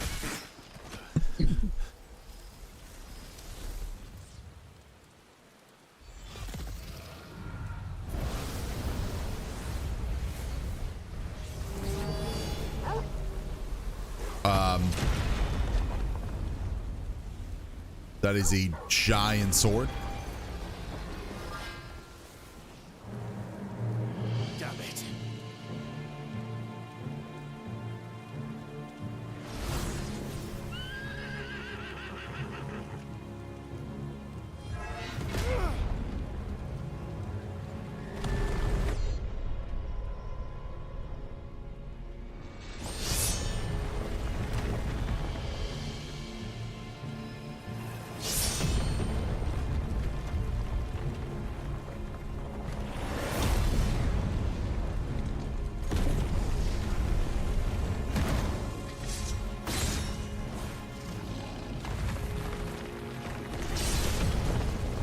Yeah, that tower is falling.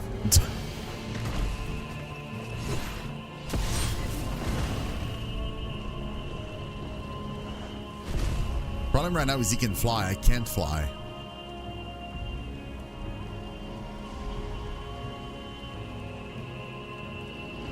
What are you waiting for? Men know nothing of strength.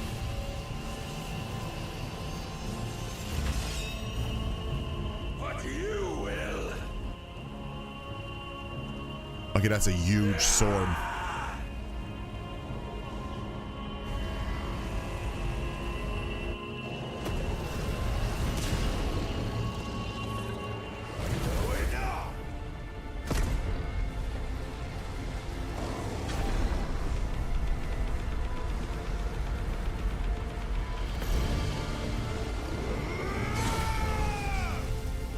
I cut it in half.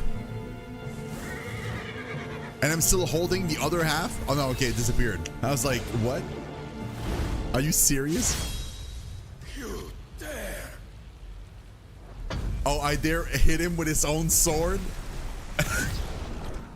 Could it be you have made a weapon of your weakness? My apologies.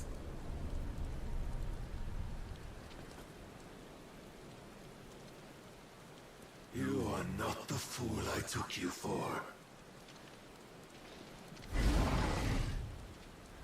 And so it ends. No!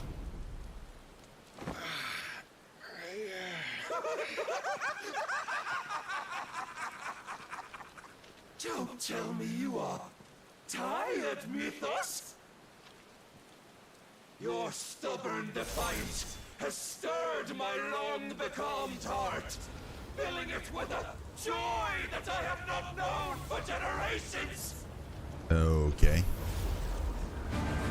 I had thought the tantalizing kiss of self-indulgence a dream forever out of reach.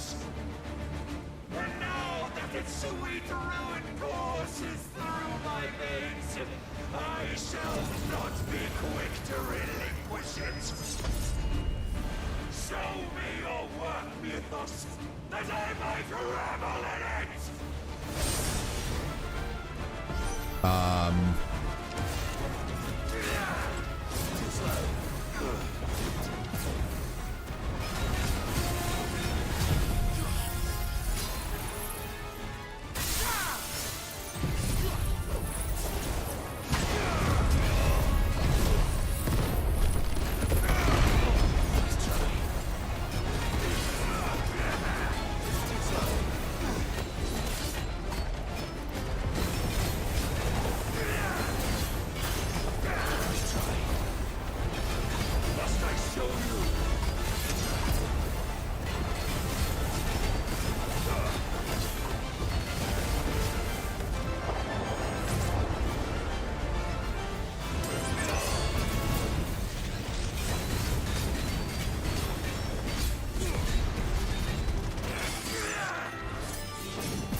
supposed to kill him, I think, before he casts the spell. I'm not sure.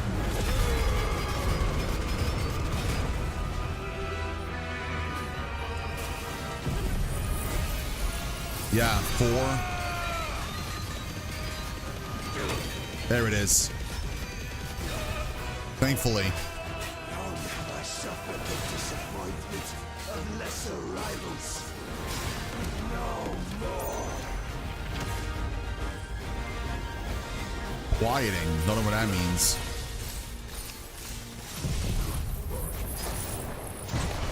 My constant congregation, salvation is come. Rejoice as our souls are granted peace unending. How do you know his name will come? What proof have you? Your mere existence is proof of the Lord's grand design.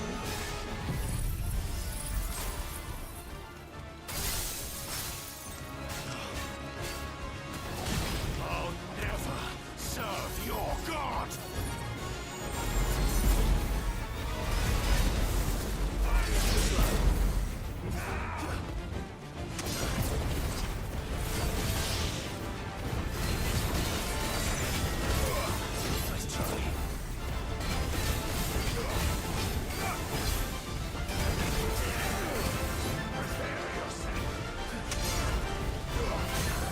There it is.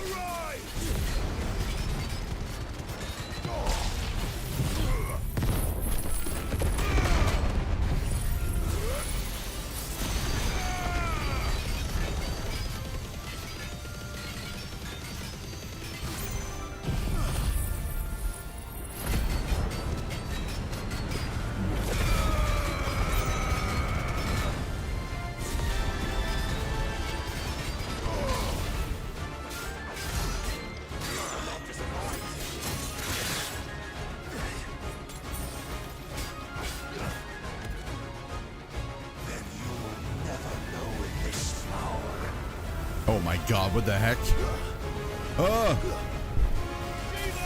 What is this? That didn't even hit him. The day I won Ash.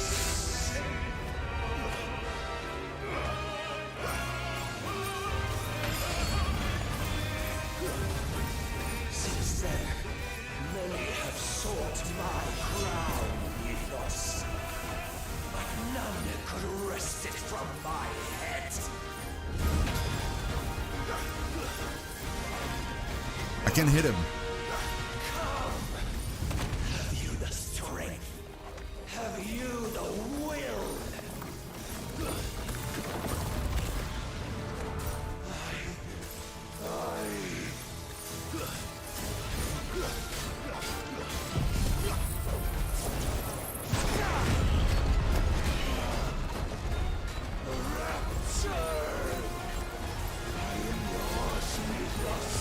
Oh, you got 2 swords now?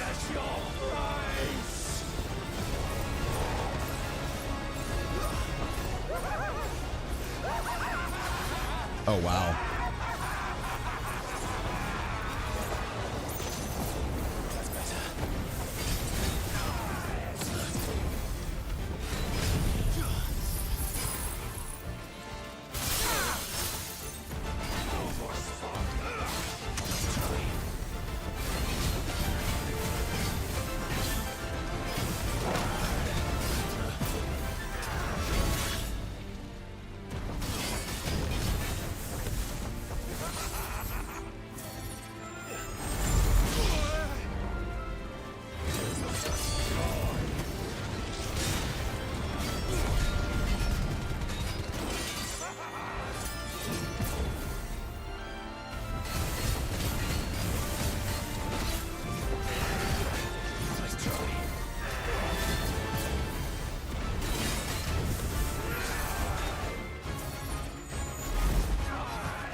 Now I'm good. Let's go, man.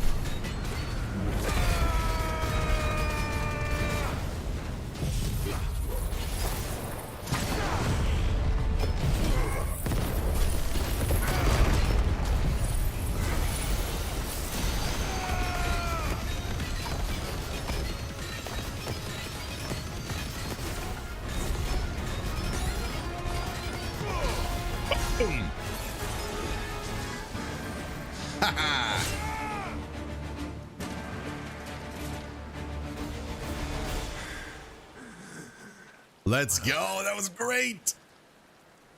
The day is at an end. And we both know the truth. It is I who stand victorious. My will that prevailed. Your will? No. It was his. Clive Rossfield.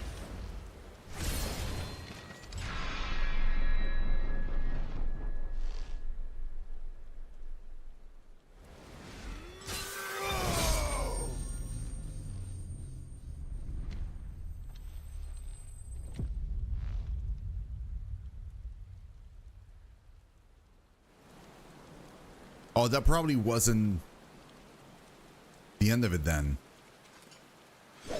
We're probably gonna fight him again. I don't think he's dead. We haven't absorbed his power, so he's probably not dead. Yeah, he's probably not dead. And that's unfortunate though. If he's not dead, that means we have to fight him again. I really don't want to. We fought him so many times already. I'm done, man. Kill him.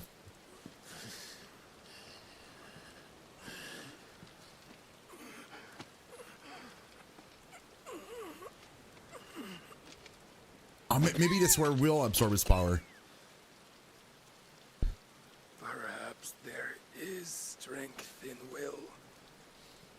Would that I had not relinquished my own.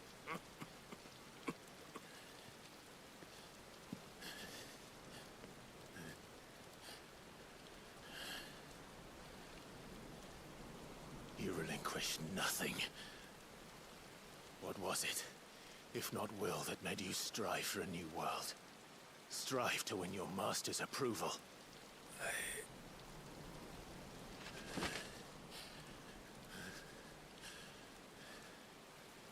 You were shown a fantasy, and you chose to believe it.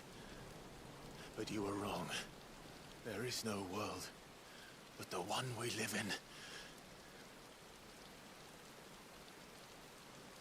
And that world is worth saving, even if it means killing a god.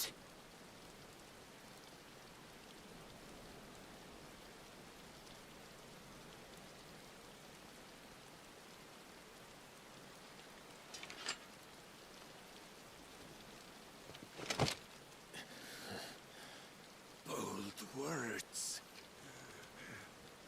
From one who has served the Lord so well. This is pointless.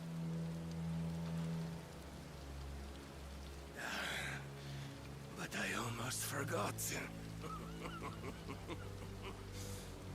I promised that I would make you presentable. Did I not?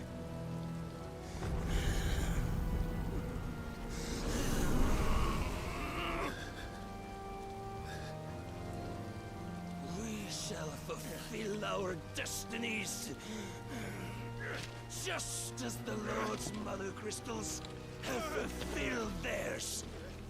Come, Clive Rossfield. Take what is rightfully yours. Become one with God. No.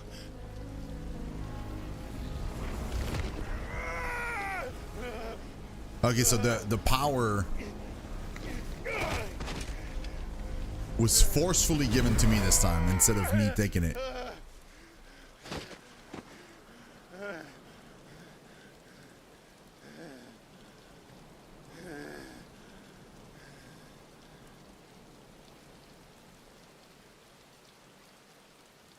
long lost salvation. I'm coming home.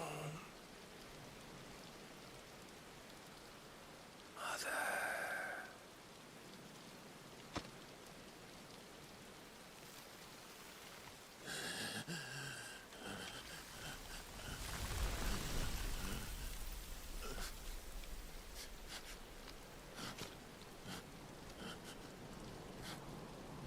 That's not good. Because now we have all of them. How does it feel? Show yourself! Face me! How does it feel to consume your rival's strength? To gorge yourself on their beam? To edge step by trembling step, ever closer to the divine? This party, you died? With or without a will, you are still but a vessel, our vessel. Behold, how your body shudders in anticipation of its fate.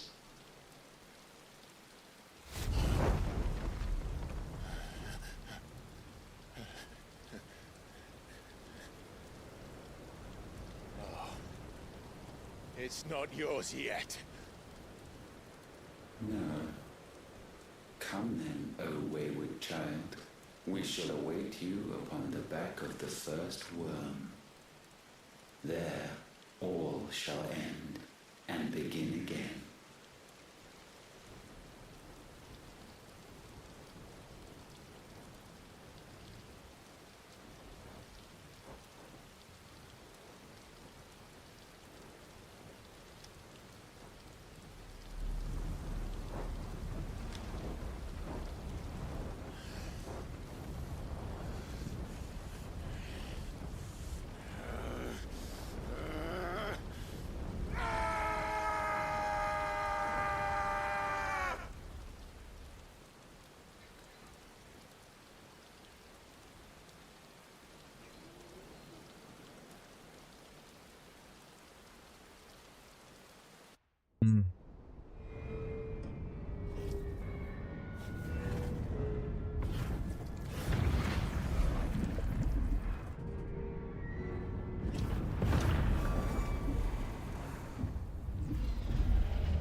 Where's that?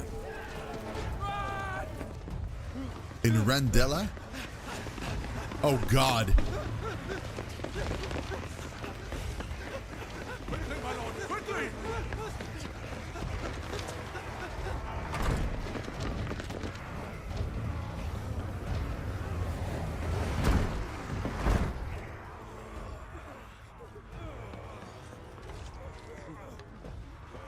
Why the hell is my city going with the gases? Don't ask me, ask them! Since when was Eugen Hamel want to hide when there was a fight to be had? Since they stripped me of my rank and banished me from the battlefield. Now I'm stuck fighting the backsides of this one while the city burns and my right tails off the man half my age! And then you turn up! What the hell are you doing here anyway?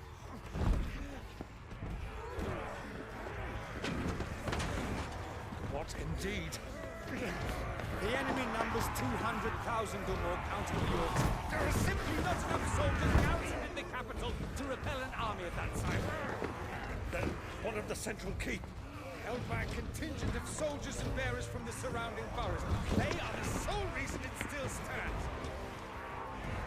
And all it took was an army on their doorstep to bring them together.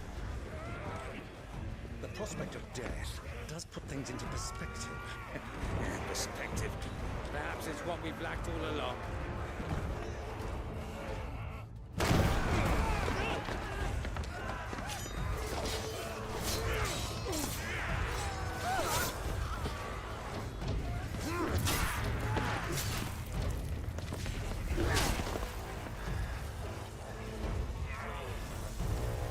Uh-oh.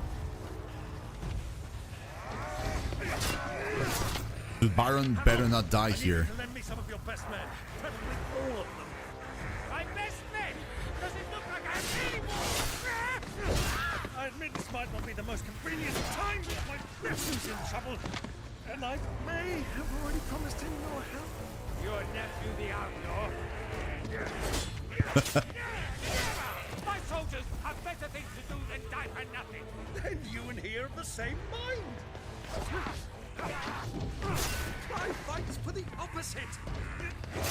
He fights for a world in which we shouldn't have to live and die for nothing.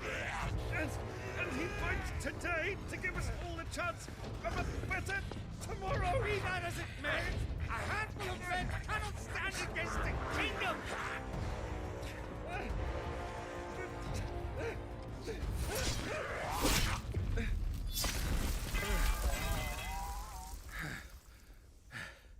Then mayhap they are the wrong men.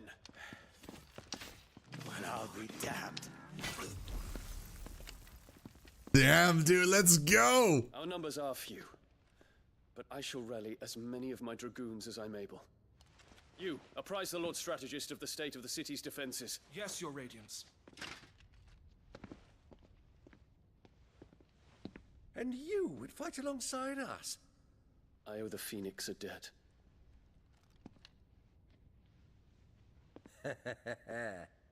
Does this vouch for my nephews? Aye, but I still have my doubts about you. Which we can discuss later. Indeed.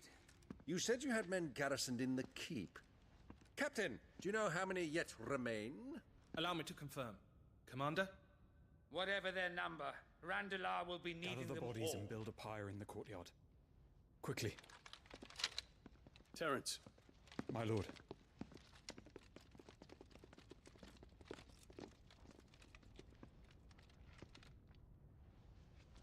You will find a girl there. A girl? We are in the middle of a war. I owe her my life, and I always pay my debts. You are to see that she is provided for. Dion, I cannot leave. But you shall.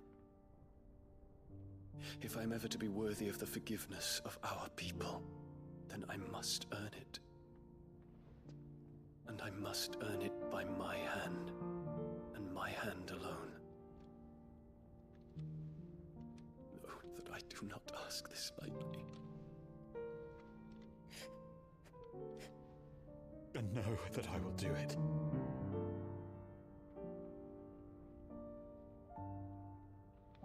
Farewell, Terence.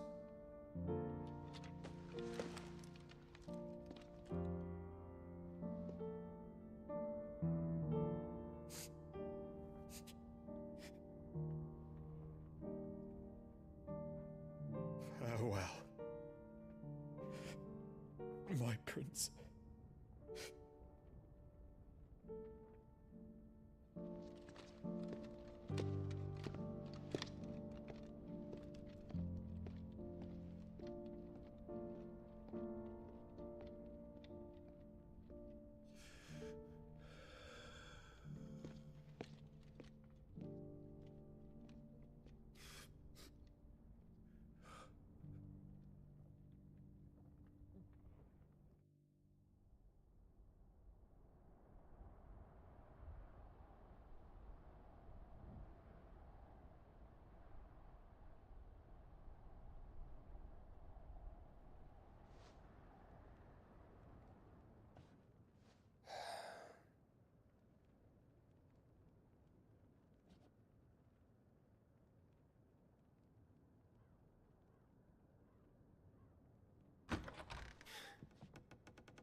Clive. Thank fuck.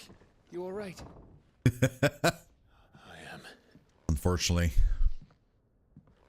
But I'm a damn sight better for seeing you, Joshua. And Barnabas. The king is dead.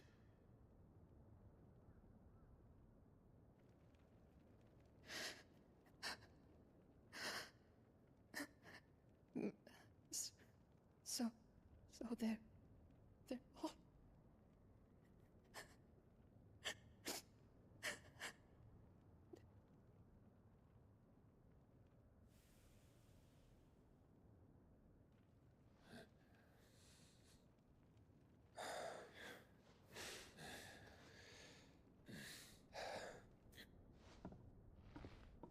They are, but so is their killer. He can't hurt anyone anymore. You're safe.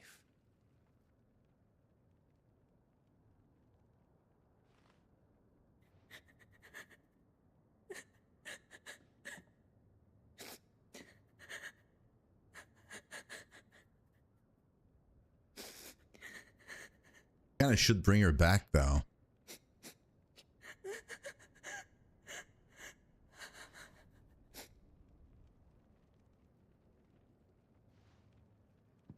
Gav, we need to talk.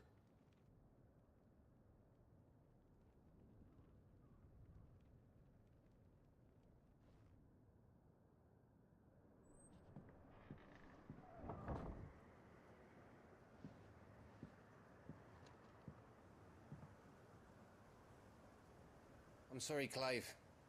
You know I want nothing more than to go with you. I do. But I'm glad you're heading back to the Enterprise nonetheless. And not just for Edda's sake. Our people need to know what happened here. You can count on me. As can she, I hope.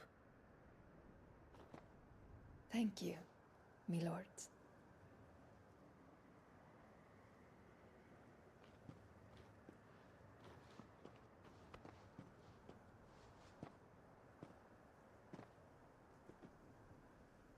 It'd be a long walk.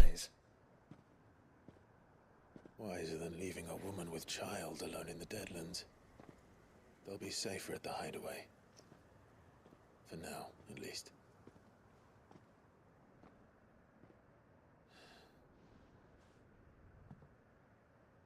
This land is overrun with Akashic. The king himself was long turned, albeit by choice, all to serve Ultima, in his damnable quest to forge the perfect vessel. The chaos Barnabas wreaked upon nation after nation. How many were killed for this? He didn't consider it killing, or a mercy of sorts. A way to end their suffering. He truly wanted to save mankind, and ultimately used that. As he uses us. But why us? What are we? What are we? We are dominance. That is our fate. But that doesn't mean we have to accept it, which is why we fight. I don't know yet. For the right to deny it. Is that not so? It is. I think I might go for like 30 more minutes. Because I do have stuff to do today, like groceries and... Something else. That the mother crystals were Ultimas. Ultimas? Are you certain? We know that the mother crystals have been leading the land of Ether. And we also know that it's this which hastens the spread of the blight. But what I cannot fathom is what Ultima stands to gain from that. What did you find at the stronghold?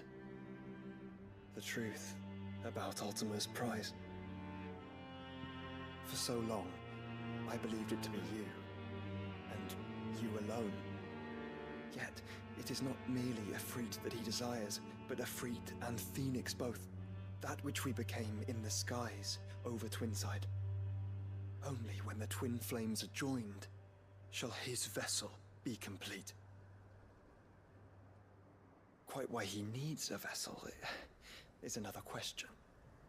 Unless there is something he cannot achieve without one. Something his immaterial form precludes. Something requiring an unthinkable amount of ether and a body resilient enough to channel it. If I did not know better, brother, I would think that he meant to cast a spell. A spell 1,000 years in the making. A spell to end all spells. And he cannot do it without us. Nor without the Mother Crystals. But if we destroy them all, we will stop not only the Blight, but Ultima as well.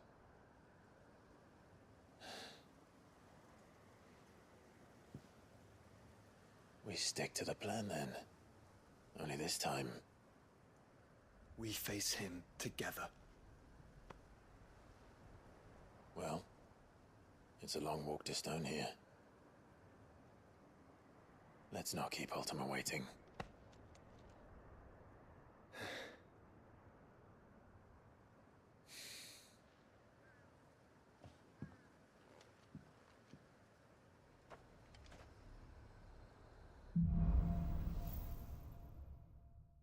Brotherhood. That's chapter 47, I think. Clive has claimed a portion of the icon Odin's essence. Attuning with Odin not only changes the elemental aspect of Clive's magic, but also allows him to blah blah blah.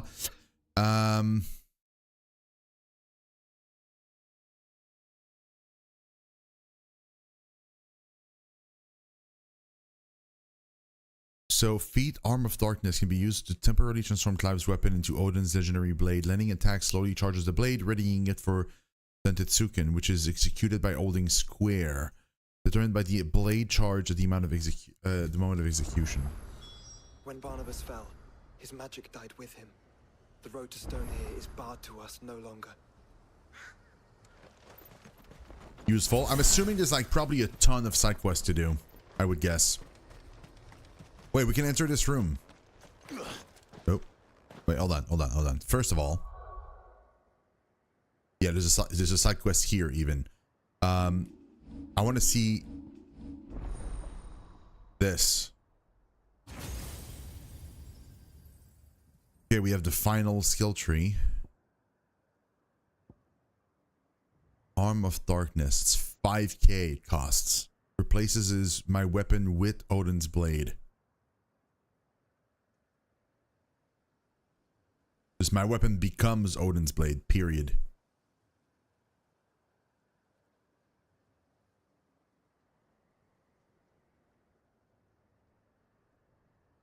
That seems like I should definitely have this. It seems. Gungnir. That's cool, even though it deals like a very, very small amount of damage. Okay. Rift Slip. Oh. Fencing Steel.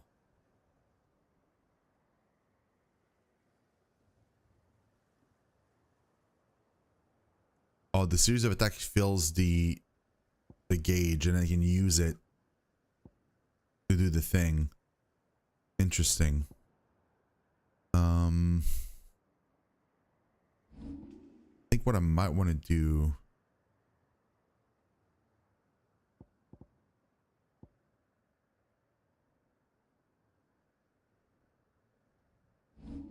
Does that mean if I master this, can I then like equip it wherever I want? Increase maximum Sentetsuken level to 5. No, so I'm.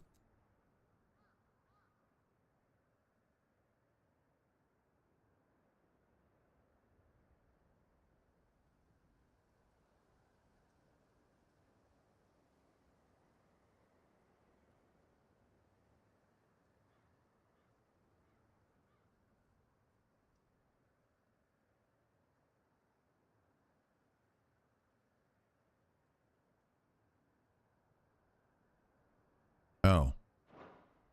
So I should be using it. But though if I do that though, I lose Phoenix Shift, which I've been using since the very beginning of the game. It's really, really useful.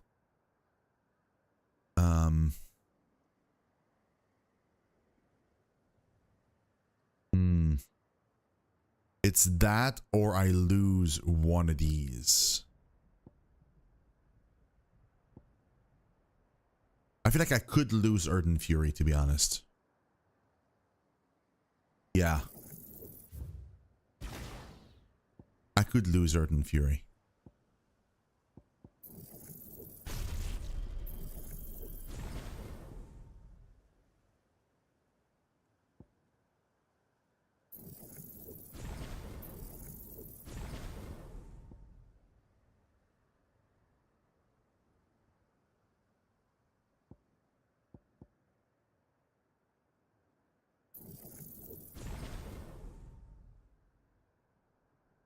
So by doing that, then I go here.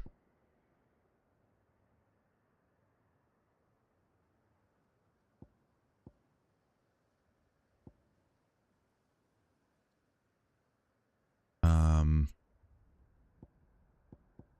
I equip. Wait, no, I'm keeping Shiva. Wait, no, am I keeping Shiva?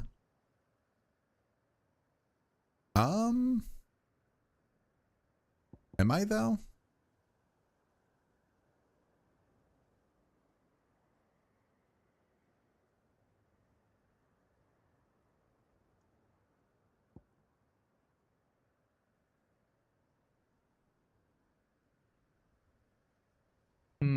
That's a very good question, guys. I don't know what to do here.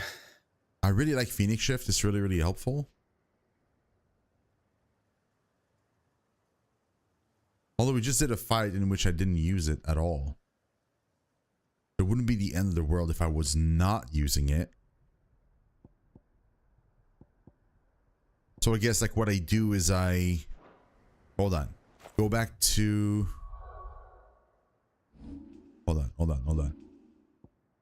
I don't need to master this. I just need to learn it. And with the upgrade, obviously. I do need to master this though.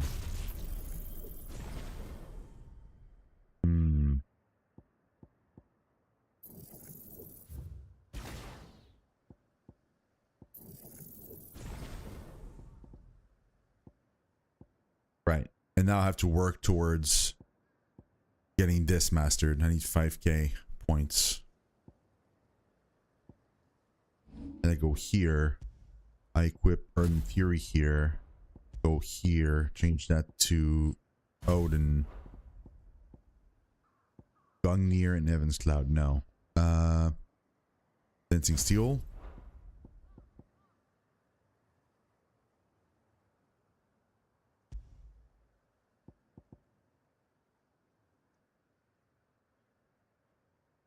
No. Not Dancing Steel. Dancing Steel needs to be here. We're keeping Diamond Dust.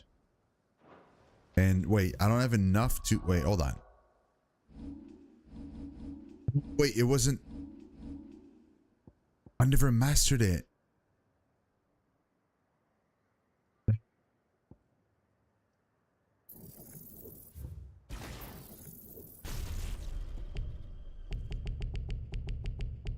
No. Okay. We won't learn this yet. We'll master this. This is kind of important. We'll put it here. In the meantime, we'll put something here.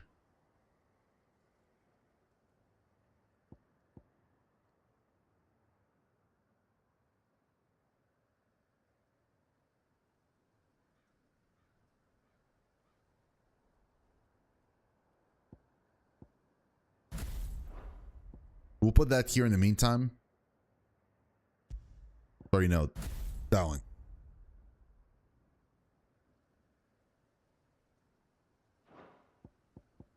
And eventually we'll get the special one here.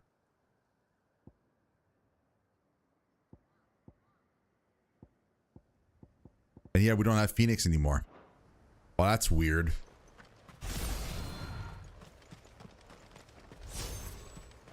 Oh. So it just like it unsheaths the weapon if I press the dodge button. Sorry, not the dodge button, but the circle button. Interesting. Huh. Wait, where's the side quest? Oh, it's up here where we're going. Is there another side quest somewhere? There's got to be another side quest somewhere, right? Maybe if I go back here?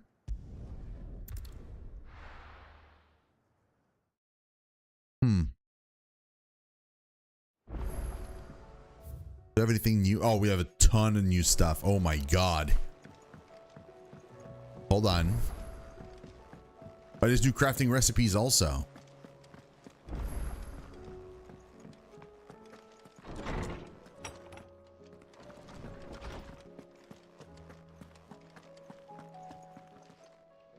Good morrow to you, my friend.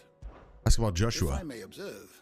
Your brother is possessed of a rare gift, and I do not mean the flames of the phoenix. Words, Clive. His findings on Ultima and the Circle of Malleus are worthy of the great Moss himself. Should he choose to devote himself to this path, I hazard he could one day become quite the historian.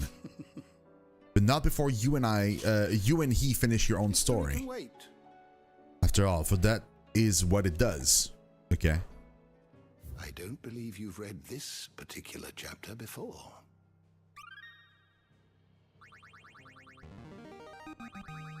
There is a rather fascinating excerpt I've been meaning to show you. Wait, there's...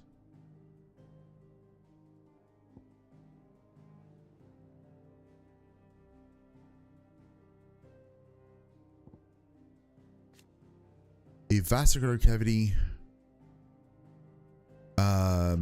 It is here the mother crystals known as Zemeckis once stood. In the Age of the Fallen, man hoping to claim the power of the gods laid siege to the crystal in an attempt to gain entry to his ether-rich heart. Rather than an attempt to fend off the assault, he instead responded by destroying the mother crystal and its heart, the great crater left behind, sending as a reminder of man's hubris.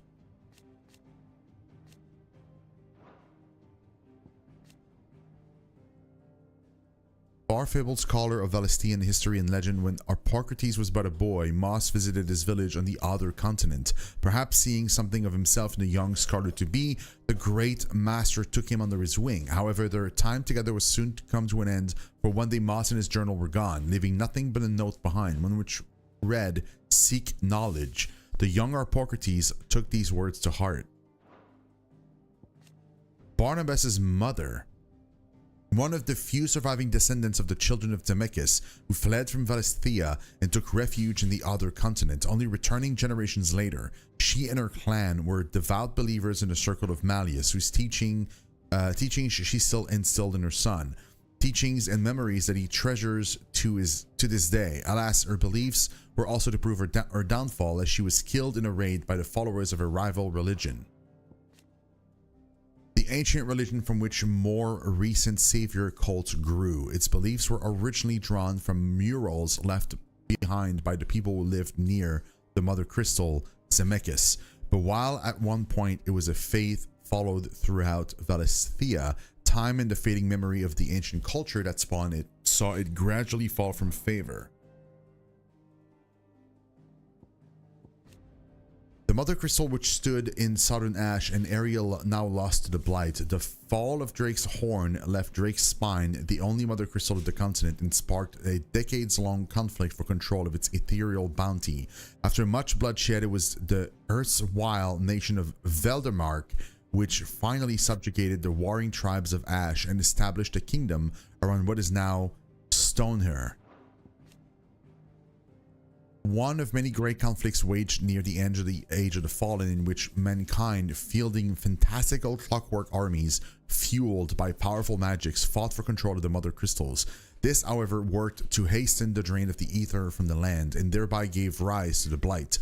By the time the fighting had ceased and peace was restored, the wounds suffered by both humanity and the land had grown too deep to heal, and civilization began its slow yet inevitable march into darkness. It was only a matter of winters before the 1,000 years of knowledge used to build the great Magitech faded and was eventually lost to history. Interesting. Which I'm assuming are the echoes. Strange clockworks construct often encountered in and near fallen ruins. They were once only ever found protecting such structures, but in the aftermath of primogenesis beneath the blackened sky that followed. They emerged from the ruins at last and can now be seen all over Valisthea. Though widely assumed to be vestige of the fallen civilization, it seems they were in fact originally servants of Ultima, created by him in a time lost to memory, and that was only over long years of scavenging wreckage from fallen ruins that it took on their current form. Since Ultima's reawakening, they have been guided by his will and his will alone. Okay, so they're not from the ancient civilization. That's interesting. I assume they were. Sacred chamber in which the hearts of the mother crystals are enshrined, erected far before the time of the fallen, when humanity was still in its infancy. The original purpose was to simply provide protection for the fragile cores. As time passed, however, they were slowly transformed into places of worship. The continent, a vast landmass situated far from Valisthean shores. Aside from the most intrepid traders, few have been known to brave the journey there and back, for which reasons the character and customs of its people remain a mystery to most. Legend claims that remnants of the fallen fled thither from the twins when their civilization collapsed, but even the most bookish continental would be hard-pressed to explain what became of them in the intervening millennium.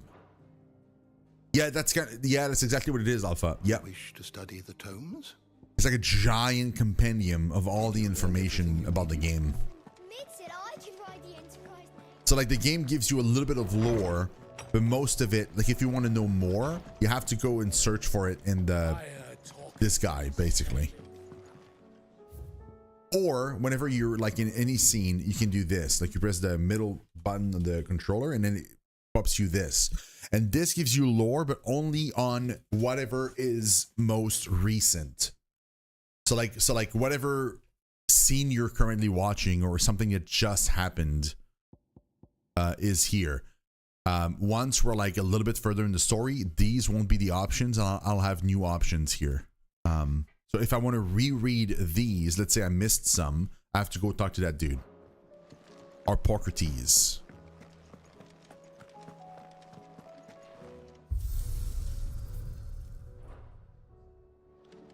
Okay. So this is you crafting, apparently. Still alive, are ya?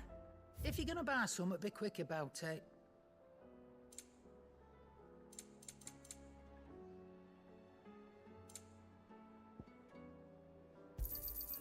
You're rubbing me blind, you know. You'll not find a better price than that. Nice. Trouble with your gear, or something for you, dear? So this is the new sword we can craft, Everdark, is it? It's not better than what we have though. It's like 10 under what we have. I think it's because I can like upgrade it perhaps. Can I? Wait, can I? No, I can't even upgrade it. What's the point? I mean, I probably have to craft it because there might be like another sword. See, like it uses the previous sword called Icebrand to craft this weapon. So I'm assuming I can probably just like craft it, and then there might be another blade later that asks me to have Everdark as like an ingredient. So I guess we could craft it. It's not great though, mind you. Should last you a good while. No, I'm not equipping that. It's a bad weapon. Can I craft anything else new? Wait, that's new. Ouroboros. Oh, but I need Stone Tongue. The Sons of Ouroboros. Oh, but it requires an Orichalcum to do it. But I have everything else though. And it is a solid upgrade.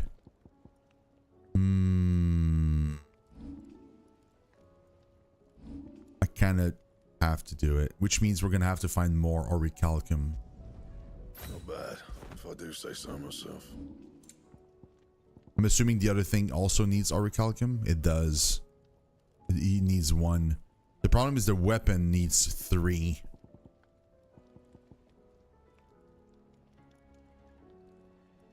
But it also needs 2 dark steel. I don't even have 1.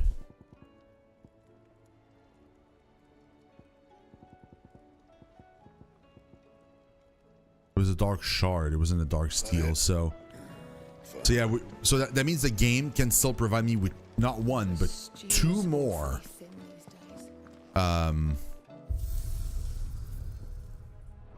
two more things, two more orichalcum.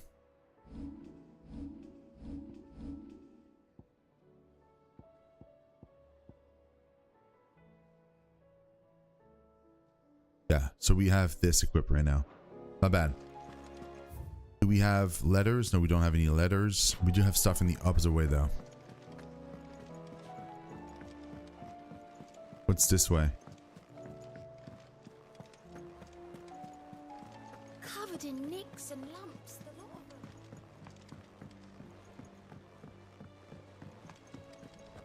Oh, lore, of course. Back again? How may I help you today? So this is like another Bible for the game also, because you can see like everybody's relationship with everybody, like who's still alive, who's dead, and so on. Like these people are dead, but like their like characters are like gray, and you can go back chapter by chapter. So I can go back in time and see like how it all evolved basically, and when people died, and you can click on anybody and like have like their profiles and stuff like that, so you can read about it. And the situation map is the same thing, but it tells you the movement of everybody on the map. So like a couple, like when we started the stream, we were here. So we were like, actually we were like here. Then we went like to here. So we went from like here to like, took a boat and then headed here. And then the following chapter, we went all the way here into Reverie. And now we're back from Reverie and we're heading this way. The state of the realm is ever changing, Clive. So I can talk to him, but like, how are you doing? Probably just show me the one side quest we have. Yeah, we have one side quest, laid to rest. What about you though? You have new hunts?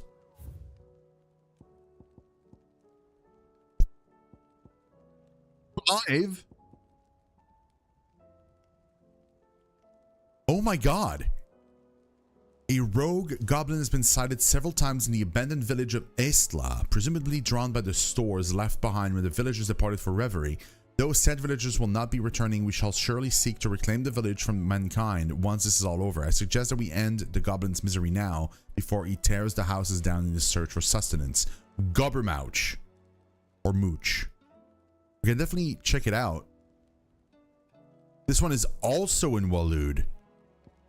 Also in Waloed. In Halfcom. Dude. Beigel. Among the divers or diver beasts that makes their home in Waloed, there are many that seems not to be a creation of nature, but of some malign god. Beigel is one of such creatures, a cat that takes an almost perverse delight in hunting down the few survivors of the human race that yet survive on the far continent, and toying with them as a child might a doll, complete with the chewing of their extremities. It's the same vibe basically. Like these hunts, you just like they tell you like where it is mostly, and then you have to go there and fight them.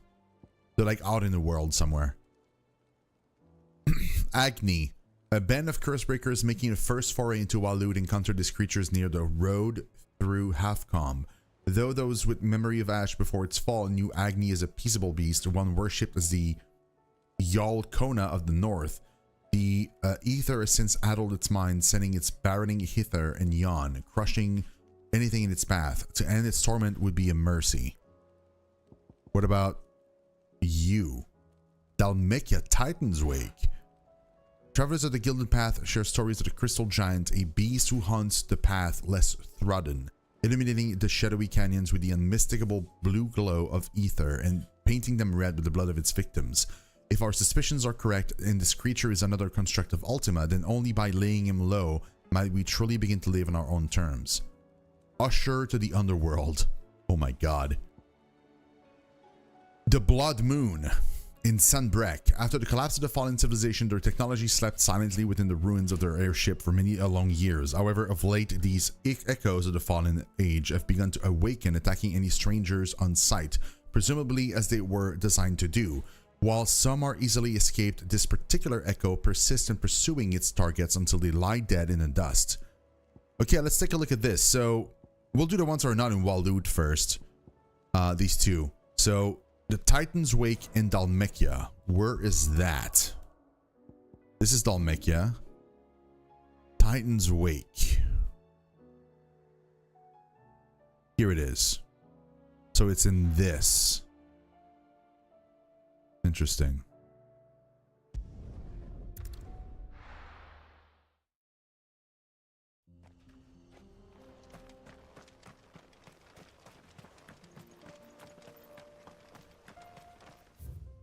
No, the other way.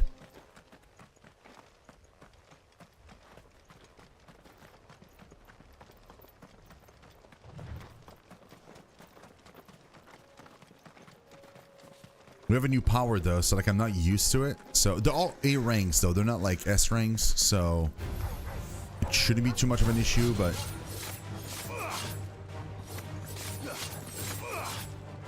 okay, so this weapon is like super weak, man.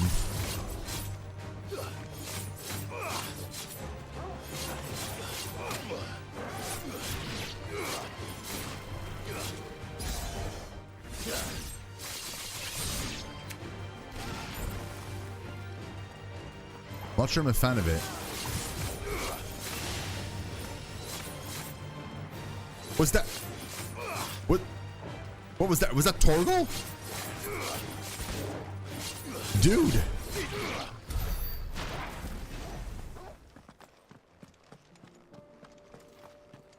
Does it stay charged? If it stays charged, it's not too bad. If it goes away every fight, then it's not good. I think it stays charged. See? Like it still says 3. Yeah. So it might stay. If that's the case, it's not too bad then. Like even though it's kind of weak, once in a while you have a big attack, so it's not too bad. Although I still think I might be better off just fighting with my regular sword. Oh, there it is. Oh, it's the same as the boss we fought. Okay, probably stronger a little bit. Thanatos. Sure, buddy. Sure.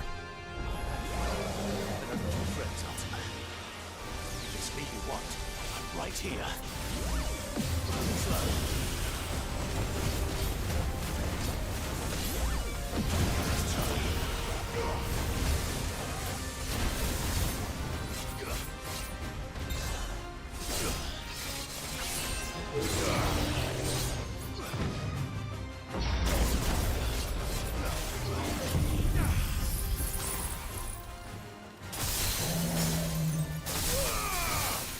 Okay, that was cool.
It's gonna take me some getting used to.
dead now.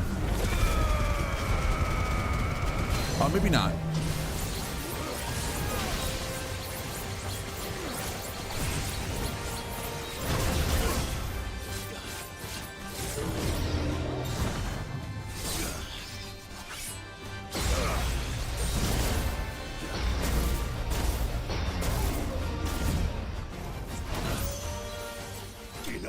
I'm realizing that, like, I'm not sure I like Odin after all.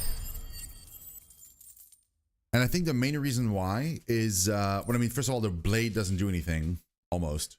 But, oh, a dark seal, nice. But the other thing is, I'm realizing that, like, I cannot dodge with, like, the special fire animation with Odin equipped. I can only do that with Phoenix. So I think I'm not going to keep Odin. I think we had like a good system before, the way like we had it set up, and I think we're just going to go back to that because that makes more sense to me. I didn't spend any points here. I don't have anything to remove.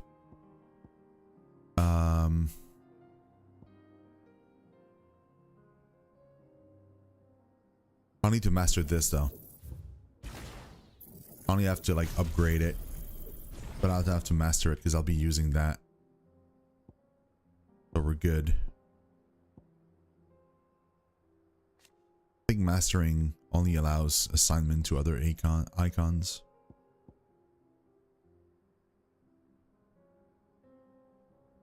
So yeah, I think I'm not gonna bother. Go back to Phoenix.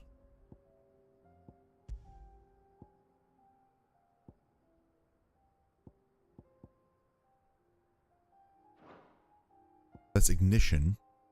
Yeah, I want Flames of Rebirth, and then I want ignition here. Wait, no.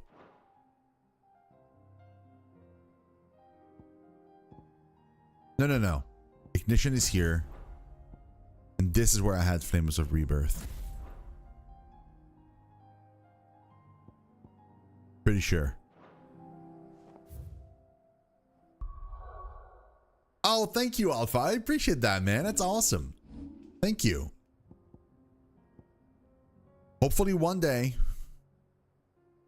I think we're good, right? Because like that's, oh no, that's ignition. Wait. So what does mastering do? Allow an assignment to any icon. So I don't need to do it either. Okay. So yeah, whatever. I can probably, you know, I have so many points. I can probably just like just master all of these. Why not? There's no reason not to. Even though I don't use any of them. Like now they're all there. Yeah, I need to master this. I need to master this. Already upgraded. That one is mastered. Yeah.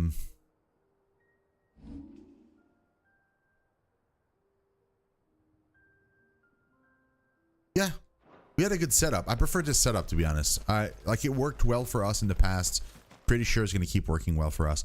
So yeah, that's another kill. That's great. The other one was like in Sunbreck, and it was where in Sunbreck? I forgot already. Hold on, let's see. We'll do the hunts, and then I'm probably gonna call it a day.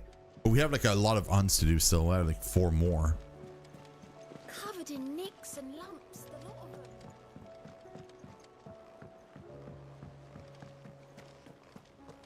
Let's see here. Nope. Not you.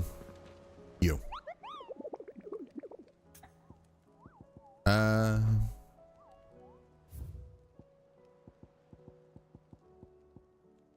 Okay, we did that one. What's that one? The Blood Moon. The Croc. Sunbreck. How may I help you today, Clive? How many more? Come to claim your just desserts? Oh, not that much more. I may have... Okay, the Croc in Sunbreck. Oh, yeah. Where's that? This is Sunbreck. The Croc.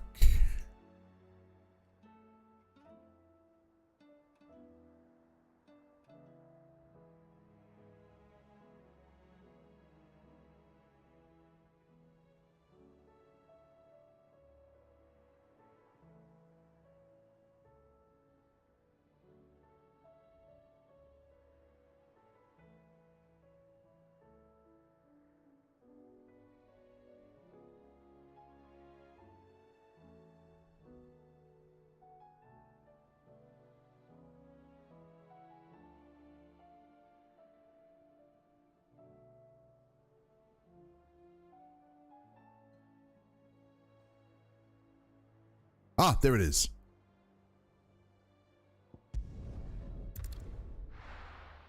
It's far though. Like we'd have to travel quite a bit. Run like the wind. Wait, this is the way, right? So I go down and then to the left. All right. I'm not even gonna. Nope.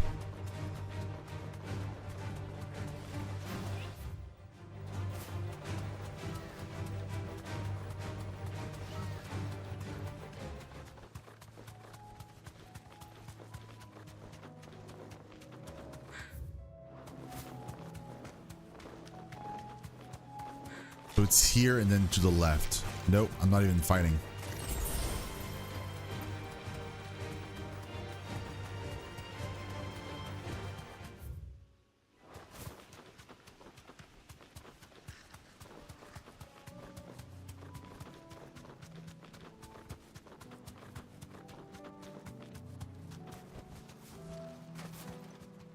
There it is. Probably save as well. Nope. Just in case, you know? Oh, that looks like an arena for sure. Oh, it's the same as the boss we fought. It's the same thing.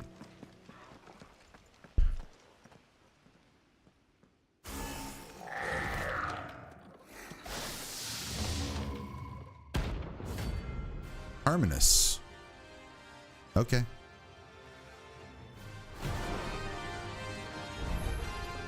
Looks like we're working something up.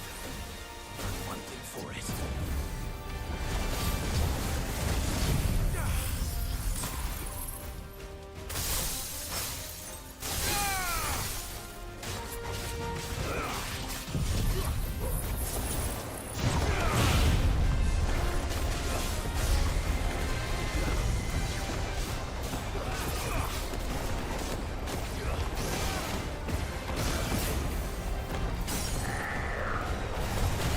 Oh, the attacks are not the same though. I'm noticing.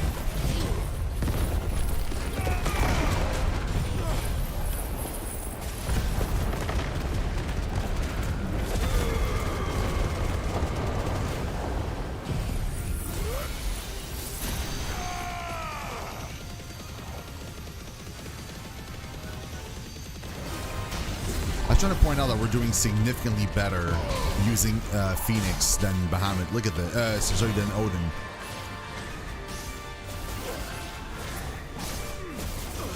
Damn it. It does it like 3 times.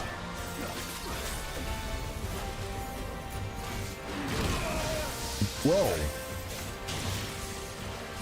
Okay, the attack pattern is way, way different.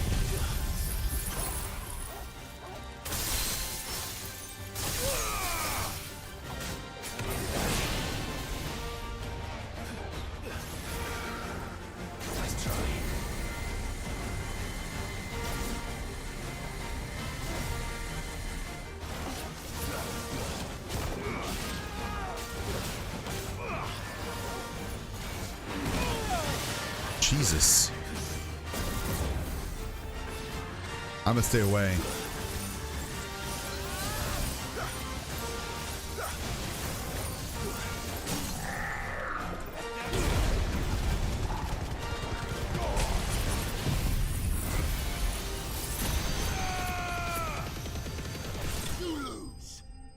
Yeah, we do a lot more damage this way.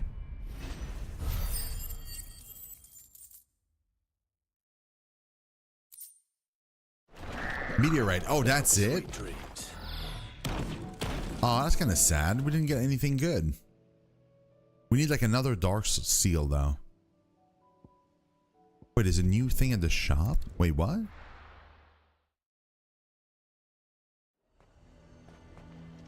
Wait, what's new at the shop? And what can I do for you?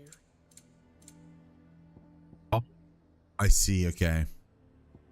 It's like accessories that boosts Odin's attack, which we're not gonna use, so there's no point. You've a keen eye. An An excellent Okay. So that's another one done. And another one done, and another one done. Okay, the other one was like... There was another hunt. Somewhere. There's another hunt here in the village, that's for sure. We know that for sure. They literally said there was an in the village. So there's a hunt in here.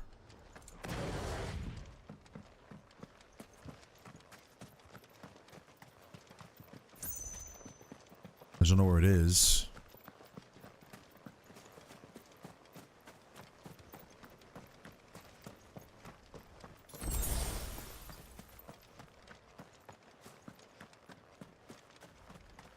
Maybe it's like in the inn. Like you open the inn and then it triggers the fight, maybe? Oh no. No, no.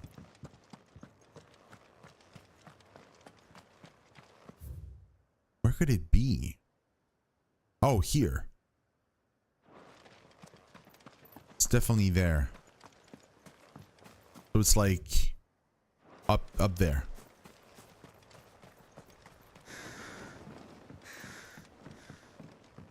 Probably.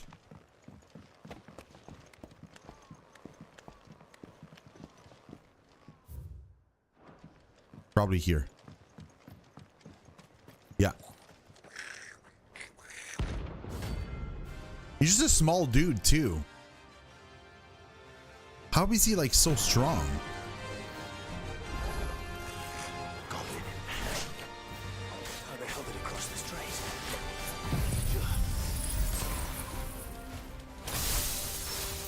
Oh, he can't be staggered. But that's why he's so strong. Okay, I see.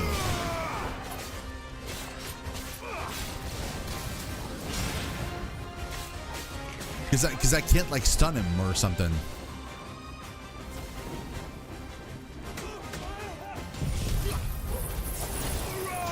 It also means that like it won't be as easy to fight him and stuff because since he can be staggered.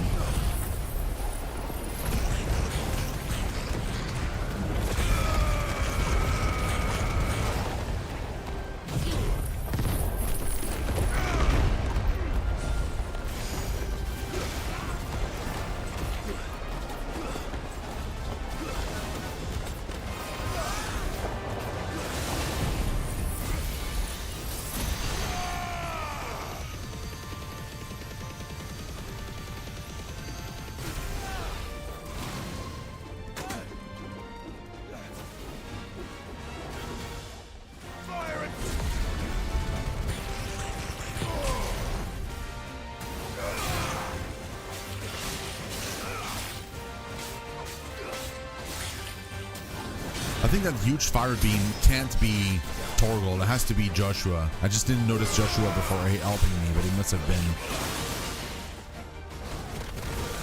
Whoa! Let's try.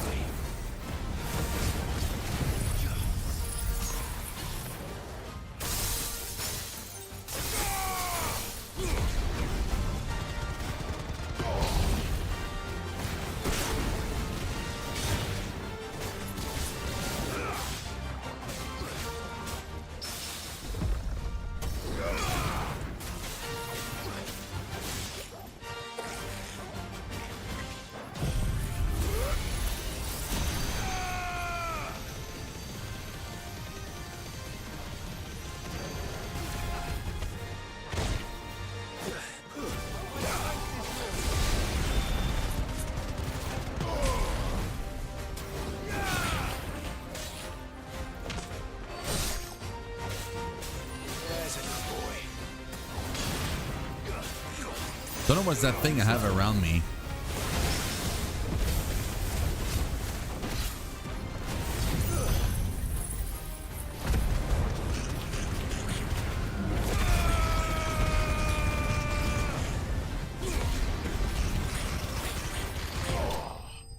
There he goes.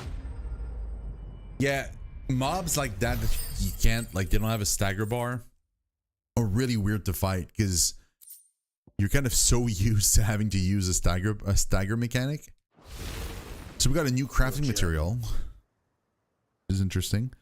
There's another hunt here. Like down here. It's here. That much we know because we it said so in the thing. It said like towards Halfcom, which is where we're going. The opposite way. Is it this way? Yeah. So it's towards Reverie, I think.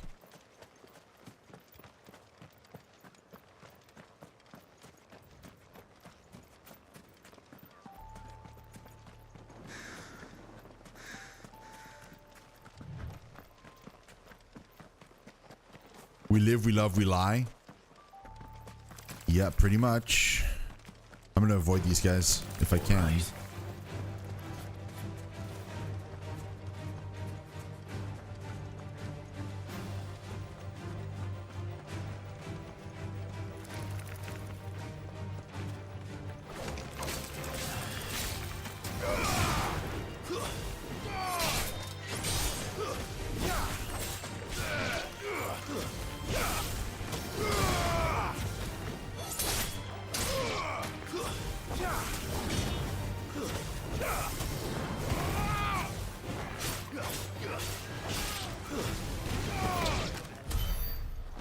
Okay.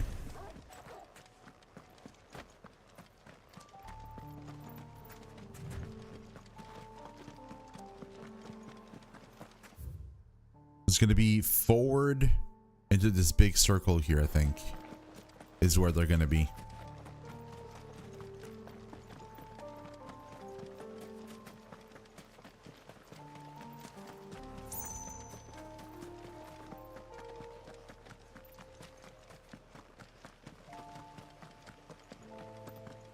Yeah, there it is. Oh, look at him. Agni.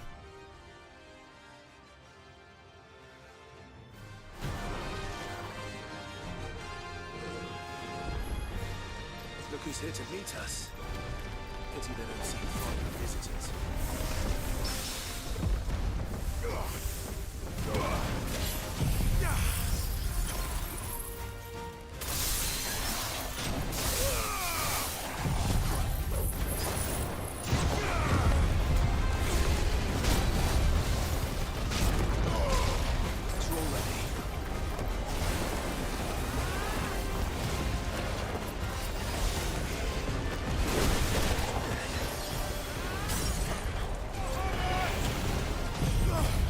Damn, dude, that was strong.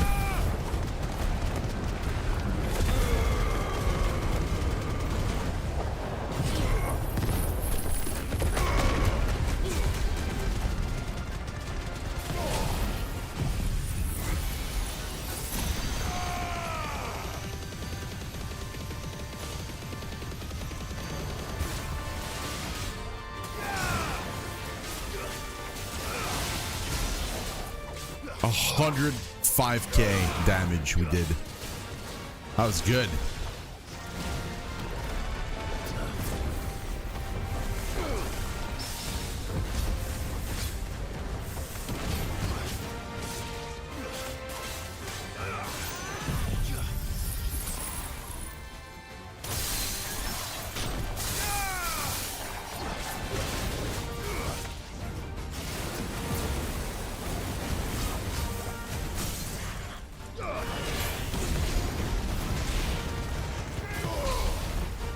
We already staggered him.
done. That was good. That was really good. We did super well in that fight. That was amazing. Stone Tongue, nice. I've had warmer welcomes.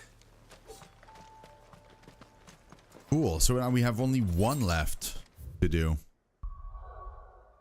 I just don't know where it is though.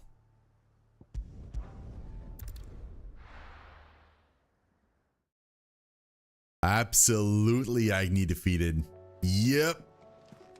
I have one left. Covered in nicks and lumps. Wait, that's the lady we saved. I suppose you've got quite the tale to No, it's tell. not. I thought she was the pregnant lady. But no. Okay, let's see the last dude. Where's the last guy?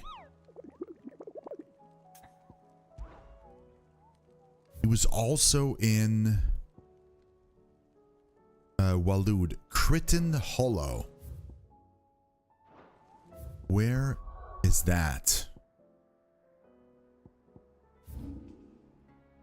Crichton Hollow.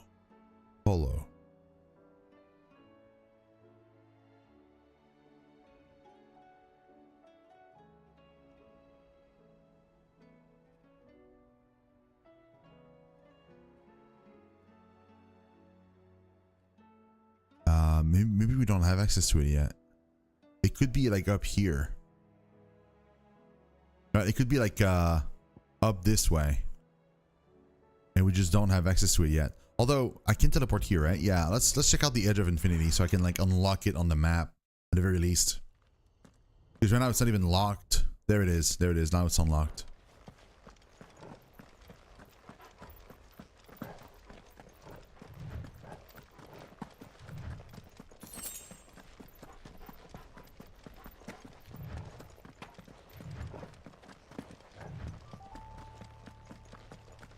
And this leads to here.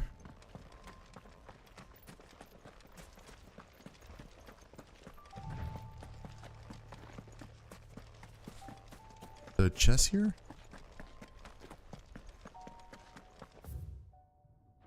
No, it leads back to where we fought Agni just now. Oh, this is where we opened the chest. Okay, I remember this. Okay.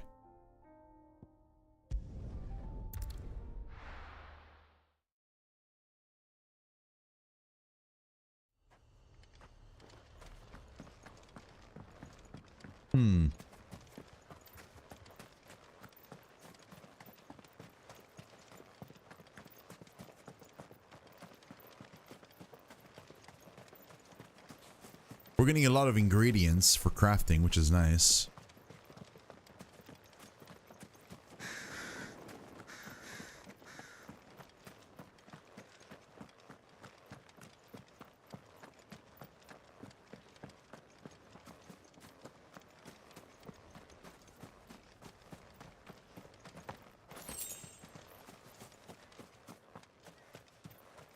So chest here, no. What about here? No. And no. Okay.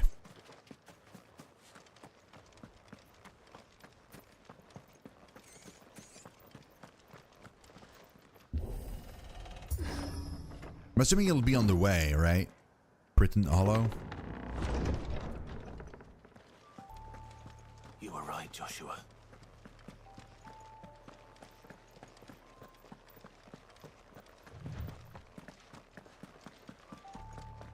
Bodies up ahead. Wait, who's that? Is there no peace for a dying man? What happened here? The ether floods made savage beasts of my companions. And those faithless orcs, I knew they weren't to be trusted. We were told that they would stay loyal to our cause. Something commanded their loyalty, but it was not us. Oh, Barnabas. It's a wonder they stayed faithful for so long. Perhaps they sensed our downfall The king is gone. Our nation in ruins. What becomes of us loyal pawns now? Sworn to a shattered throne. Fuck Walud. Fuck the dead king and his god. Fuck this withered shithole. The floods do not affect you. You are a bearer, albeit one who's lost his brand. Pray, hear me, brother. Will you grant this pawn his final wish? How do you know I'm a bearer? Will you lay my dying soul to rest? Of course. What do you need? Finally, some luck. Beyond the castle walls, towards Stone here, there is a forest. Never turn. My parents are buried upon a bluff, nestled amongst the trees. Theirs was the only love I ever knew. I was torn from them in life, but perhaps I can return to them in death. Take my ring. See that it rests beside their bones. Oh, man. May you find peace at last. Oh, he dead now? Wow, that was quick. Okay.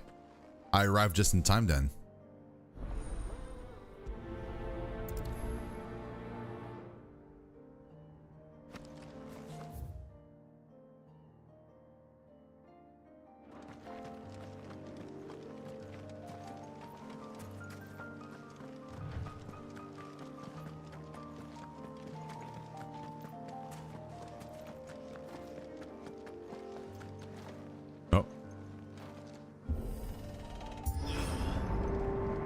Oh, look at that place.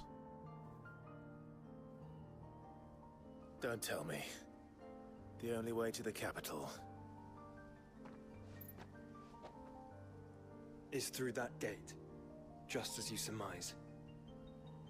There's an army down there, Joshua. Yes, but I don't see any dominance.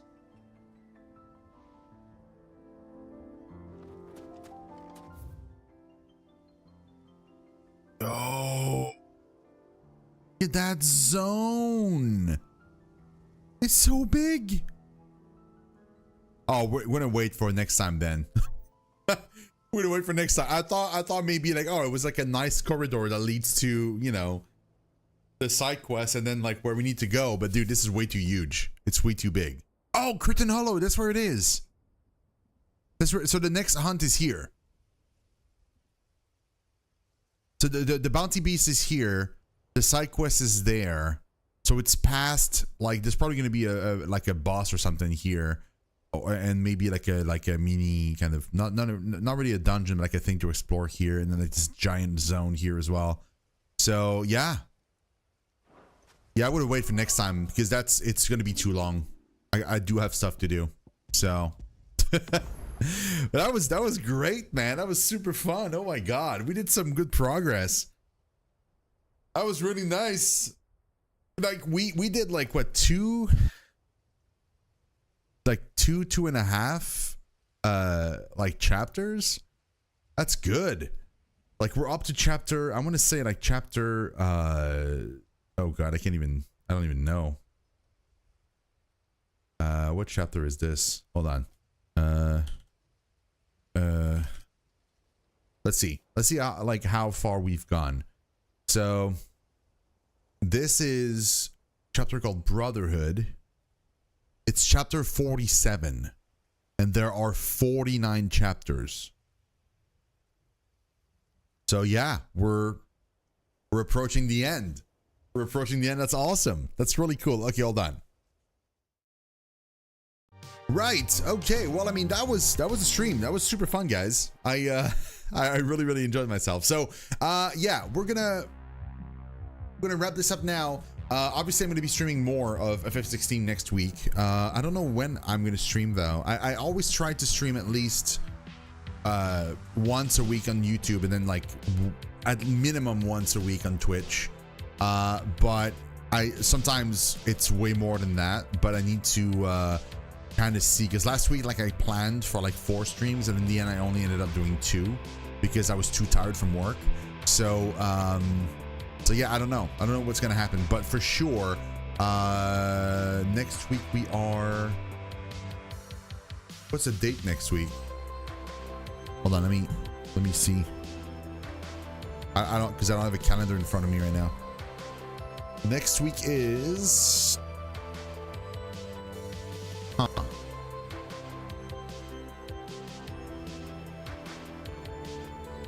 okay, so next weekend on the 30th I got something. So like next Saturday I can't stream, so I'm gonna try and stream at minimum on like Thursday evening and Friday during the day.